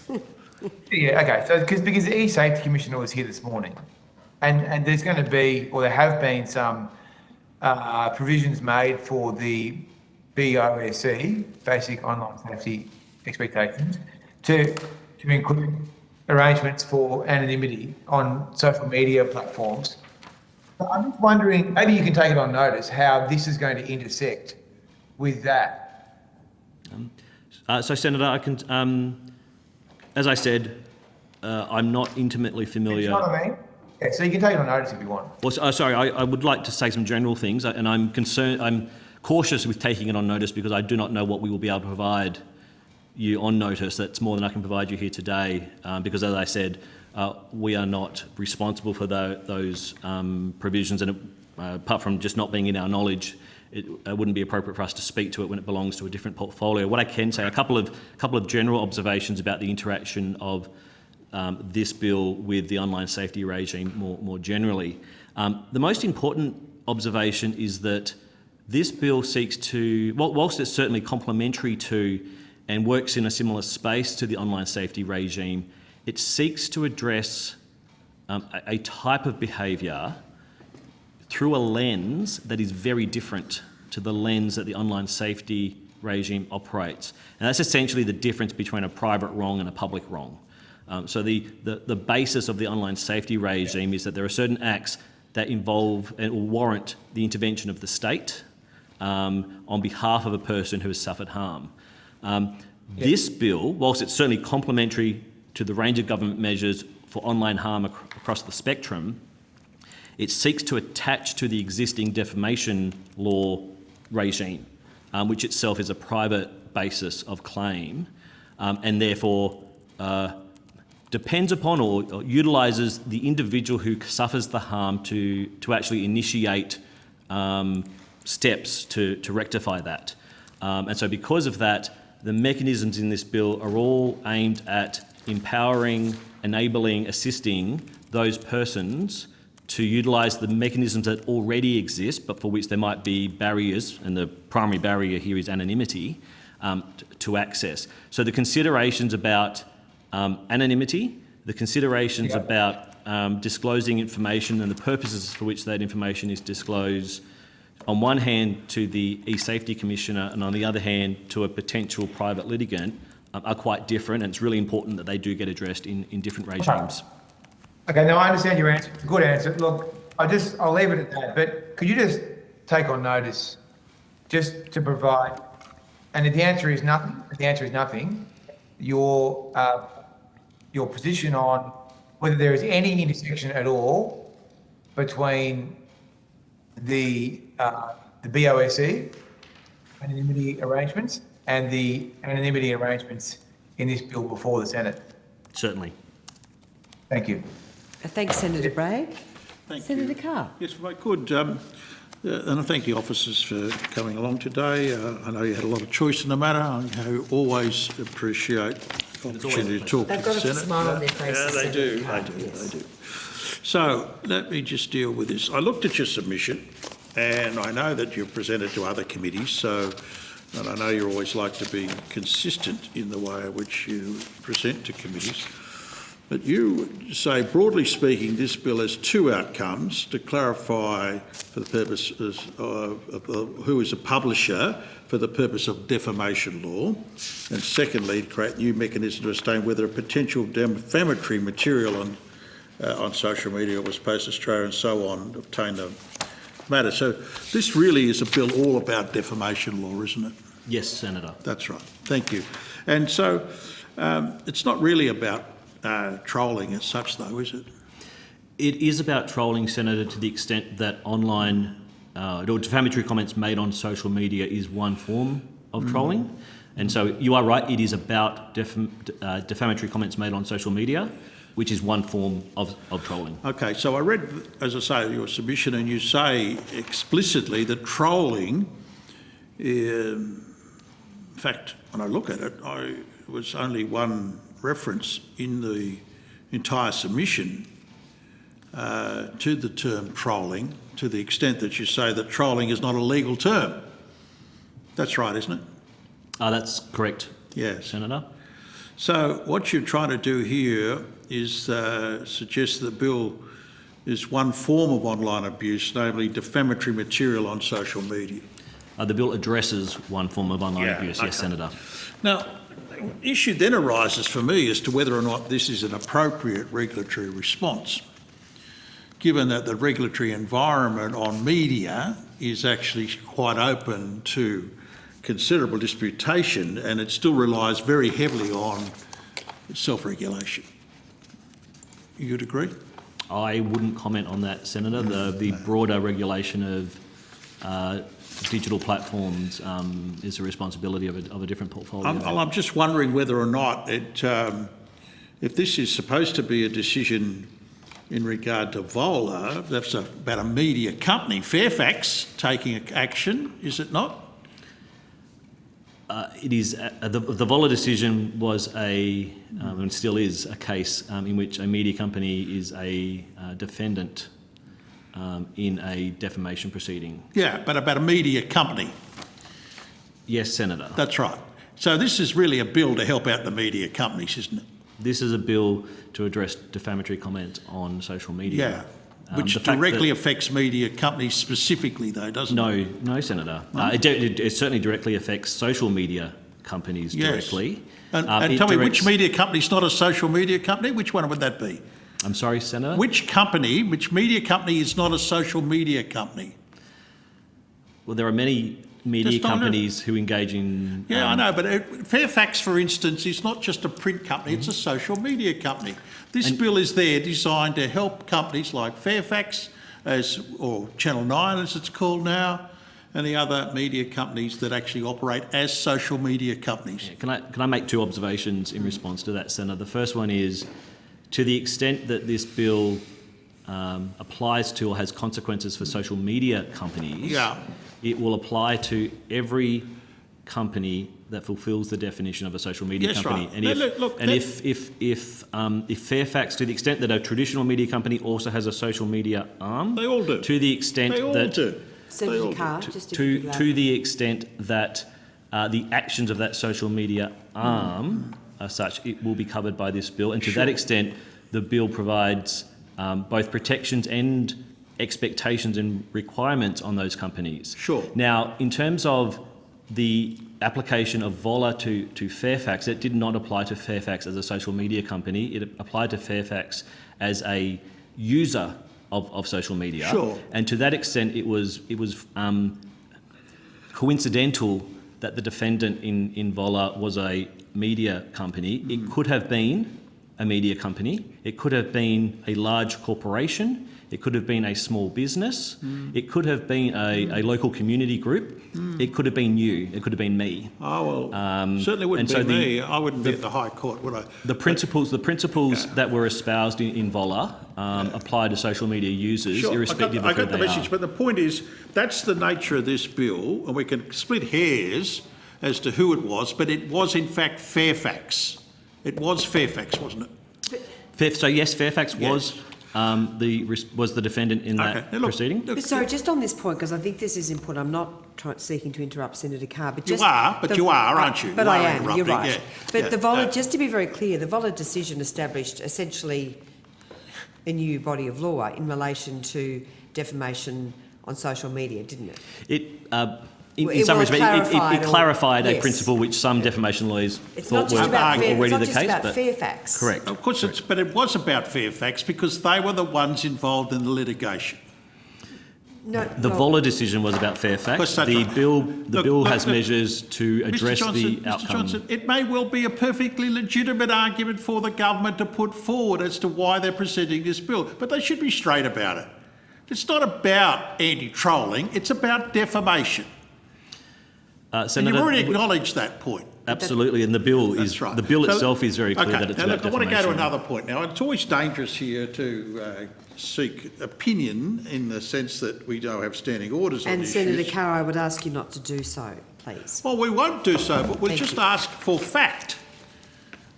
As distinct from opinion. Yeah, providing you're not seeking it. Which is what we've just established in regard to Fairfax. Now, Vola decision is not actually complete, is it? The Vola proceedings are not complete. The High Court decision in Vola is complete. Yes. So in regard to the defence of innocence of dissemination of material is potentially available still, is it not? To the parties in that dispute, correct, but that doesn't go to the principles that were espoused by the High Court in the High Court phase of the proceeding. That's right. So we'll be clear about this. The case is not actually concluded yet. That's correct, Thank you. So what is the defence of innocent dissemination? It is a mechanism that's provided for at both common law and in the model defamation provisions which are implemented in states and territories, which I won't be able to give you an intricate explanation, but essentially certain types of publishers, so specifically not primary publishers, secondary publishers, can, if they meet certain criteria, avail themselves of a defence to potential defamation liability if essentially they were not responsible for the publication and took all reasonable measures once they became aware of it. So let's go to that issue, because as I read it,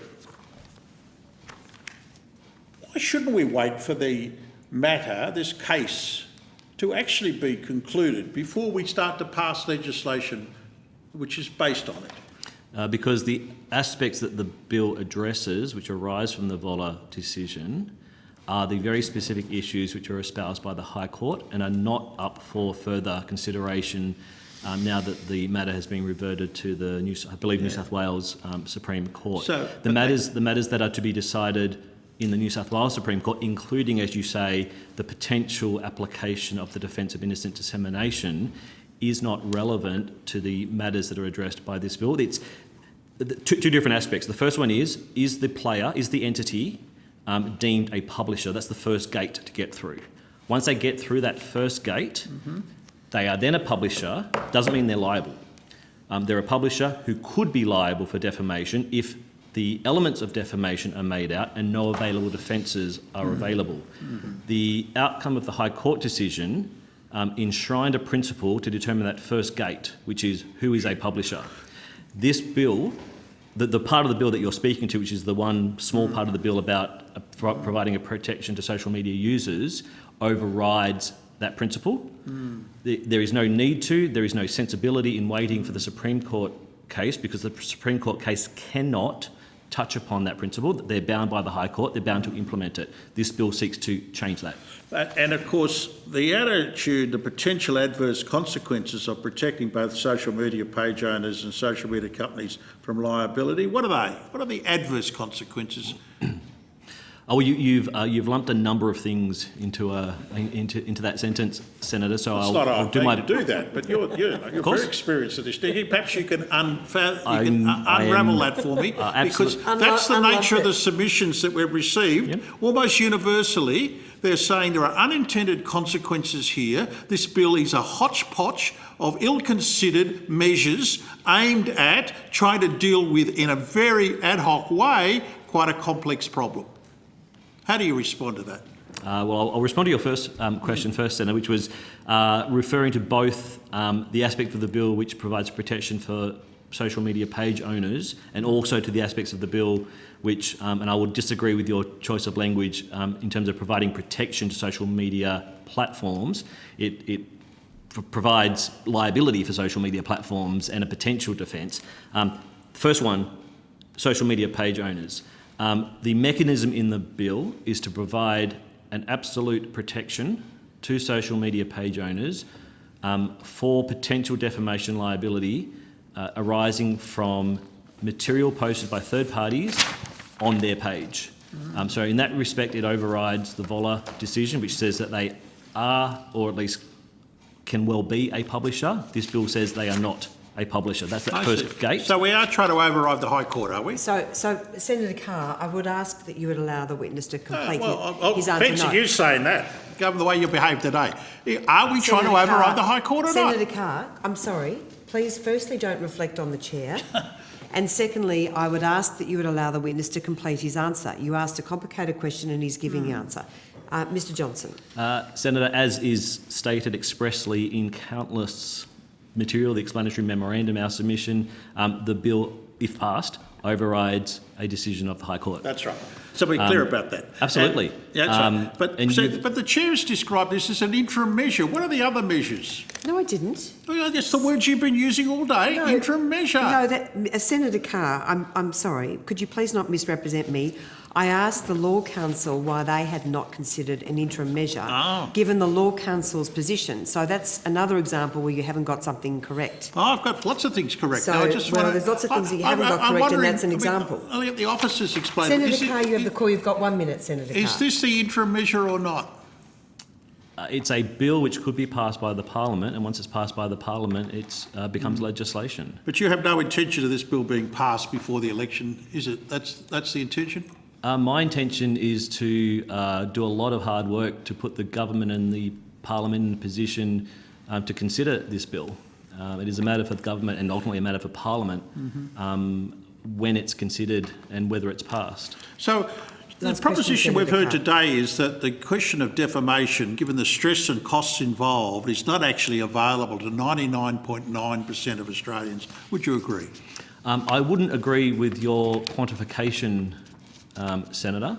I certainly would agree and have previously stated that that defamation proceedings, commencing defamation proceedings, just like commencing any legal proceedings, does have barriers, cost barriers, time barriers, expertise barriers, and there will be a proportion of the population for whom accessing remedies and that avenue is not realistic. So this is a bill for the mega rich. That's what this is about, isn't it? No, Senator.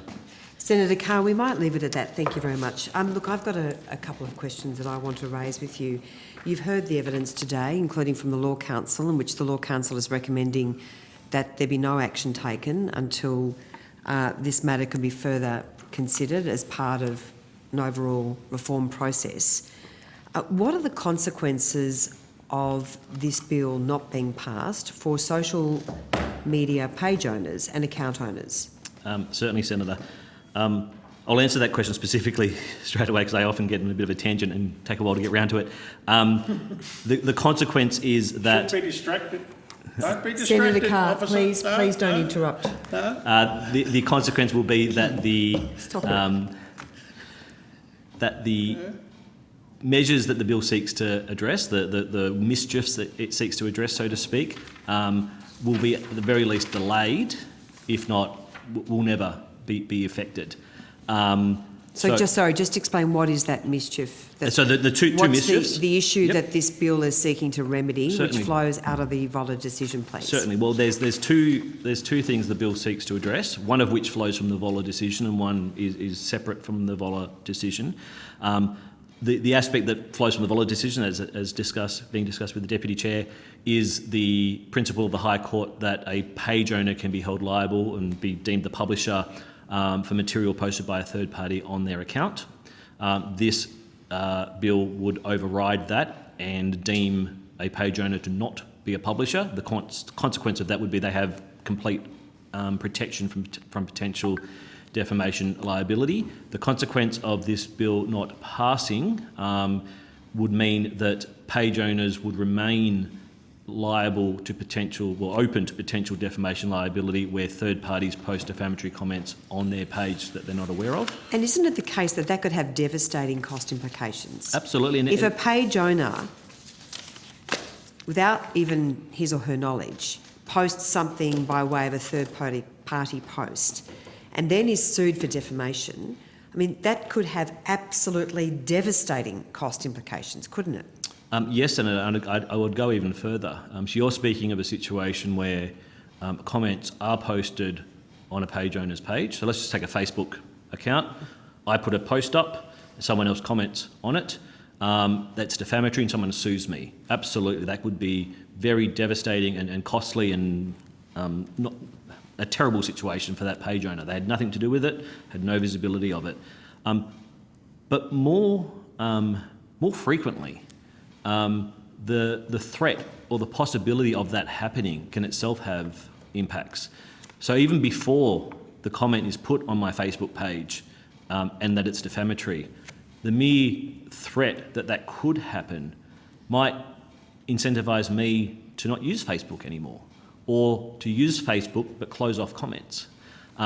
It may require me to expend a large amount of money to employ someone to constantly review people commenting on my Facebook page to make sure that anything defamatory can be removed. And whilst a big company might have all the resources to do that, a small company, a community group or an individual can struggle to be able to do that.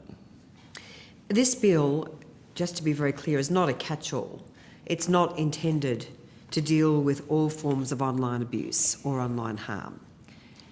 There are other legislation passed by the government which deal with those matters, and of course there's also the criminal law.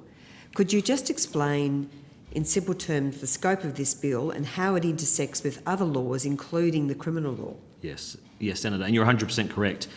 This bill does not seek to address everything, all forms of online harm, and it also does not seek to address all avenues of responding when reputational harm is effected on social media. The points the Deputy Chair mentioned are quite accurate, which is not everybody can access defamation proceedings. Not all objectionable material on social media meets the criteria of defamation, let alone is even roughly about reputational harm.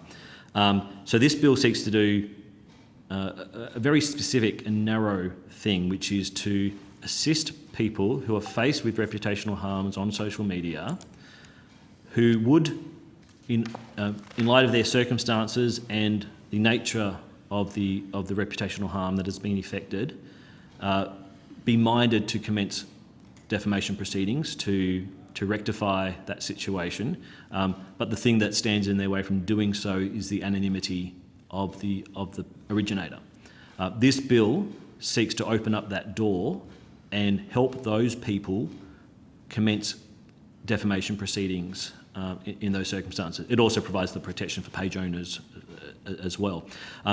When objectionable material is posted online, whether that be, and defamation proceedings is not the appropriate avenue to pursue, and that could be because the person themselves, defamation is just not real, litigation is just not realistic because it's expensive, it's complex. It could be because it's not reputational at all, so defamation, even with all the money in the world, defamation just doesn't fit. It could be because the matter is sufficient, but important to the person, but sufficiently small that litigation just is not the right tool. In all those circumstances, there's a suite of other measures that are available, and you've referenced them, predominantly the Online Safety Act and provisions in the Criminal Code, which can operate to provide a suitable remedy or response to that. And it can be overlapping with defamation in that it can, in some situations, the person has options to pursue one or the other, and in some circumstances it's not defamatory, so their options are to pursue recourse through the eSafety Commissioner or a complaint to the police for a breach of the Criminal Code. Is it the case, do you agree, that the bill is important as a way of addressing, I guess, the Voller decision insofar as it has a chilling effect on free speech? Because as you were talking about before, if you run a social media page and the only way to protect yourself from the harmful implications of defamation and someone taking defamation proceedings against you by reason of a third party posting on your page is to shut your page down, then that's pretty harmful to free speech, isn't it? It is, Senator, yes. And one of the intentions of this bill is to have that exact effect, is to avoid the spectre, the threat of defamation liability impacting page owners utilising their social media accounts in ways that are appropriate and bring great benefit to society. I just want to ask you in relation to the concerns raised by the Australian Information Commissioner and the recommendations she's made about privacy. Can I ask you to respond to the concerns that she has raised? Certainly, Senator. And look, we agree with the points raised by the Information Commissioner. The privacy considerations are very important. As Ms Falk mentioned, I mean, privacy isn't an absolute right, it's balancing considerations. And what we always need to do whenever a measure is proposed that impacts privacy, and the measures in this bill will impact privacy. They incentivise social media companies to collect information, and they provide mechanisms where information can be disclosed in appropriate circumstances. So that does impact privacy. As Ms Falk mentioned, it's all about the extent to which the imposition on privacy is necessary, reasonable and proportionate to meet the legitimate policy end that it pursues. And we consider that the measures in this bill do that. They impact privacy to the minimum extent necessary to achieve the legitimate policy ends that the bill pursues. The reasons it does that is the core intention of the relevant part of the bill is to enable people who face defamatory comments online to commence legal proceedings. To commence legal proceedings, you need certain information about the person you want to commence legal proceedings against. It takes a data minimisation approach. It includes only the relevant contact details that are likely to be necessary for a aggrieved person to be able to get an order for substituted service from a court. The bill also includes many safeguards to minimise the risk that the disclosure of information will occur in circumstances other than when it's intended in the bill, which is to commence legal proceedings. So you say that this bill gives social media platforms the incentive to collect information, but doesn't it also, and more fundamentally, give social media platforms the incentive to behave more responsibly? Absolutely. And isn't that a big part of the problem, that they've been getting away with blue murder, allowing anyone to post anything without having regard to the consequences, which can have devastating impacts? Certainly, Senator. The impact of the bill will be to, like I said, predominantly it's to try to disincentivise the actor in the first place, the perpetrator. They're the real person who has done the posting of defamatory material, which is the... And that's because they're potentially liable to be found out? Exactly. And then they will be made liable in any defamation claim. So that should curtail some of the behaviour. If you're an anonymous troller or you have an anonymous account and you know that you might be found out because of the law, then perhaps that will give you the incentive to act more appropriately online. Exactly. And in terms of the incentives on social media companies, there are both direct and more long-term incentives, I guess, that will fall upon a social media company. The direct incentives is to assist the aggrieved person identify the perpetrator and to allow them to bring proceedings. And if they're not able to do that, then they remain a viable defendant in legal proceedings, which they already are. In terms of the long-term incentives that the mechanisms in the bill can provide to social media companies, if social media companies undertake a calculus over the long term of their potential liability for defamation because of anonymous users are posting material that's defamatory, and in certain circumstances it's not possible to reveal those contact details and therefore they remain the viable defendant, it would be a good outcome if that incentivises social media companies to do more when defamatory comments are posted on their platform. Can I ask you about jurisdictional reach? I mean, we obviously have, the government has the power to make orders which have extraterritorial application. However, what happens in relation to enforcement of those orders? Isn't that a very major issue? Because as I understand it, Twitter, for instance, there's been orders made against Twitter, and Twitter has actually, the plaintiff in those proceedings, has not been able to enforce those orders. Yes. So how is that issue remedied or addressed? So a couple of aspects on that, Senator. First of all, in terms of extraterritorial application, strictly speaking, the bill itself, the majority of the bill applies either in Australia or to things that have a meaningful connection to Australia. And one thing the bill does not do, which is seek to address broader aspects of defamation proceedings. So to the extent that there is already a challenge or difficulty in enforcing the outcome of the defamation proceeding against a foreign defendant, that's a challenge that exists in all civil bases of claim before the courts. This bill does not seek to address that. What the bill does But the bill does give the plaintiff the ability to bring the social media platform into the proceedings by way of determining that they are the publisher and therefore the respondent. So you're saying that even though you can drag a Twitter or a Facebook into the court, run a defamation claim, get an order, get a damages finding, and then isn't the issue that the plaintiff perhaps has no way of enforcing that court order here in Australia? What I would say, Senator, is that those are aspects of broader, frankly, a broader civil procedure. And to the extent But that they're very relevant though, aren't they? Absolutely, they are very relevant. They are real challenges, and they are barriers in all bases of civil claim in which the defendant is a foreign entity. Well, couldn't that be addressed by perhaps looking at assets that need to be held by these social media companies here in Australia, so that there is a way in which a litigant here in Australia could basically ensure that the court order is actually means something, is enforceable? So the again, and just to make clear, we are talking about the substantive defamation proceedings, which this bill does not touch upon, because this bill does include measures to facilitate enforcement of its own measures against foreign social media companies. But in terms of that larger issue, the points you raise are a real barrier and a real challenge to people who bring civil legal proceedings, but it is an issue that rises well above defamation. There are already measures in place to try to make that easier.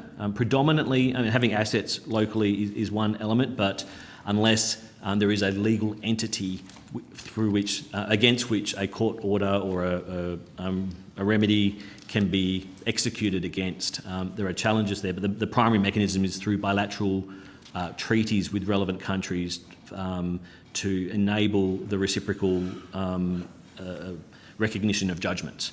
And that's a large issue, and lots of work happens in that in other spaces, and this certainly would latch onto that. But this bill does not seek to fix that larger issue. This bill seeks to address the entry issue, which is to commence the legal proceedings. And the mechanism the bill does have... And isn't that perhaps why it's so important that the Attorney-General has the right to intervene? Because if a judgment needs to be enforced in another country, say the United States, or another country, then that obviously will involve very, very complex proceedings and very costly proceedings. The basis for the Attorney-General possibly intervening in matters is intended to allow the government to put forward its views on the interpretation of the provisions of this bill, noting that this bill, if it passes into law, will be new and may warrant from the government putting its views forward. It also allows the Attorney-General to intervene in defamation proceedings where one of the parties is the social media company. The primary purpose of that is to rebalance the imbalance of power between a big social media company and a small applicant in defamation proceedings. It's not intended to address those broader issues of extraterritorial enforcement of the judgment. That wouldn't be a matter that would be argued as a matter of legal principle in the case. That would be effected after the case with existing mechanisms and legal principles that already exist. Mr Johnson, there is a substantive question being raised, given the fact that you've mentioned treaties, whether or not these measures are in fact in breach of treaty obligations. The Business Council, for instance, has said that these measures may well be inconsistent with the US Free Trade Agreement. There was a whole series of free trade agreements that actually would perhaps put these measures in doubt. Would you agree? I agree that there is a wide range of free trade agreements, well, that's Senator. right. Yeah, that's very clever of you to be able to identify that. I'm asking a specific question. Are these measures in breach of our trade agreement obligations? No, Senator. Why do you say that? I'll fall short of giving legal advice to the committee, do that, Senator. Senator Carr, I'm happy to give you I will the give you a call fact, Senator, which is that the treaty you refer to has exception provisions, and that we are of the view that this falls within that exception provision, which makes it permissible. So that's AG's opinion? Senator Carr, is that DFAT's opinion? Senator Carr, if I could just ask you, you don't have the call, I'm just nearly finished. I might notice that there's been 3/4 of the time is taken up with the government on a government bill Normally we get Senator- half the time. Yeah, Senator Carr, very happy to hand back to you. If you just bear with me for a couple more minutes. So just going to the enforceability and the access to justice issues, I'm aware that a number of social media platforms have argued that they don't hold the information, identifying information here in Australia, and therefore that also presents an issue. Does this bill seek to remedy that at all? In part, Senator, the bill certainly does not seek to have social media companies hold data in Australia. What the bill does do, that when we are talking about a foreign social media company, that gives rise to challenges of both practical and legal challenges of the complaints being made against the social media company, but also most poignantly, orders being served and enforced. And in the context of this bill, the most relevant aspect is the end user information disclosure order process, where there is a foreign company involved, and whilst the companies have asserted in their submissions that by all means they'll comply with an order by the court, because of course they will, if push was to come to shove, there would be no means of enforcing those orders against a company that's situated in a foreign jurisdiction. So to deal with that challenge, the bill has a requirement on foreign social media companies to have a local entity, a nominated entity, that is able to do a number of things that are prescribed in the bill. And as a result of that, among other things, the information disclosure order that the bill provides for can be served against, and the nominated entity is required to fulfil that order, essentially on behalf of the foreign social media company. Thanks, Mr Johnson. I do note that Senator Carr made some complaints about the time allocated. There are 4 coalition senators attending the hearing today, and only one Labor Turn senator. it up. I could quite easily leave and they'll be here by themselves, so that'll be the end of the hearing. Senator that's Carr, not really over- a reasonable basis on which to try to play those silly games. Senator Carr, over to you. You have the call. Yes. Now, I've asked you a specific question about the questions of trade agreements. You said there are exemptions. Yes, there are exemptions for health and defence. Tell me which is the exemption that puts in place media regulation?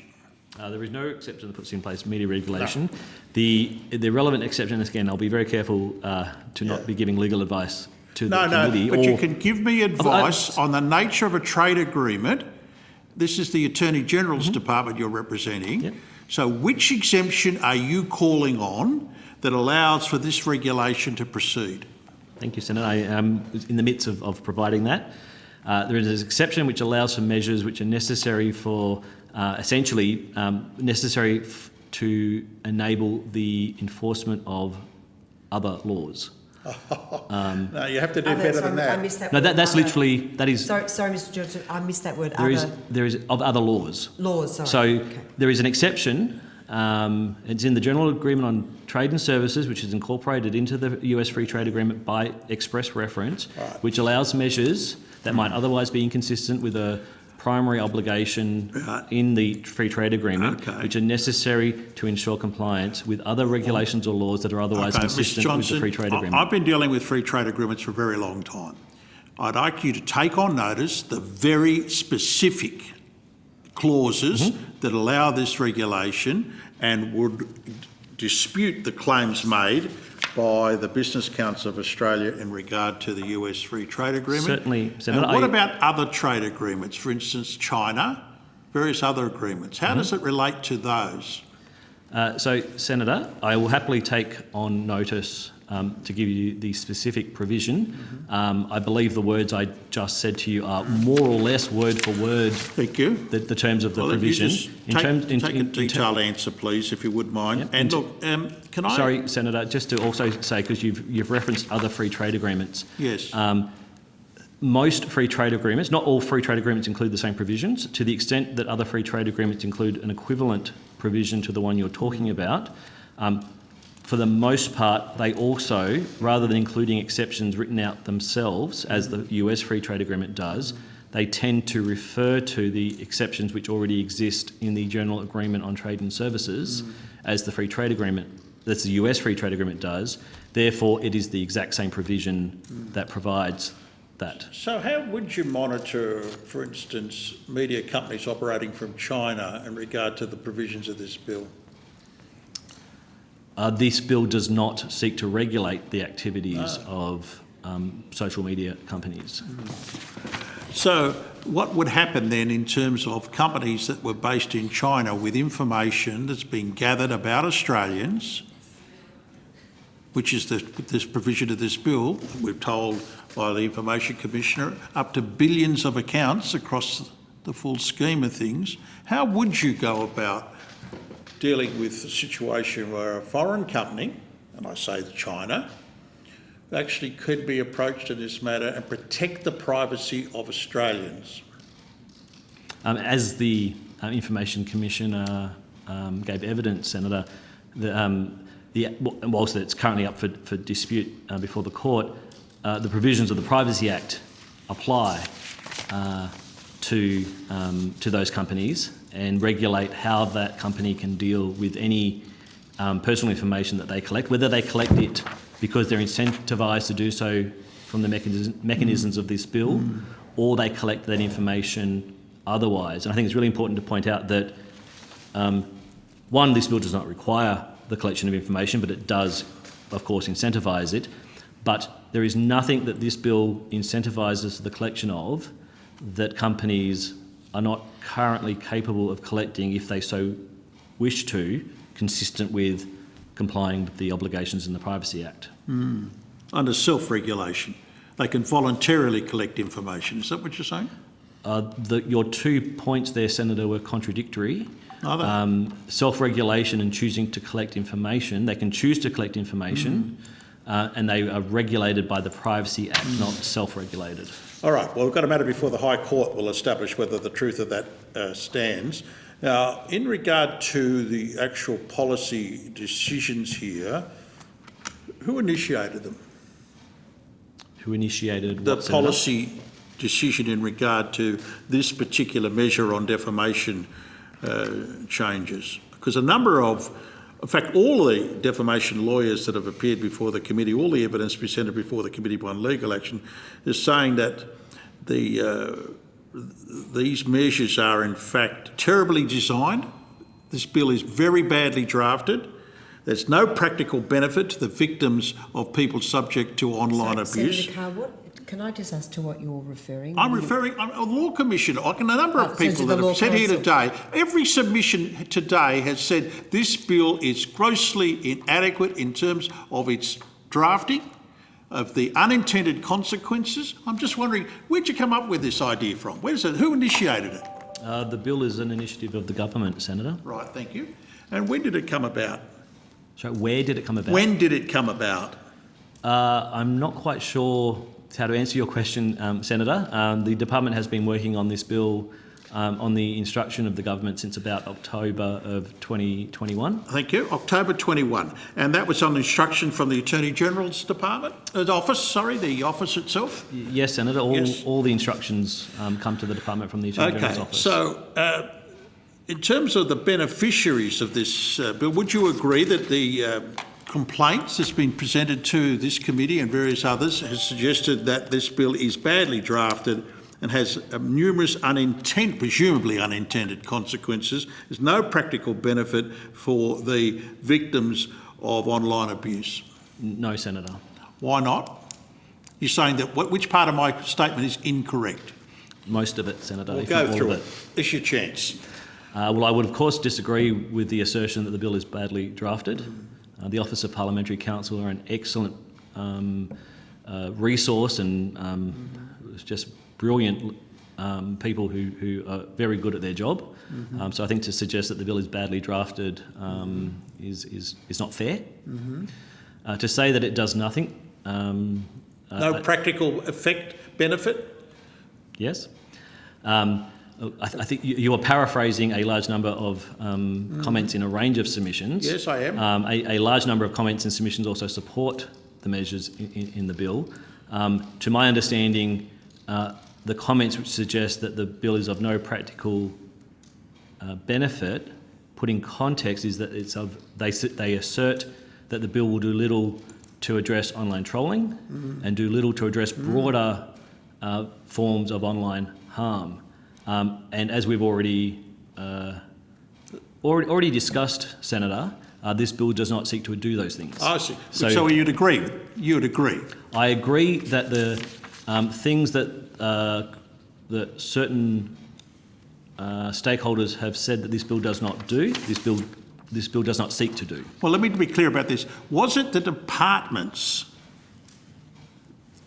decision on the fundamental architecture of the bill, particularly the blanket exemption that would grant to owners of social media pages, or was that part of the initial instructions from the Attorney-General? So are you asking, Senator, was it the department's decision to put a certain provision in the bill? Yes. The department doesn't make any decisions as to what goes in the bill. The content of all legislation put forward by the government is decided by government. Yes. However, specific measures are often on the advice of departmental officials. You'd agree with that? I would say that the development of draft legislation is often, if not always, progressed through a collective and collaborative effort that the department has a significant role in. I want to know, though, was it your idea, was it the Attorney-General's idea to grant owners of social media pages exemptions? Was that part of your original drafting instructions from the Attorney-General? A mechanism to provide protection for social media page owners from defamation liability, essentially overriding that element of the Voller decision, was a core part of the original instruction the department. Thank you. I appreciate that. This bill. And so in terms of the benefit of shifting the liability, what consultations does the department have with media organisations regarding this bill? So the department has had a wide range of consultations following the release of the exposure draft on the 1st of December. I'm getting my dates mixed up. A large number of media organisations provided both written submissions through that process, and also we had face-to-face discussions with a large number of organisations, including some media organisations. Specifically, I want to know about the media companies that you met. When did you meet with them, and who did you meet with? Okay, we met with Meta on the 7th of December. We met with Google on the 13th of December. We met with Twitter on the 15th of December. We met with the Seven Network on the 7th of January. We met with DIGI on the 7th of January. We met with Free TV Network on the 7th of January. The Wikimedia Foundation on the 25th of January. And that is it. So you didn't meet with News Limited? No, Senator. Strange. Mr. Bannerman, do you want to add to that answer? No, Senator. I see. So the News Limited has not been consulted about this bill? The exposure draft of the bill was released on the 1st of December, and every interested stakeholder was able to put a submission forward. Yes, that's fair enough. But tell me then, when did the Attorney-General meet with News Limited? I wouldn't have knowledge, Senator, of Can you take that on notice? I can take it on notice, but almost certainly the response, Senator, will be I just find it strange that all these companies that you contacted and News Limited wasn't one of them. Can you help me understand why that is? I would have thought they'd be reasonably and a perfectly reasonable explanation. They are the biggest media company, aren't they? Well, Senator, the primary stakeholders who will be affected by this bill, Senator, on one hand are social media companies, and we met with several social media companies. Got that. On the other hand, are users of social media, and that includes traditional media companies, but it also includes a whole wide range of entities, and we've met with a wide range of entities in that respect. And it also includes a number of interest groups I accept who all we've of also that. met I'd with. like to know why you didn't meet with News Limited. Senator, News Limited would have had an opportunity to put a submission forward in the consultation process, and to my understanding they did not. We did not think it was necessary to reach out to target News Limited because Target. Surely that's not the word you'd use in this circumstance. Target. So just to correct, we did actually reach out to the Nine Network. Oh, yes. and we did reach out to News Limited, and they did not seek to have a... Right. Is it such that Senator Carr, I didn't hear the last few words in Mr Johnson's They didn't seek answer. a meeting. They didn't... News Limited didn't feel the need to talk to the department. So just to clarify your evidence, News Limited didn't seek to make a submission, is that right, Mr Johnson? Yes, Senator, but also just to say, and I was to correct my previous evidence, we did reach out to News Limited to invite a face-to-face discussion. I'm pleased to hear that. There was a number of entities we reached out to invite a face-to-face discussion who didn't take up that opportunity, and one of them was News Limited. And so Channel 9 chose to come and talk to you, did they? Channel 9 did not. Network 10 did not. But as I said, SBS, ABC, and Channel 7 and Free TV Network all did Thank you. talk to us. Thank you. And can you tell me when the attorney met with those media companies? On this bill, I don't want to know about the general state of the world. When did the Attorney General meet with those media companies in regard to this bill? The department does not have any knowledge of the Attorney General meeting. Accept that. Can you take that on notice, please? I've got a number of other questions, but given the hour, I'll put on notice. But I'll get those answers back in terms of the normal schedule we've got for our report. Thank you. Certainly, we'll provide you any information the department has in that respect. We can ask the Attorney General's office when they met. That won't be Thank you very too much. difficult for you. Thanks very much. Thank you very much, Senator Carr. Look, we are almost at time, but just to wrap up and just to put on the record that this bill benefits every Australian who has a social media... Who's got a lot of money. Senator Carr, could you just not interrupt me, please? Just to put on record that this bill benefits every Australian, every company who has a social media account, a Facebook account, Instagram, Twitter. That includes volunteer organisations, large media companies, small businesses, and even politicians like Senator Carr and myself, both of whom have a Facebook page that we run as part of our duties as parliamentarians. Try not to defame anyone. So no, just wanting to make it very clear that this has very, very broad scope in its operation. Is that the case? That's correct, Senator. It certainly provides protection for every social media user, and in fact, the extent of that protection is likely larger the less money the social media user has. So Mr Palmer won't benefit from this. Senator Carr, I would really be grateful if you would not interrupt me as I'm just finishing my final few questions. When you're interrupting, I wouldn't want to interrupt you. Thank you, Senator Carr. Just to make it very clear, so for me as a parliamentarian, I think every parliamentarian runs their own social media accounts. I could benefit, any other senator or member of parliament could benefit if third-party posts were made on our accounts that exposed us to defamation liability or potential liability for defamation. And we are amongst a very broad group of Australians who run social media accounts and pages and who therefore would be protected by this bill. That's correct, Senator. Thank you very much. Is there anything that, I just want to ask you more broadly, anything that you wish to add by way of evidence being heard today in relation to some of the concerns raised about the bill that you'd like to add to or clarify? Look, I think most of it is covered in our submission. What I would say, the point raised by the Deputy Chair about criticism that the bill won't be effective, for the most part, that's something that we acknowledge that the bill does not seek to fix all forms of online harms. In terms of the aspect that the bill does seek to address, we disagree with any criticism that it won't be effective. It will open up more avenues for people who wish to respond to that defamatory material. Well, thank you very much, Mr Johnson. Mr Bannerman, we greatly appreciate your time today, your submission and your assistance with our committee's inquiry. Thank you, Chair and Senators. We will now suspend for afternoon tea and resume in 15 minutes.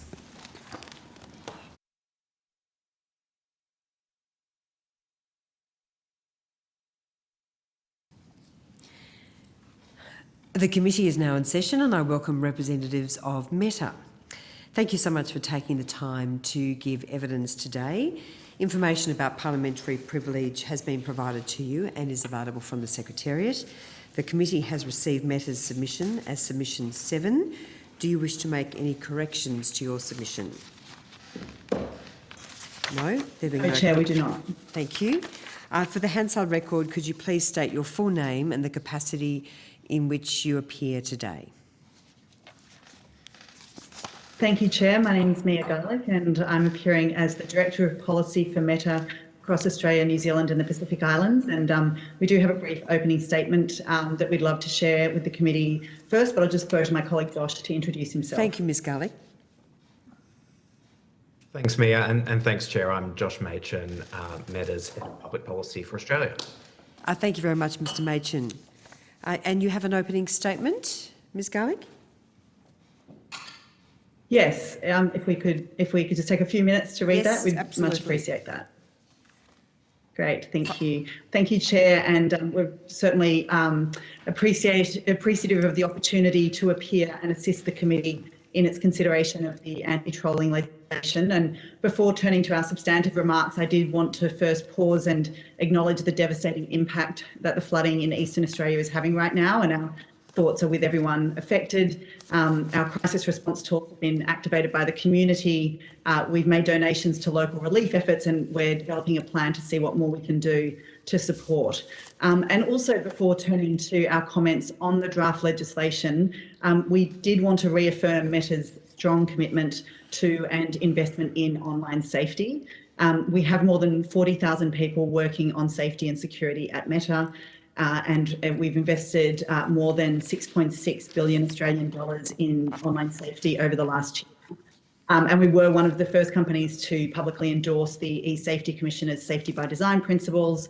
We welcomed the recently updated Online Safety Act, and we've been working constructively to support its implementation, and then also been actively engaged in the Select Committee inquiry into social media and online safety.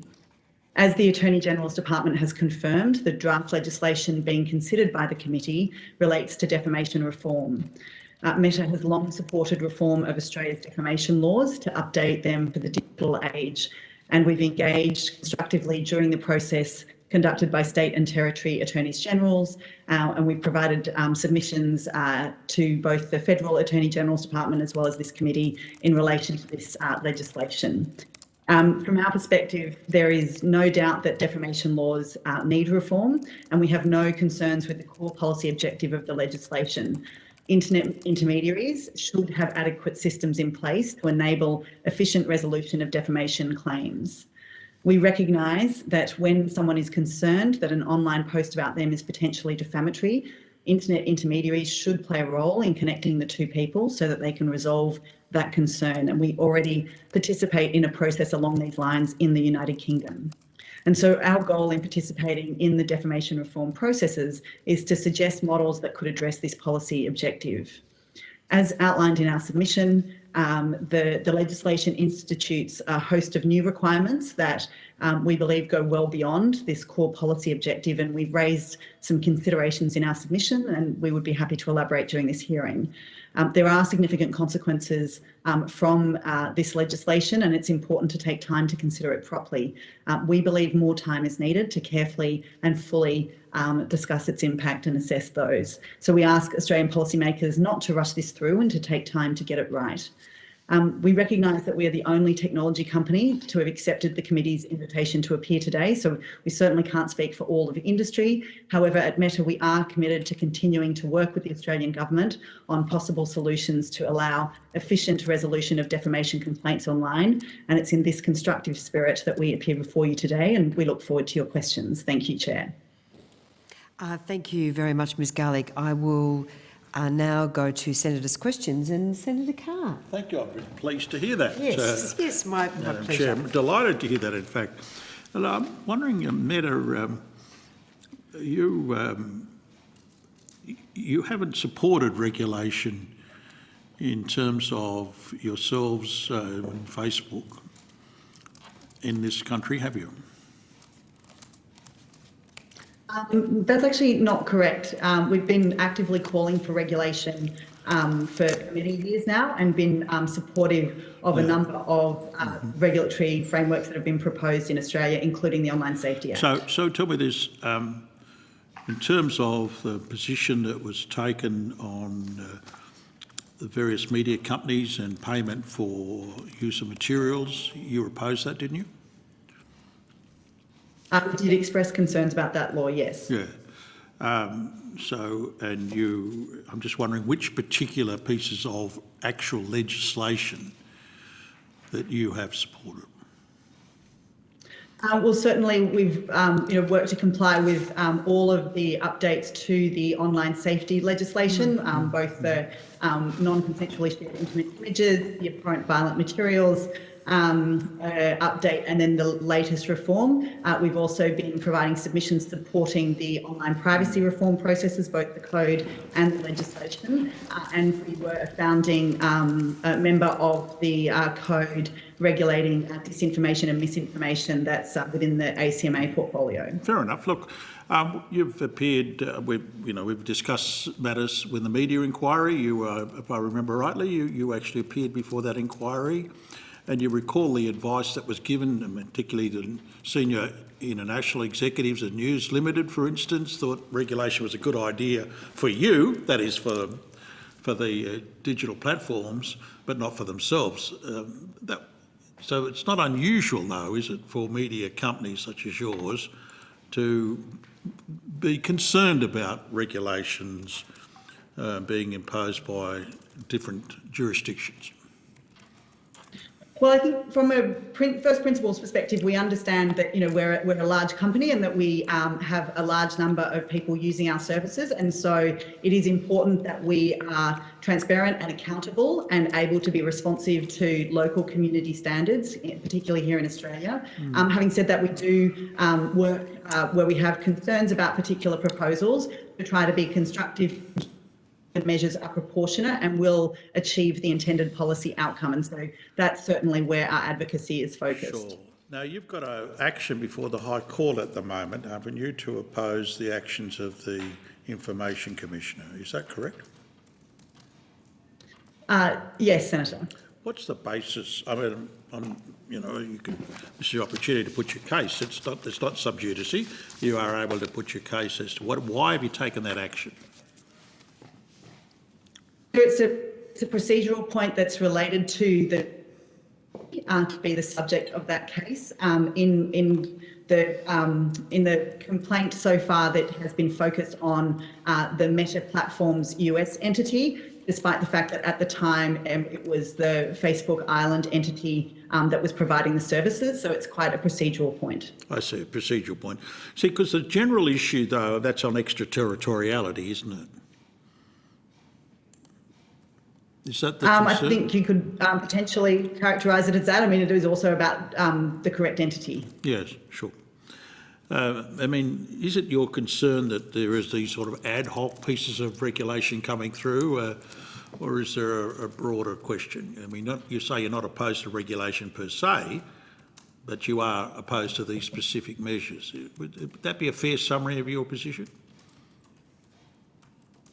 Well, I think certainly as part of our appearance before the inquiry into online safety and social media, we have noted that there are a large number of reform processes happening at the moment, and there's potential for there to be overlap and potential conflict between them. And so we do want to make sure that they're proportionate and achieving their intended goal. And also, I think we're moving to a new phase where we can start to assess what success looks like as we're working to be compliant with the relevant law. See, I'm interested to know whether or not it's time for a proper overhaul of our regulatory environment for all the media companies, including yourselves, rather than these ad hoc measures that have been taken to deal with a particular political question that arises. What do you think to that? Is there a time to actually look at a regulatory reform package that looks at the overall measures in this country as to establish whether or not the current arrangements are fit for purpose and what actions need to be taken so that everybody is actually on a level playing field?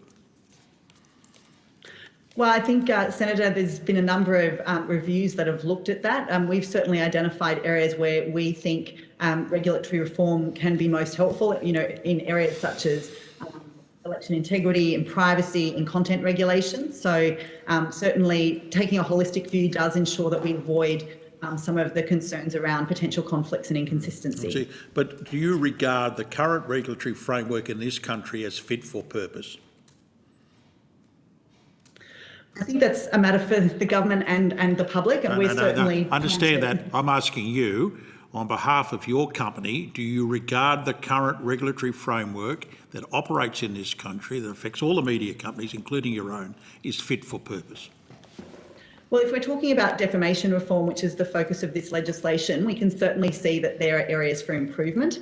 And so we have been working through the processes to review the defamation laws to try to make them fitter for purpose for the digital age. We do recognise that the landscape has changed in terms of the role that social media and other digital platforms play in relation to defamation, and so we can see that there are ways to update defamation law to make it more effective. That's certainly the case, and you're opposed to this particular piece of legislation, aren't you? Well, we support the policy objective. I think we have concerns with some of the measures in terms of whether they will achieve that policy objective, and that's where we've tried to identify those. And you don't think this particular piece of legislation is fit for purpose, do you? We certainly have concerns that it won't achieve intended purpose and could have some unintended adverse consequences. Well, let me go through a couple of things. Have you had any estimate as the approximate cost involved in complying with the constraint processes that this bill has suggested? Well, I'm happy to throw to my colleague Josh in case he wanted to add anything. I mean, I think one very immediate challenge would be the extent of data collection required to avail yourself of the defence. We're actually concerned that it might not actually be possible to maintain, sort of a constantly updated contact list of both email and phone numbers for all Australians and all people who might be visiting Australia to be able to comply and avail oneself of the defence. So obviously we haven't been able to cost it out, but that would be a significant step change and increase in the amount of data that we'd be collecting as part of the ordinary course of our business. Does your colleague want to add anything, Ms Backton? I think Mia's expressed it well, Deputy Chair, but perhaps the only thing I might add to that is, I'm unsure if you've seen our submission, but certainly the approach that we've taken in thinking about it is to think about what is the right defamation policy and legal framework for Australia. We're not putting forward a submission on the basis of business cost. We're talking about what's going to be the right framework for harmful content. I understand in order to set the right incentives. Just given a company of your size and your reach, you are, it's a bit of sophistry really, isn't it? Your concern here is the regulatory framework, not necessarily whether or not it's going to cost you a lot of money. Well, I think, Deputy Chair, we do work to try to comply with whatever the regulatory framework has been established. So, for example, in the present time when we do receive a defamation complaint, for example, we do review it carefully against Australian law and then take action to restrict access to it if it doesn't violate, if it violates local law. Also, if it violates other of our policies, we'll take steps to remove it. So we're certainly focused on compliance. Sure, but you're happy with a self-regulatory model, aren't you, where you get to choose what's on your site and what's not, what actions to be taken according to your policies and not be imposed upon you by legislation. Would that be a fair description of your position, isn't it? I would suggest that is not the approach that we've been taking in recent years. We've certainly been actively calling for regulation. We recognise that governments and the public have concerns about a private multinational company making some of the decisions that we do need to make, and so that's why we've established independent oversight boards and have been actively working on codes and other regulatory frameworks to provide transparency and accountability. But the platforms... Can I perhaps... I'm going to finish up with this. I just want to say the platforms have had considerable criticism about, for instance, allowing information that is wrong being publicised during COVID, for instance, the promulgation of hate material, promulgation of anti-vaxxers material, for instance, those types of actions which are in fact antisocial in their effect and undermine the solidarity of the country's attempt to deal with a major international crisis. Well, Deputy Chair, happy to provide more information about the steps we've taken, but I'd just make some observations that in many of those areas, we haven't been arguing for a self-regulatory approach. We've been working as one of the founding members for a regulatory code relating to misinformation and disinformation. At the recent social media hearings, we called for new regulation in relation to hate speech online and offline in order to help set clear, consistent standards. And I think it is important, I mean, the focus of this hearing is on defamation. I think it's important to recognise we're already captured by Australian defamation law. This is not an area that we're talking about self-regulation. I do appreciate the point. Mr. Mackin, the concern, this is the concern of the bill. I'm actually concerned with a much broader issue than defamation, because defamation is a rich man's sport, an ultra mega rich man's sport on the evidence that we've had from all quarters here. This measure in terms of defending people's reputations and people's capacity to actually defend themselves against the abuse on social media is not actually dealt with by defamation law. It's not adequate. It can't possibly be adequate since it excludes 99.9% of the population. So I'll just make that observation to you in terms of my response to your claims as to what this is about. But can I deal with this matter? The Business Council of Australia has made a suggestion that the terms of this bill may well be in breach of the US-Australia Free Trade Agreement. What do you say to that? I'm happy to take that one, Deputy Chair. I think it's a very legitimate question to ask and one that should be looked at pretty closely. Obviously, we are a US-based platform, and so the US-Australia Free Trade Agreement is one that we look at pretty closely. And it does appear to expressly prohibit conditions like we see in this legislation for a US service to establish or maintain a representative office in Australia as a condition of supplying its services here. And it's certainly not an unusual clause. It is in the US-Australia Free Trade Agreement, which we're focused on, but my understanding is that we also see it in free trade agreements that Australia struck with other countries like Singapore or Korea or Japan, Chile, Indonesia. I think there's quite, and not to mention the comprehensive and progressive agreement on the Trans-Pacific Partnership, which has something like a dozen countries signed up to it. So it certainly is a principle that Australia has signed up to in a number of international. Can I put it to you, I need a bit more than that. I'm just wondering if you could provide us with the company's position as to whether or not you believe these measures are in breach of the Free Trade Agreement and for the reasons that you hold that view.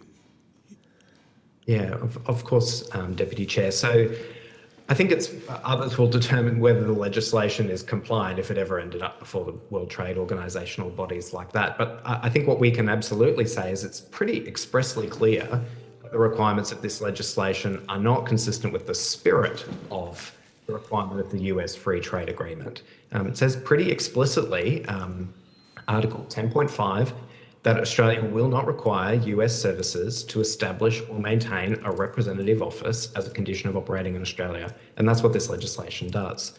So I take the appearance from the Attorney General's Department earlier where they indicated there may be a technical exception that would allow that. That's really for others to decide rather than us. But I think we would submit it's very clearly not consistent with the spirit of what Australia has been advocating for in trade fora with a large number of countries at the World Trade Organization, and it's certainly not a principle that we think would either benefit Australian businesses if it was applied that way as well. Look, I'm not seeking to agree or disagree with you. I just want to get your position on the public record, and this is, say, the opportunity for you to do that. We note the fact that you have attended, whereas you haven't been subpoenaed, while the other companies may well be subpoenaed if they feel that they can't attend. We want, as a committee, trying to provide a platform for you to be able to put a view to the Parliament of Australia. So if you like, if it's your desire, I would ask you to provide further information as your position on the trade agreements issue. Thank you. Thanks, Senator Carr. Senator Hughes. I've got some questions around data, but I just want to bring Ms Garlick back, if I can, for a minute. You made some comments with regards to offensive posts that were removed by particularly Facebook, or offensive posts were they made. And there's sort of, I don't know how colloquial it is or adopted by you, the sort of reference to Facebook jail where people put something up and all of a sudden they find themselves banned for 2 weeks or whatever for something that they posted that Facebook had deemed offensive in some way. Just wondering, who decides what's offensive and what's not? Because in the spirit of time, I'll give you a bit more context. I'm aware of some of my colleagues who've had things put up about them on Facebook, and when complaints have been made, when requests have been made for that to be taken down, and these things are without dispute offensive, those requests have been denied. So it seems like you can say whatever you like about a politician, and it doesn't matter how defensive and offensive or defamatory, that's within your guidelines, but people put a post up of their kids that shows a little too much of their bottom when they're running around at 3, and you go to Facebook jail for 2 weeks. So can you tell me who decides what's offensive and what's not? Certainly, Senator, and if there's any examples that you have where you believe that content should have been removed from our services and it hasn't been, or the other way around, always happy to look into the specific, happy to explain at a general level in response to your question. So we build out our community standards and then we consult on those as we identify issues or areas of concern with academics, experts, policymakers as well, including the e-Safety Commissioner here in Australia, to get sort of advice and insights about ways in which we should update them. And then if there is a difference between the local law and our policies, and we receive a complaint about a particular piece of content, then we'll restrict access to that content in Australia. And then we've also recently established an oversight board so that if people are not satisfied with the decisions that we're making, that they can appeal to that. And certainly with respect to public figures, we have been working to increase the protections for public figures because we have seen that there's been increase in sort of particularly gendered abuse. And so we have been working to try to provide greater protections there. But again, very happy to look at any specific examples that you have so that we can provide specific details. Mm-hmm. And with regards to, and I just know my office has got these when we've put up posts, with regards to hearings that have been conducted, so it's factual information from a legislative process and a speech that's been made in Parliament, and because it might deal with a topic or a sensitive topic, we've quite often got a notification, you know, this could be in breach of our community standards, do you wish to continue? What sort of algorithm is used to determine a post before it's put up may or may not cross a line?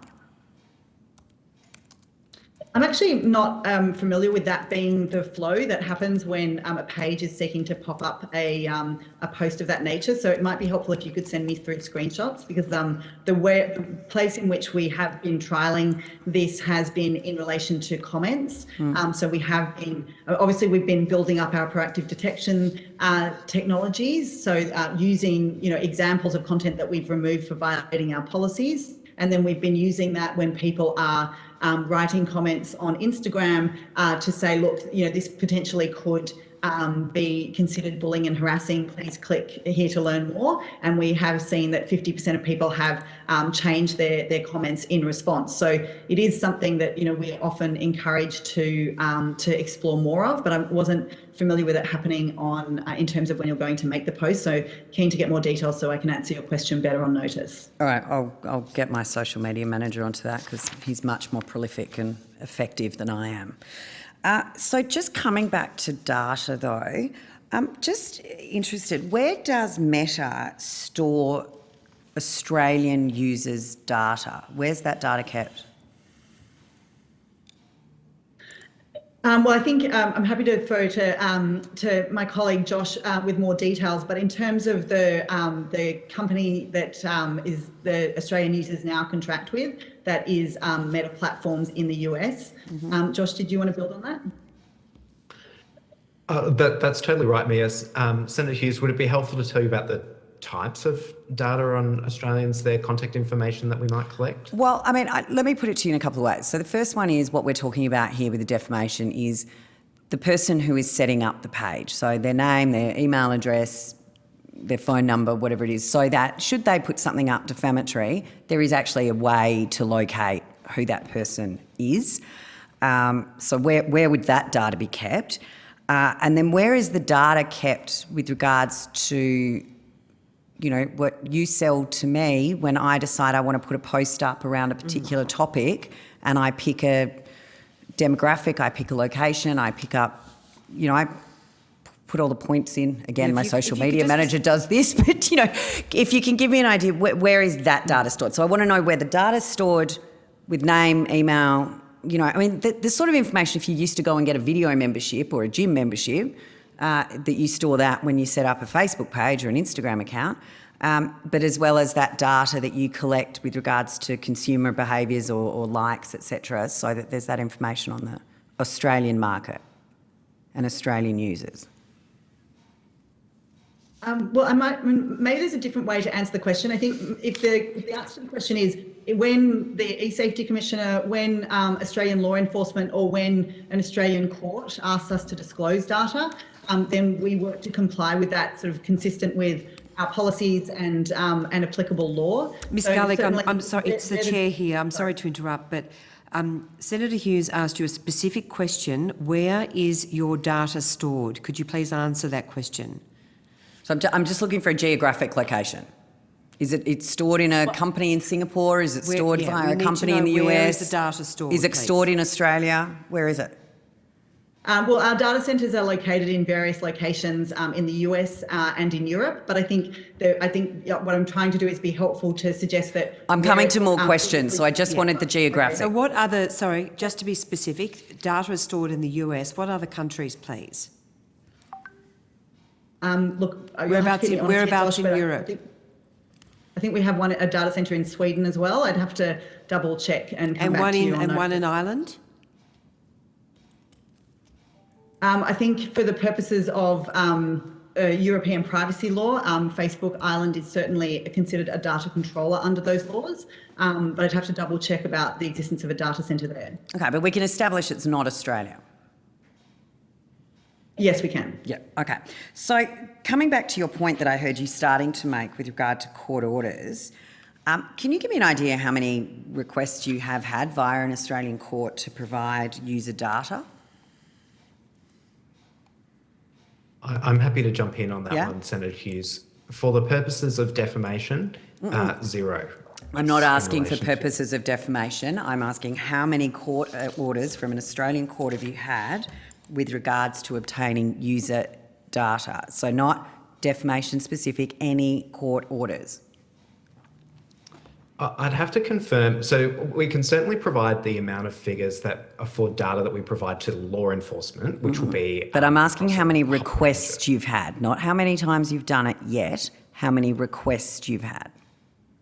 Yeah, I don't have that data today. So I'm going to put it on notice. We're very happy to take it on notice. I'm going to put it on notice, and it's two very, very specific questions. The first one is, how many requests from an Australian court and how many court orders have there been requesting user data, not in relation to a specific matter, but any court-ordered request for user data?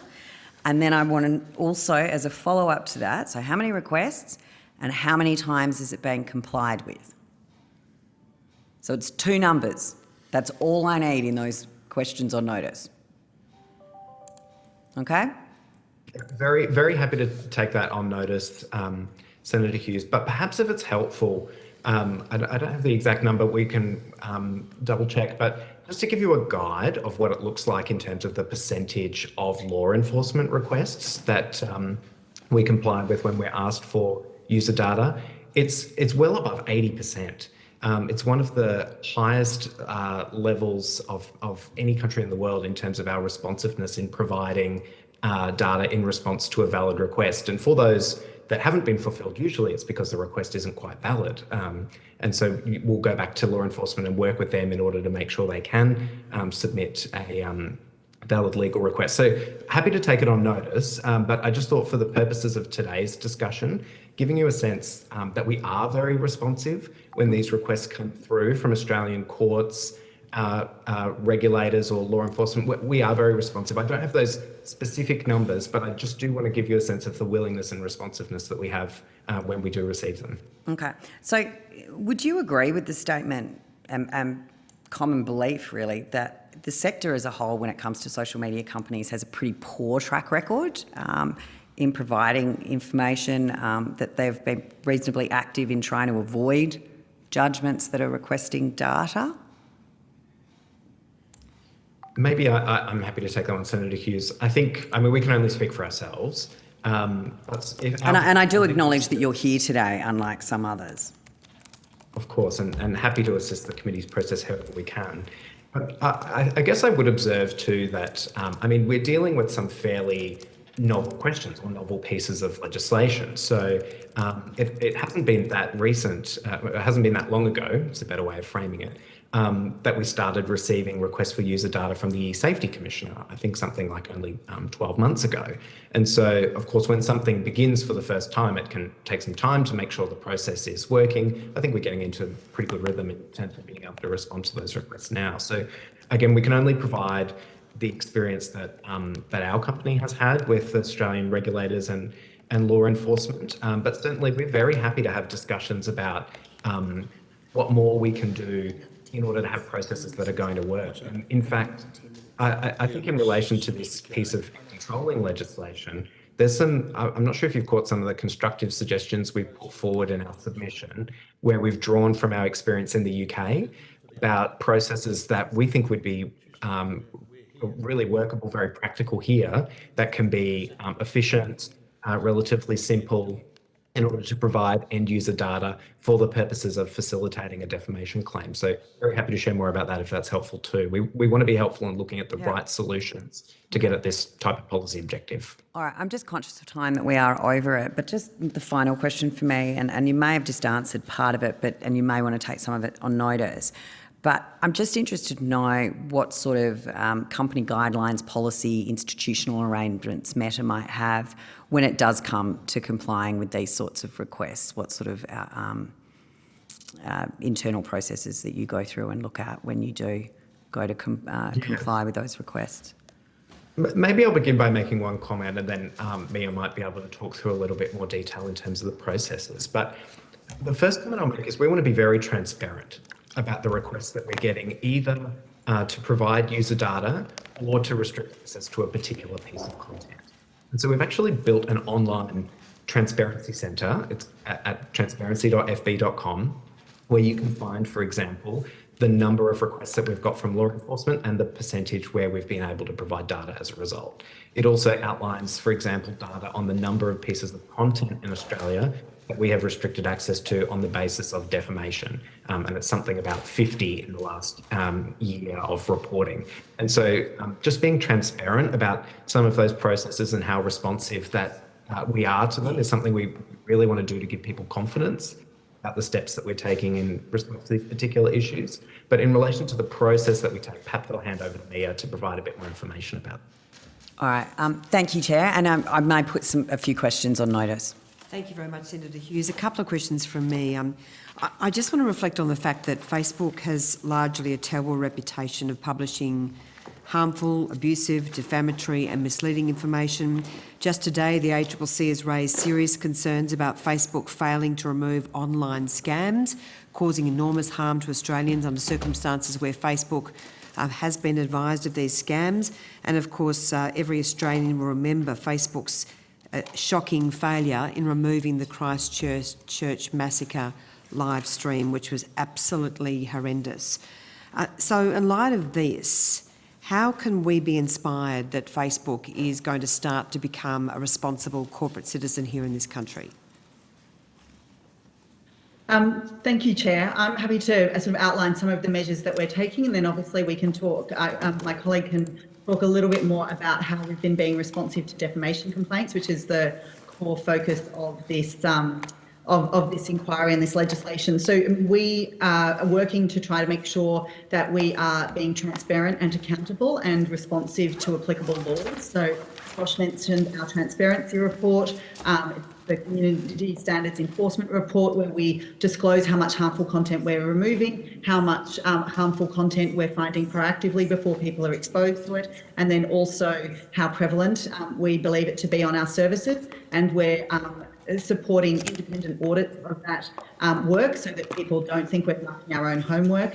We recognise that people have concerns about some of the content decisions that we make, and that's why we've been establishing the Oversight Board to as a place that people can appeal our decisions, and that's why we work constructively with the E-Safety Commissioner to respond to the complaints from her office and ordinary Australians. So, from our perspective, we want to make sure that we're continuing to be transparent and accountable in the hope that this gives people greater confidence in the work that we do. If it's helpful, I mean, it was only a couple, Ms. Garlick, it was only a couple of years ago where Australians were actually seeing people being beheaded in the Middle East.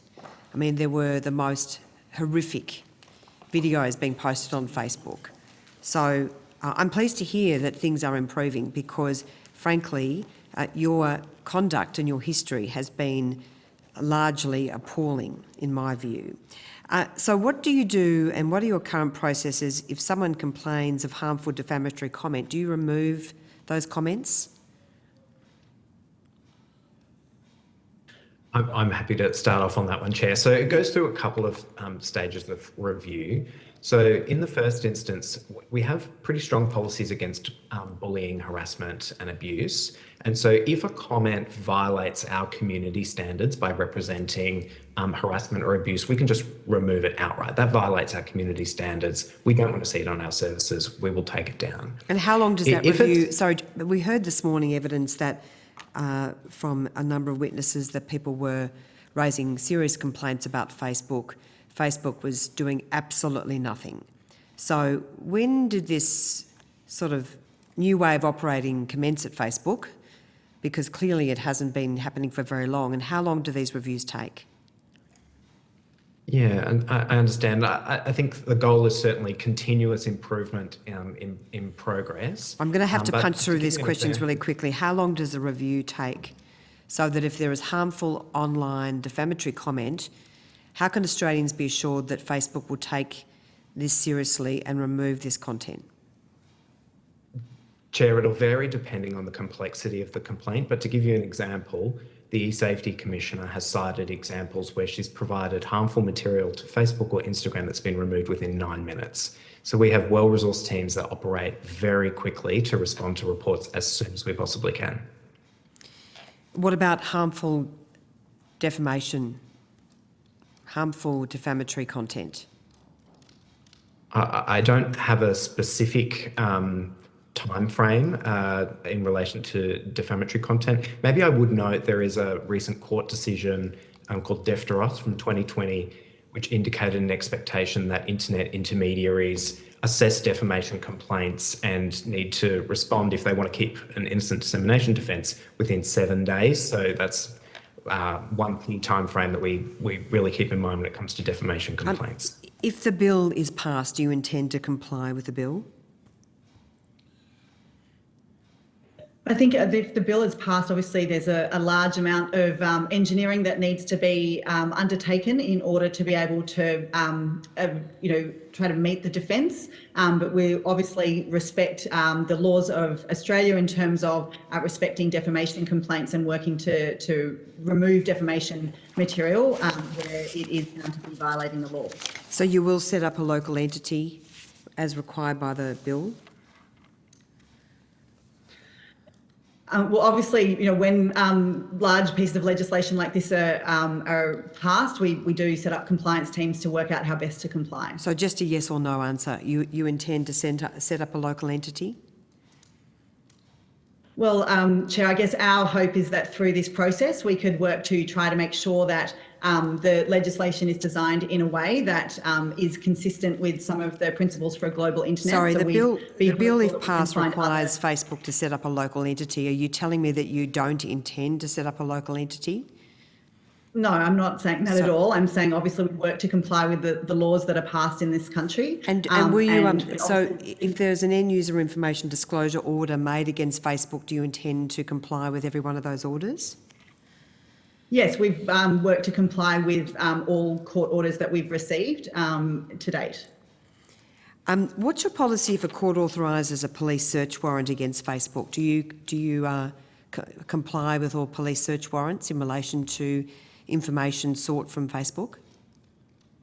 I'm happy to pick that one up, Chair, because it goes a little bit to the discussion we were having with Senator Hughes earlier. So yes, we are responsive to police requests for information. We're able to provide what's called basic subscriber information, essentially contact details in order to assist in response to valid legal process. I think we're going to see quite a bit of a game change actually in terms of how technology companies work with law enforcement, because we now have a Cloud Act agreement between Australia and the US. Previously, US-based companies have been prohibited under US law from providing what's called content as a definition of that legislation to law enforcement in other countries. The Cloud Act agreement provides a facility where we are able to provide that to law enforcement in countries where there's an agreement in place. So I think you're going to see a really transformed relationship between US technology companies and law enforcement, building on the good work we've been doing in relation to basic subscriber information to add content to that as well. So you do have Facebook Australia Proprietary Limited, obviously based here in Australia. Does that entity have formal access to offshore data?